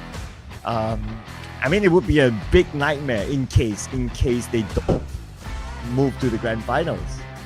I really want to know what's happening behind the scene for Vampire side, since it's so rare for us to see them dropping the ball entirely. We're talking about 100% dropping it when it comes to the Super Sunday. Sometimes we see them hot and cold, and that's pretty normal for most of the teams.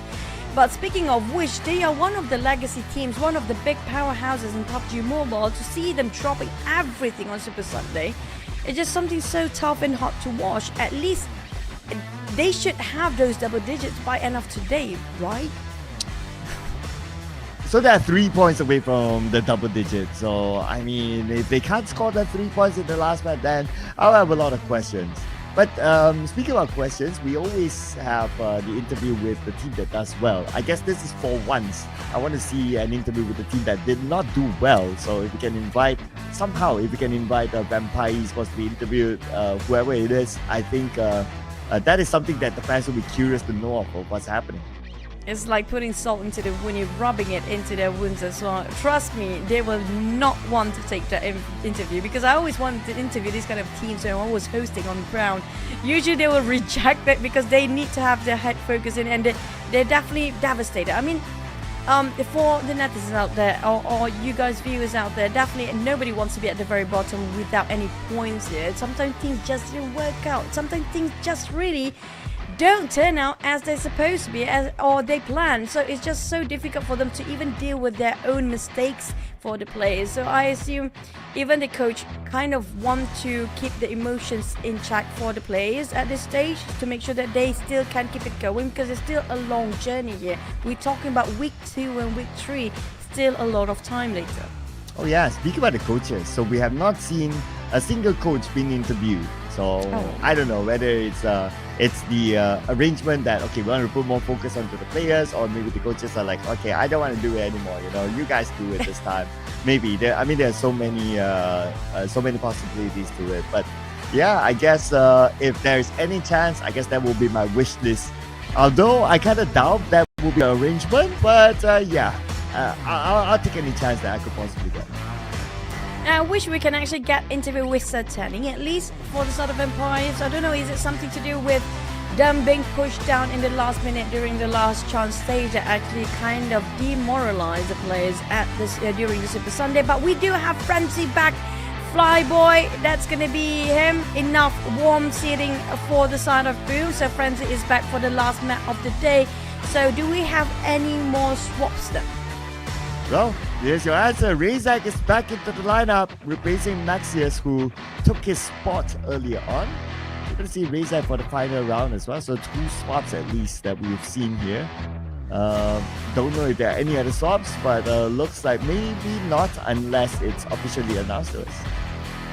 Maybe we get to see in the game as well. Maybe they're still deciding whether some players want to play or not. But it feels like Gear's already up, and they have such a yellow already plugging by the players, so it shows that everyone's already ready up in the lobby. It's all about the timing to fly officially into our last Miramar map, the last map of the first week in Super Sunday, and this is super important. So I assume some teams will want to force and engage the fight early just for the sake of the elimination points here. Yeah, this will be the final round for these teams to collect as many points as possible. So maybe the elimination points will be what they will be focusing on. And we might see a faster round. I don't know. It's kind of hard to tell, right? Because it's only week 1. But sometimes you have to make the assumptions that what if I don't make it onto week 2 and week 3? At least I put myself up there with the most, with as many points as possible to set myself up for some safety net. But let's see what will happen since it's week 1 of the Super Sunday final game. Here we go.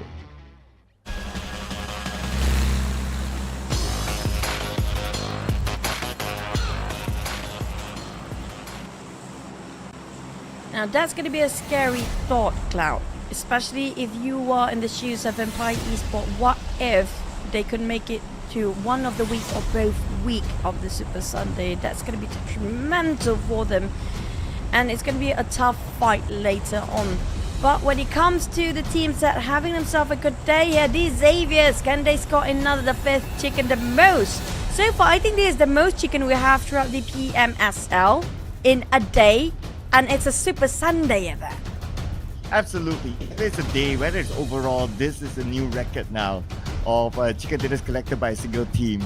So yeah, it's about like whether they can continue on the stretch of chicken dinners to ensure that that record will be held on by these Xavier for as long as possible.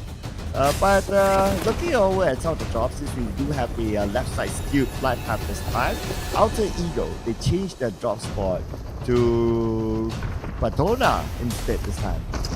Interesting. There's a lot of teams loving Patona these days. Infinity is nearby.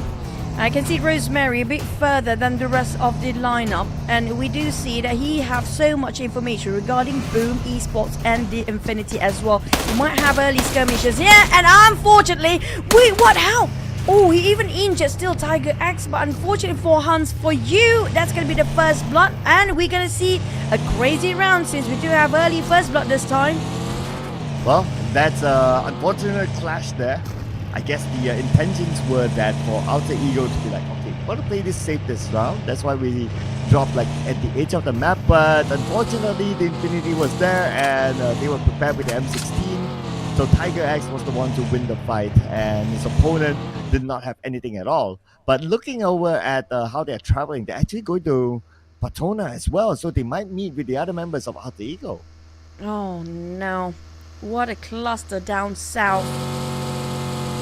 And I think it's best for them to go for looting before they get into Patona first. Whatever small hut or jacks or even the compounds that might actually passing by right now, they need to get themselves something to win. Well, no, they're just gonna go straight down. I'm not sure if this is gonna be enough for them with their weaponries and their gears.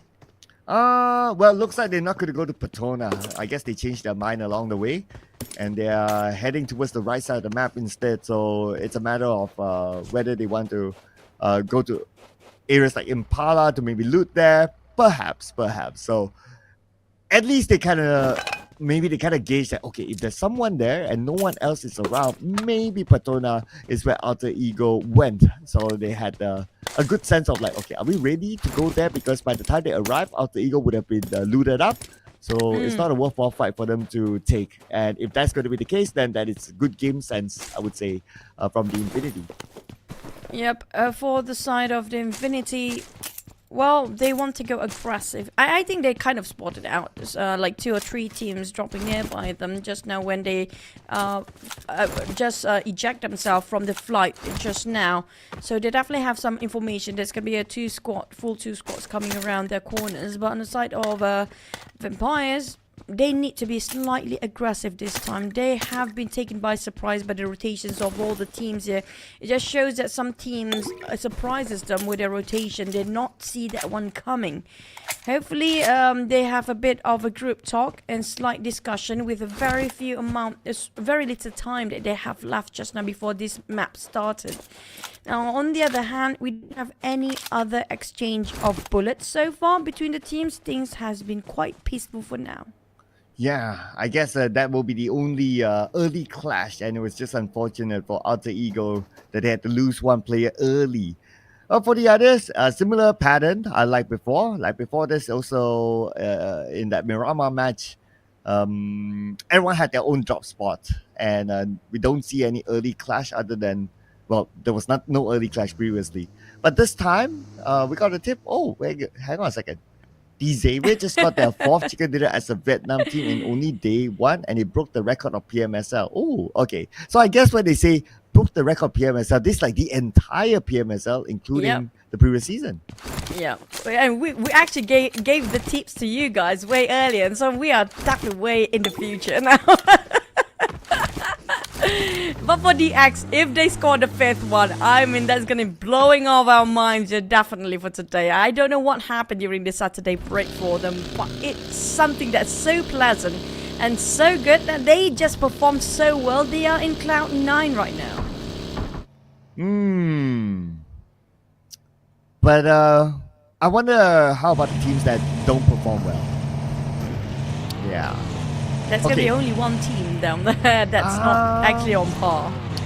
I would also say that I know all of these teams are big teams, right? But I also want to put out that okay, we talk about Vampire, we talk about Boom, but BTR is also on page 2. Oh yeah. Yeah, so I mean, let's not forget that PTI is one of the biggest fan base in the world. So can you imagine the response they might get from the fans if they don't do at least a big comeback in this final round? I just hope the fans stop spamming their social medias by end of today. That's it. But personally, I feel like the quality of the game has been increasing so much these days, tremendously. It's like everybody, firepower wise, is actually on par. It's down to really teamwork and strategy. It's down to only these 2 items right now. How do they play along with their teammate and how to adapt themselves with the bizarre circle shift sometimes. But personally, I feel like there's three levels of teams right now. We do have these Xaviers and Alter Egos in their own tier right now due to how big of a gap from 3rd place down to 15th place, pretty much in the same stack, except for Vampires only. Oh yeah, good point. It feels like they're both in their own world now. It's like it's a Xavier and Alter Ego show. And if like that's the perspective of Xavier at least, right? They'll be happy to like, oh, Alter Ego, they lost 1 player early, great. So now this could be the Xavier show. If they can score this chicken dinner, okay, I'm looking at they are 24 points from the 100 point mark. If they can score 100 points in 6 games, that is crazy. So in order for them to do that, they need to score a chicken dinner with at least 14 eliminations. Well, we've seen it before on the group stage, so yeah, Xavier, they can do it. They definitely can. All they need to do is just play it quiet. They cannot be too reckless. That's what happened in the last Erangel map of the day just now, when they were overhyped with their momentum and they start to be too active with their rotations, where everything just happened to be looking a bit messy when it comes to the team's rotation, their placement, and also their positioning when they engage in wars and fight. They're taking fights too reckless. And that's where things get a bit wonky for the side of these Xaviers. But the moment they got back, they composed again, they just refocused what's the objectives for today. They can actually do it. And that's what happened. And it feels like they're trying to relive the moment of the last day of the group stage. And if they implement it again for the last map, it's doable. They just have to play it quiet for the first few stages and go for the eliminations when they are in the top 5. But who is shooting Sun 9 right now? Yeah, I have the same question as well. We don't see any other team on the minimap, so there's definitely a long range.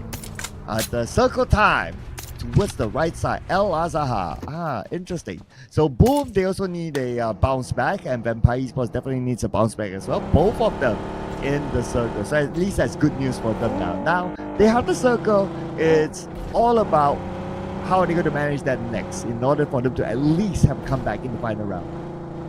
And also I saw the fact that Alter Ego, one of the players being eliminated early, they resort to taking a bit of a slower rotation, trying to take one thing at a time for Alter Ego. So they will rotate a bit later than the rest of them on the southern side of the circle. But northern side is quite occupied as well. So we're going to see when it comes to stage number 3 later on, there will be a lot of fights happening around the edges of the circle. Yeah, I guess that's what happens like when you don't have a full squad. So you resort to like, okay, we don't have that one player. That player could be an extra pair of eyes for us. So naturally, like, you have a lesser view of things or what's in front of you, and that's where you be a bit more cautious in rotating. But Vampire Esports with the full squad, they're definitely not overly cautious, so they've arrived in this compound where they're going to share with a FaZe Clan. It's going to be the new nameplate, also truck stop, where a lot of teams happen to be part of it. Here comes the crazy team Flash. They are going for the eliminations. They're about FaZe Clan already responded first, victorious. It didn't connect for the sprays just now, but also given away the position to a side of Empires. And Team Flash definitely knows it's going to be probably two different angles, but they don't know how many teams are they at this very compound.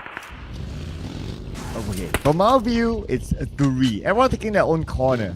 But because like this is like a small urban area, so that's why like, you know, they're not just going to cut across each other just like that. And they know that they have 63 players left in the game, and it's not sometimes only about like the teams in the compound or in this urban area, but also the potential third party, the eyes from the hills that may come in after the fight over. Yep, we're waiting for that to happen because the transition will get really tough the moment we saw stage 3 commencing later on. But BTR 7-9 seems like they are inseparable for now. Gen Force clipped down to only 10% of HP left. Kenny on the other end trying to make an opening for the rest of 7-9 by climbing high up. But we do have these Xaviers across the other side as well. If these two teams not being careful, these Xaviers playing a lot of third party here today.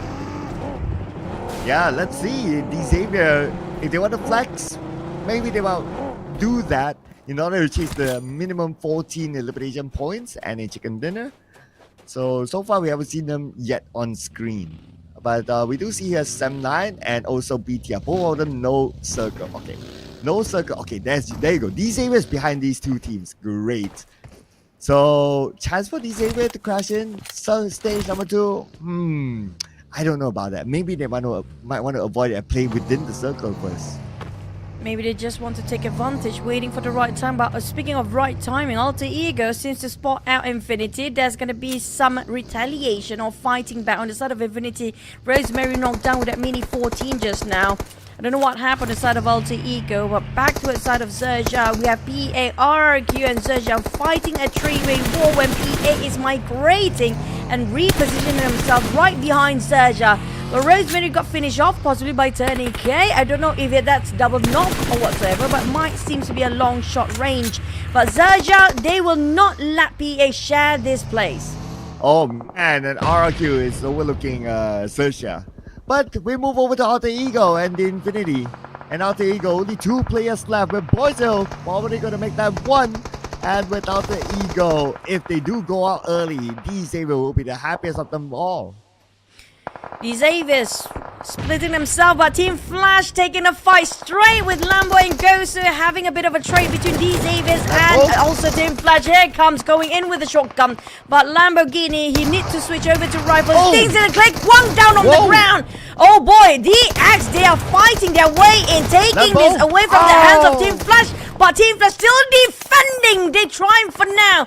Where is the last few players of these Xaviers? Well, Parchin seems to be kind of busy with FaZe Clan on the other side. But after all that, they only managed to get Gosu. Batman and Kwang will be revived. Now on the other end, okay, Parjin has survived. Batman is pretty low. Now he managed to heal up. The Molly will buy him time for him to reset everything. And Parjin, the moment he goes in, he's going to fade up with 2 players from Team Flash. Parjin's face, Parjin goes down. 1 point for these area, but let's be real. 76 points, these area, they're pretty okay. It's still 19 points on top of a difference there, since both teams garnered themselves 1 elimination each. But the one that actually we should watch out for right now, 7-9 versus BTR, is going on for quite a long time. Brian spotted out, Genforce sprays, but Genforce managed to cover himself while cooking up the nade. Will it cancel out or explode by himself? But Brian will return the favor, responding and answering towards those explosions just now. But Brian needs to save Kenny. He's on the ground bleeding out. Oh man, Kenny is on the lower ground though. So now Brian is kind of busy with BTR. BTR with the high ground advantage will knock down Brian. And looks like 7-9 is out this time without a single point. BTR will actually take that victory in hand, but they need to move. Empire, FaZe Clan, Team Flash. a bit too crowded on top of truck stop. That is why, and the reason is going to be because of circles. They comprises a bit of a truck stop. They don't need to leave, but will they willing to share and wait it out? Ooh. At some point, they'll definitely have to fight each other, so that's going to be the interesting part of it. But speaking of interesting, XERXIA no circle, so it's going to be interesting for them on how they're going to overcome RRQ with the high ground and the inner side of the circle against XERXIA. And also PA just now, they're being forced to split their formation due to the rotation being charged in by the teams behind them, which was XERXIA. That's going to be tough for them to reunite their group, but Infinity Tiger, nobody can save him at this point. It's just too split at about. And Infinity in shambles. There's no way for them to save it. Their teammate, the last player of Infinity, will go for the run. Logan that's alive, but he needs to get to safety zone as fast as he can. Wow, we did talk about RRQ and XERXIA. Napeko took out a member of XERXIA based on the elimination feed.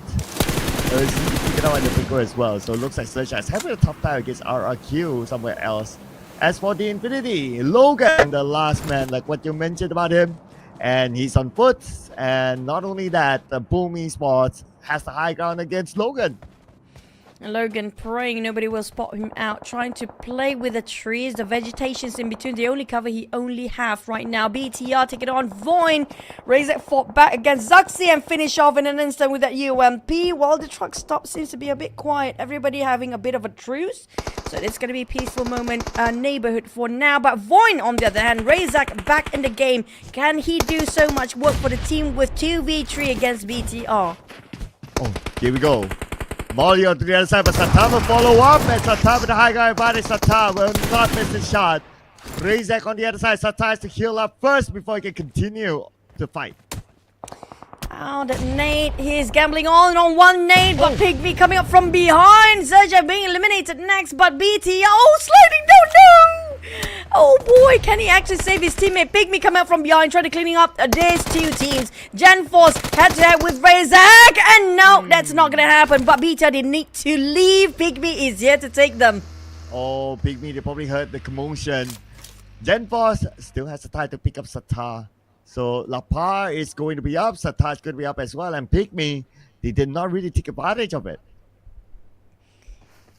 They should have. They should have.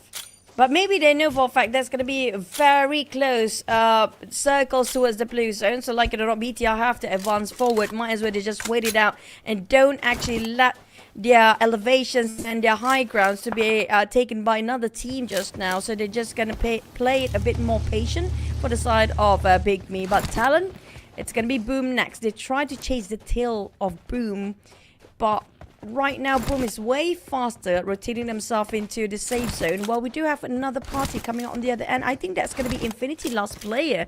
Praying no TALON players spot him out. Oh, PIGMY and BTR. Looks like we thought that PIGMY would let BTR go, but no. Now they're in the fight. With BTR, two players here, left and right. I think we lost Soikla for a bit. Hopefully he's back with us. But on the side of the fights here, we're looking at this southern skirmish on top of truck stop, which is no more in the circle. FaZe Vampires and Team Flash and Udo Alliance. Udo Alliance will get in safely, no problem. But PIGMY versus BTR, and that's not breaking a sweat. They still scores the number despite Billboard being knocked down, but BTR couldn't make it through. Well, I mean, PIGMY, they had the better side of the circle anyway. So BTR, they have to kind of accept that if they don't win the fight, obviously. But they got 9 eliminations, which is not too bad for BTR. Quite decent. I have to say this is yet their best round on during the Super Sunday when it comes to the eliminations. But sadly, I don't think they have much for the placement points. But PIGMY, they are on the run for a hunt.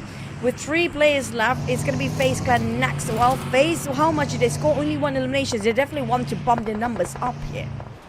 But now for FaZe Clan, from PIGMY from BTR, now on to FaZe Clan.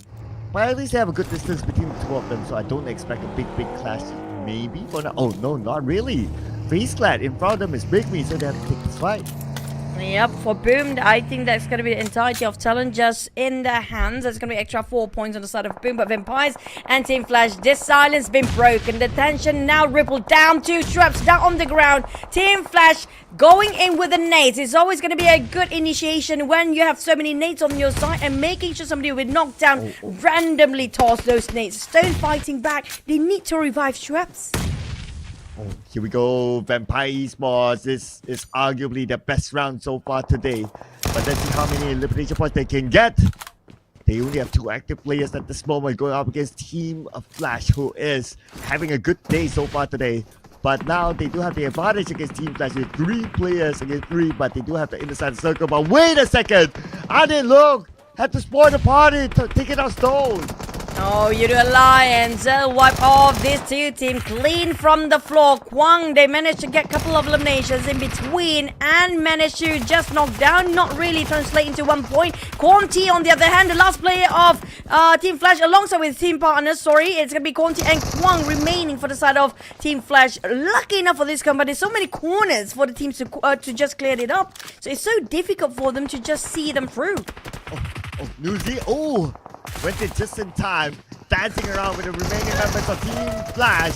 Newsy fights back, but Newsy 1v2 is difficult round for Newsy as Vampire Esports out with only 1 point collected. So Choo, I guess no 10 points for Vampire Esports. No double digit by end of today, but back on the fight we go. FaZe Clan versus PIGMY. PIGMY is on the hunt, but FaZe Clan is going to be on the specialty when it comes to DBS at work. He managed to shut them down. Mormon as well as Venturus also being knocked down before, but it's not going to be a problem because PIGMY is done and they will wait for the next week. PA next versus RRQ. They've been here for the longest time. RRQ handicapped by the earlier fight, and now PIGMY is going to take advantage of it, and PIGMY should be able to... Oh, hang on a second. On the south side, and then the team got eliminated. But back onto RRQ. Oh, circle shift, and they're on the outer side. Snape is going to be the last one, and PEA should be able to wrap things up with this sort of advantage. Well, we've seen 1v4 clutch before. It's not impossible if Snapes actually surprise them with some other plays, but the nade will make it almost shutting down towards RRQ.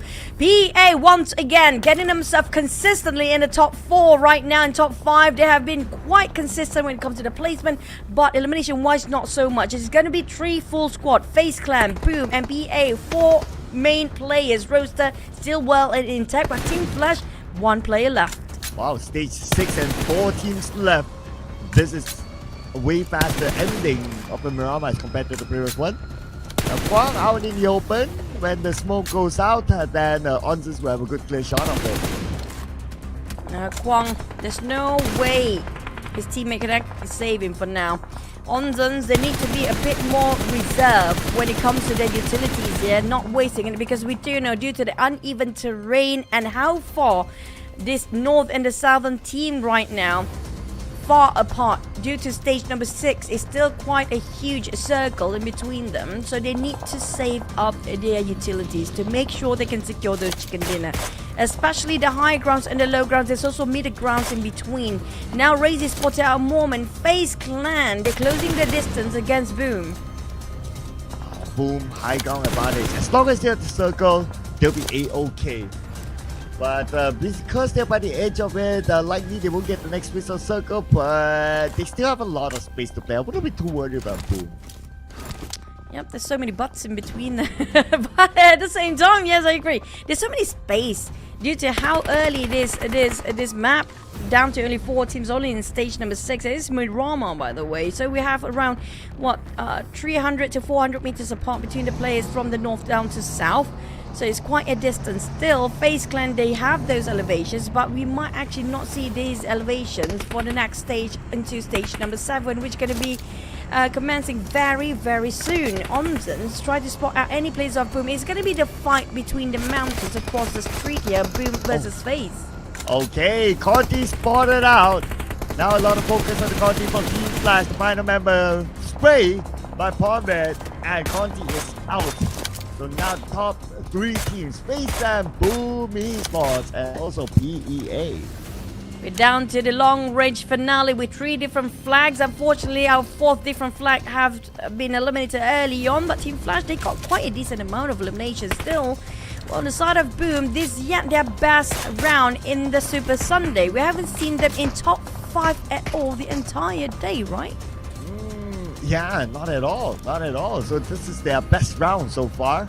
It's a matter of whether they can at least wrap things up with the chicken dinner. So just to give it back to the fans and put themselves in a better position than they are currently at. But circle-wise, okay, the team that does not have circle, clearly right now, PEA do not have it.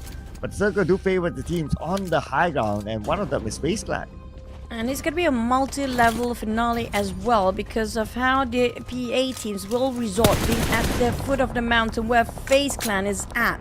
But all they need to do is just cross the street to get to where the foot of the mountain is. They do have them vehicles, but they definitely need plenty of smokes to make sure that they got themselves covered to just park themselves down there. Boom is also on top of PA. Now PA at the lowest ground, but they do have a couple of compounds and roof on top of this compound will cover them temporarily.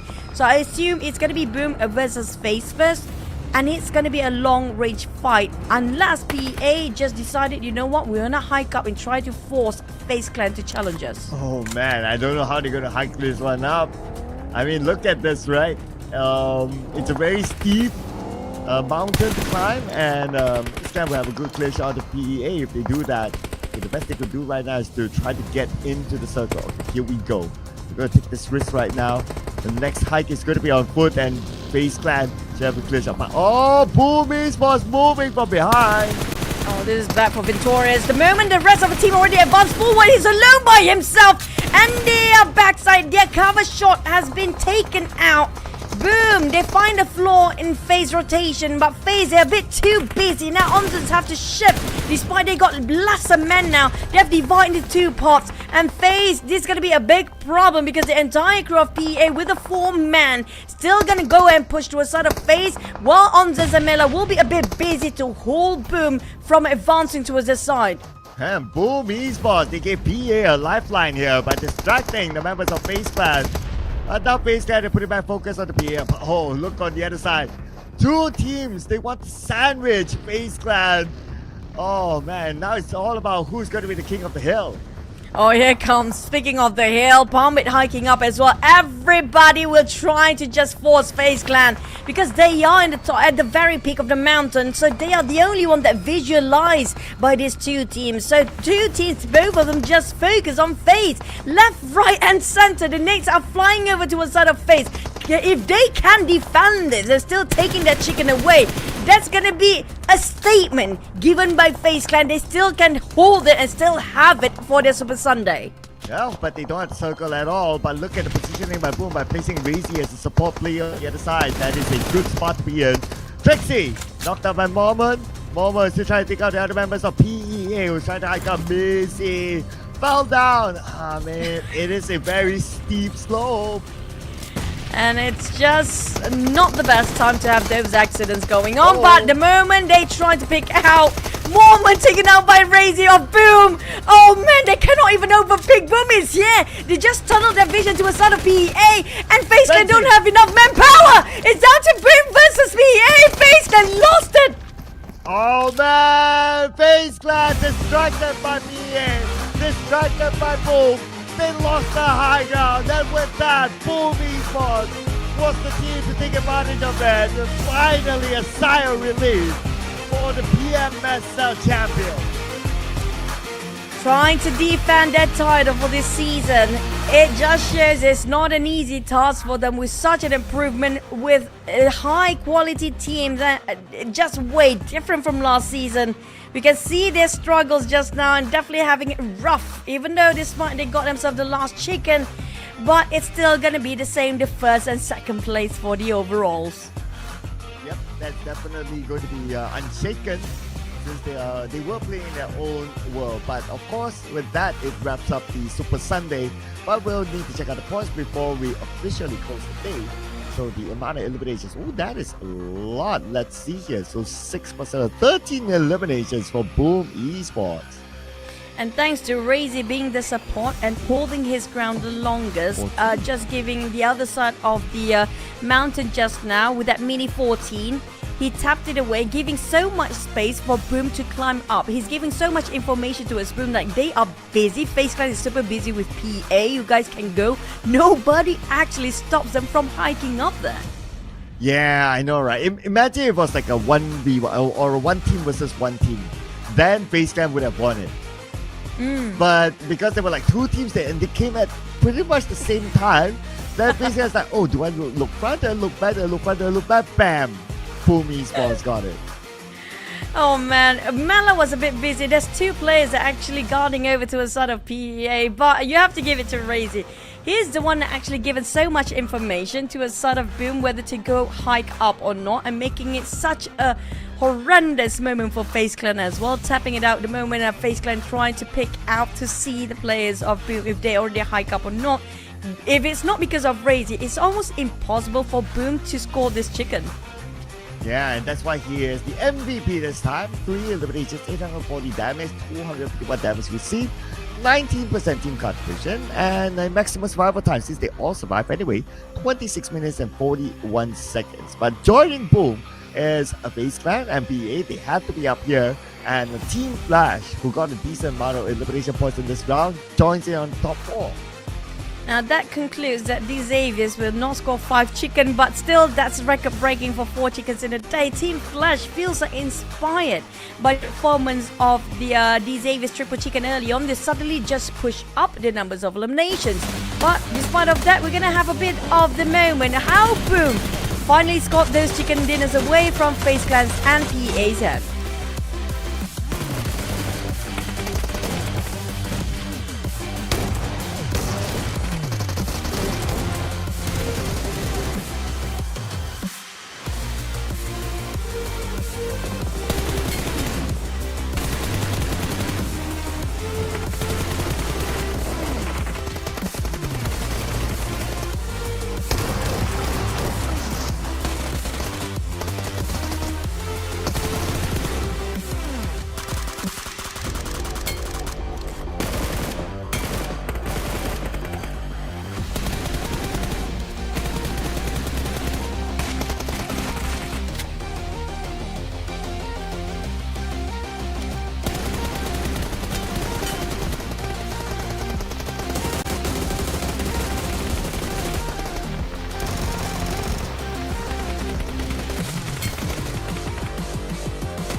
Man, that was quick thinking as well by Boom, and I could understand why Ventoris is down there. They want to have a representative in case the circle shifts all the way down so that they can rotate easier. But at the end of the day, they didn't get the chance because both Boom and PA put a lot of pressure onto FaZe Clan. So Boom, congratulations to their finally chicken dinner. 24 points collected this round, followed by FaZe Clan 12 points and PA 10 points. 3 teams with a double digit.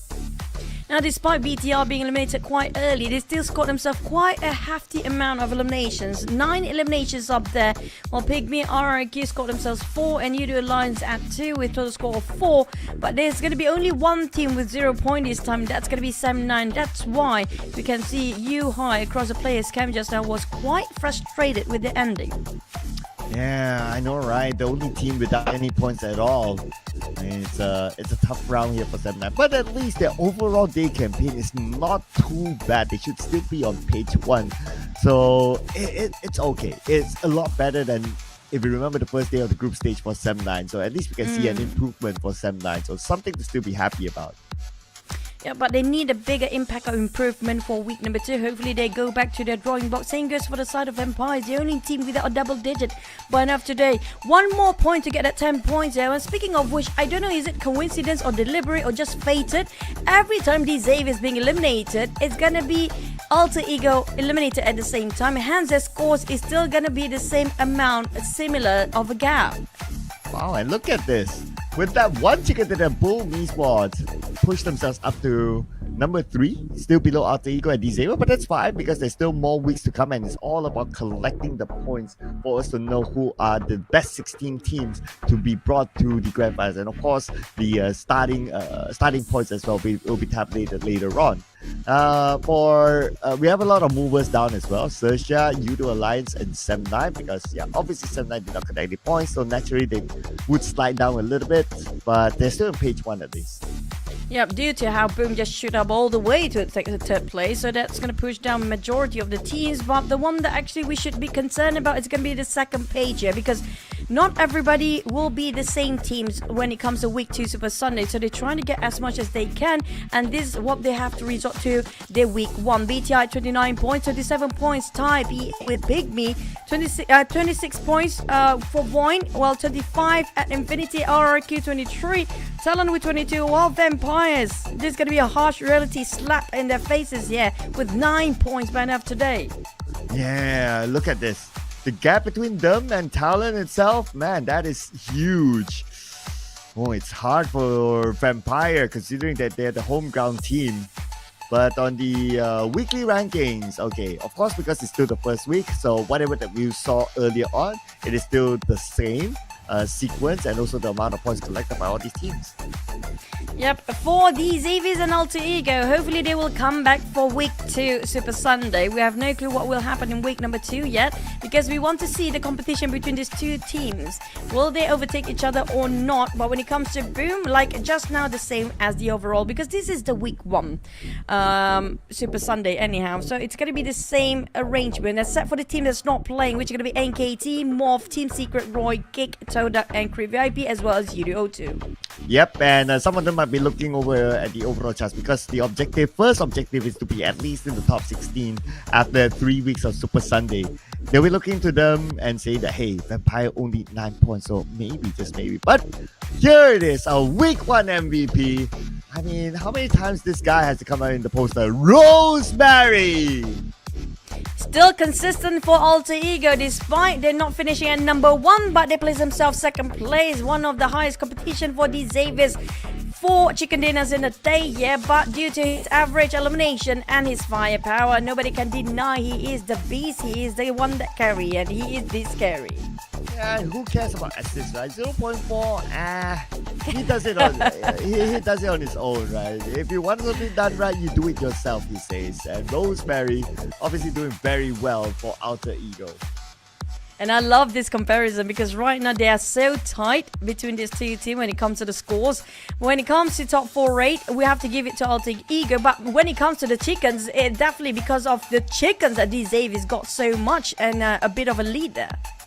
And I'm glad we're comparing the 2 star players, Lamborghini and also Rosemary, the OG players for their respective teams. And Rosemary has a little bit more advantage against Lamborghini. I mean, that's why he's the MVP of week 1. But still, they are kind of tight with each other. Let's check out what we have to hear from our host.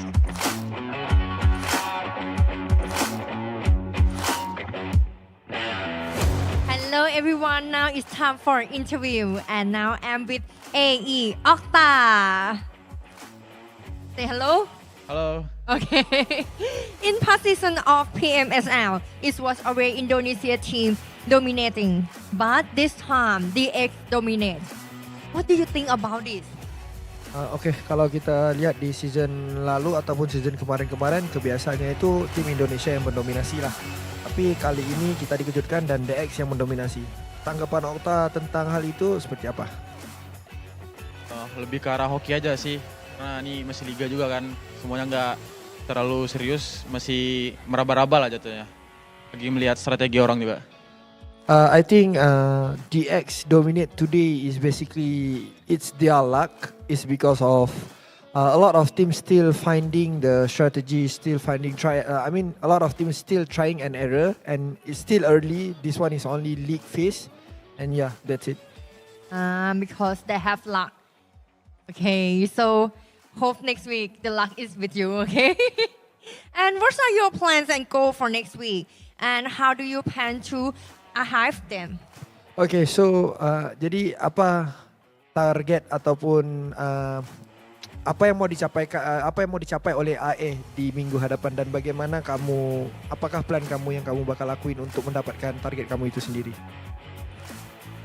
Lebih ke arah ya kita tetap main kayak biasa di week 1 ini. Lebih ke arah kita memperbaiki kesalahan-kesalahan kecil aja sih. Dan pastinya kita targetnya ke 1. Soalnya biasanya kita kan liga turu kan, sekarang kita buktiin kita liga bisa nomor 1.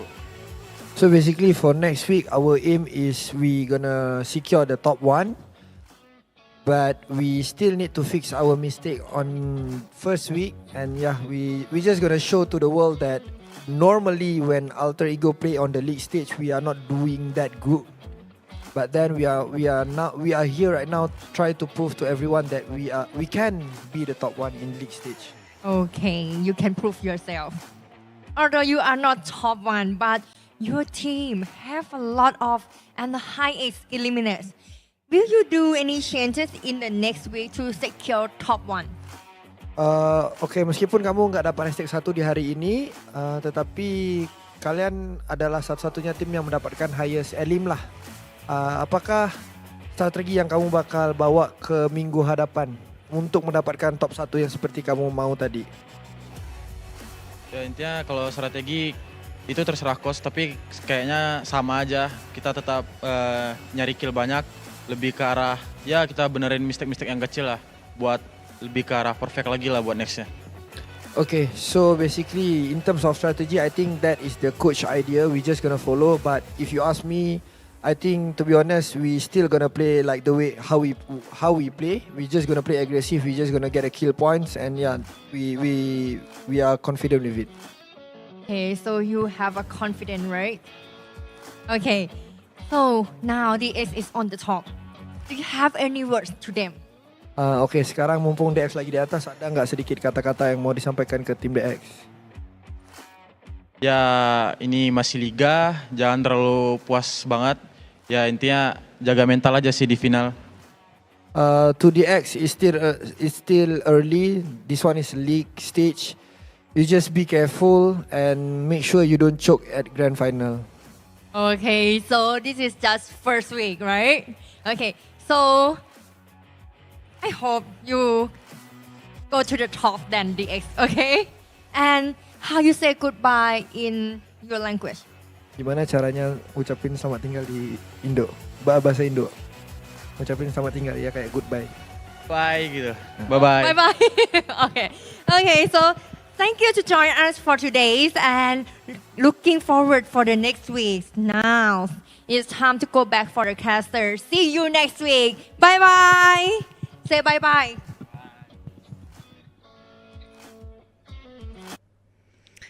Thank you so much, bro.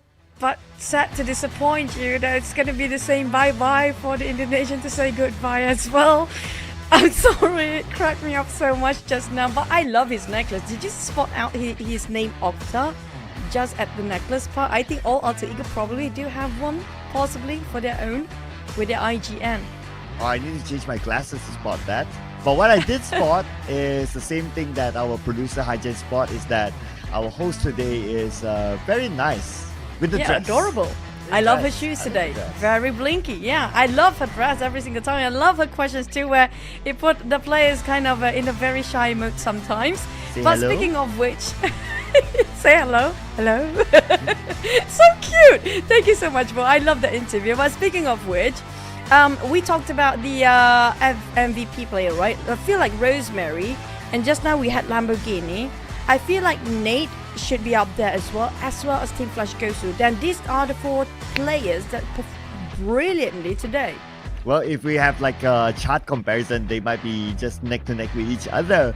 So they could be could be very, very close. They could be very, very close. But you know what? It's fun to see your own teammate be the FMVP, especially if it's Rosemary. But for Alter Ego, they need to maintain the fact that they have found somehow the formula of not being over dependent on Rosemary. It's a great improvement still for the side of Alter Ego and still working things out. But the way they taunt these Xaviers, don't choke. Oh, wow, that's rough. And also they mentioned about these Xaviers gotten so many chicas, it's luck today. But it's kind of proven. It's not really luck because of how the circle shifted away previously and they still work things through. So I have to say these Xaviers, as long as they keep their momentum, we might actually have a different champion this season. Yes, and whether it's going to be luck or not, well, we'll let you be the judge of it because we still have more weeks to come. Tomorrow we'll be taking a break, ladies and gentlemen. We'll be back on Wednesday. Same time, same channel, whichever time zone that you are on. My name is Sir Cloud, together with Choo. Till Wednesday, ladies and gentlemen. Bye. Keep reading, keep reading, keep reading, keep reading, keep reading.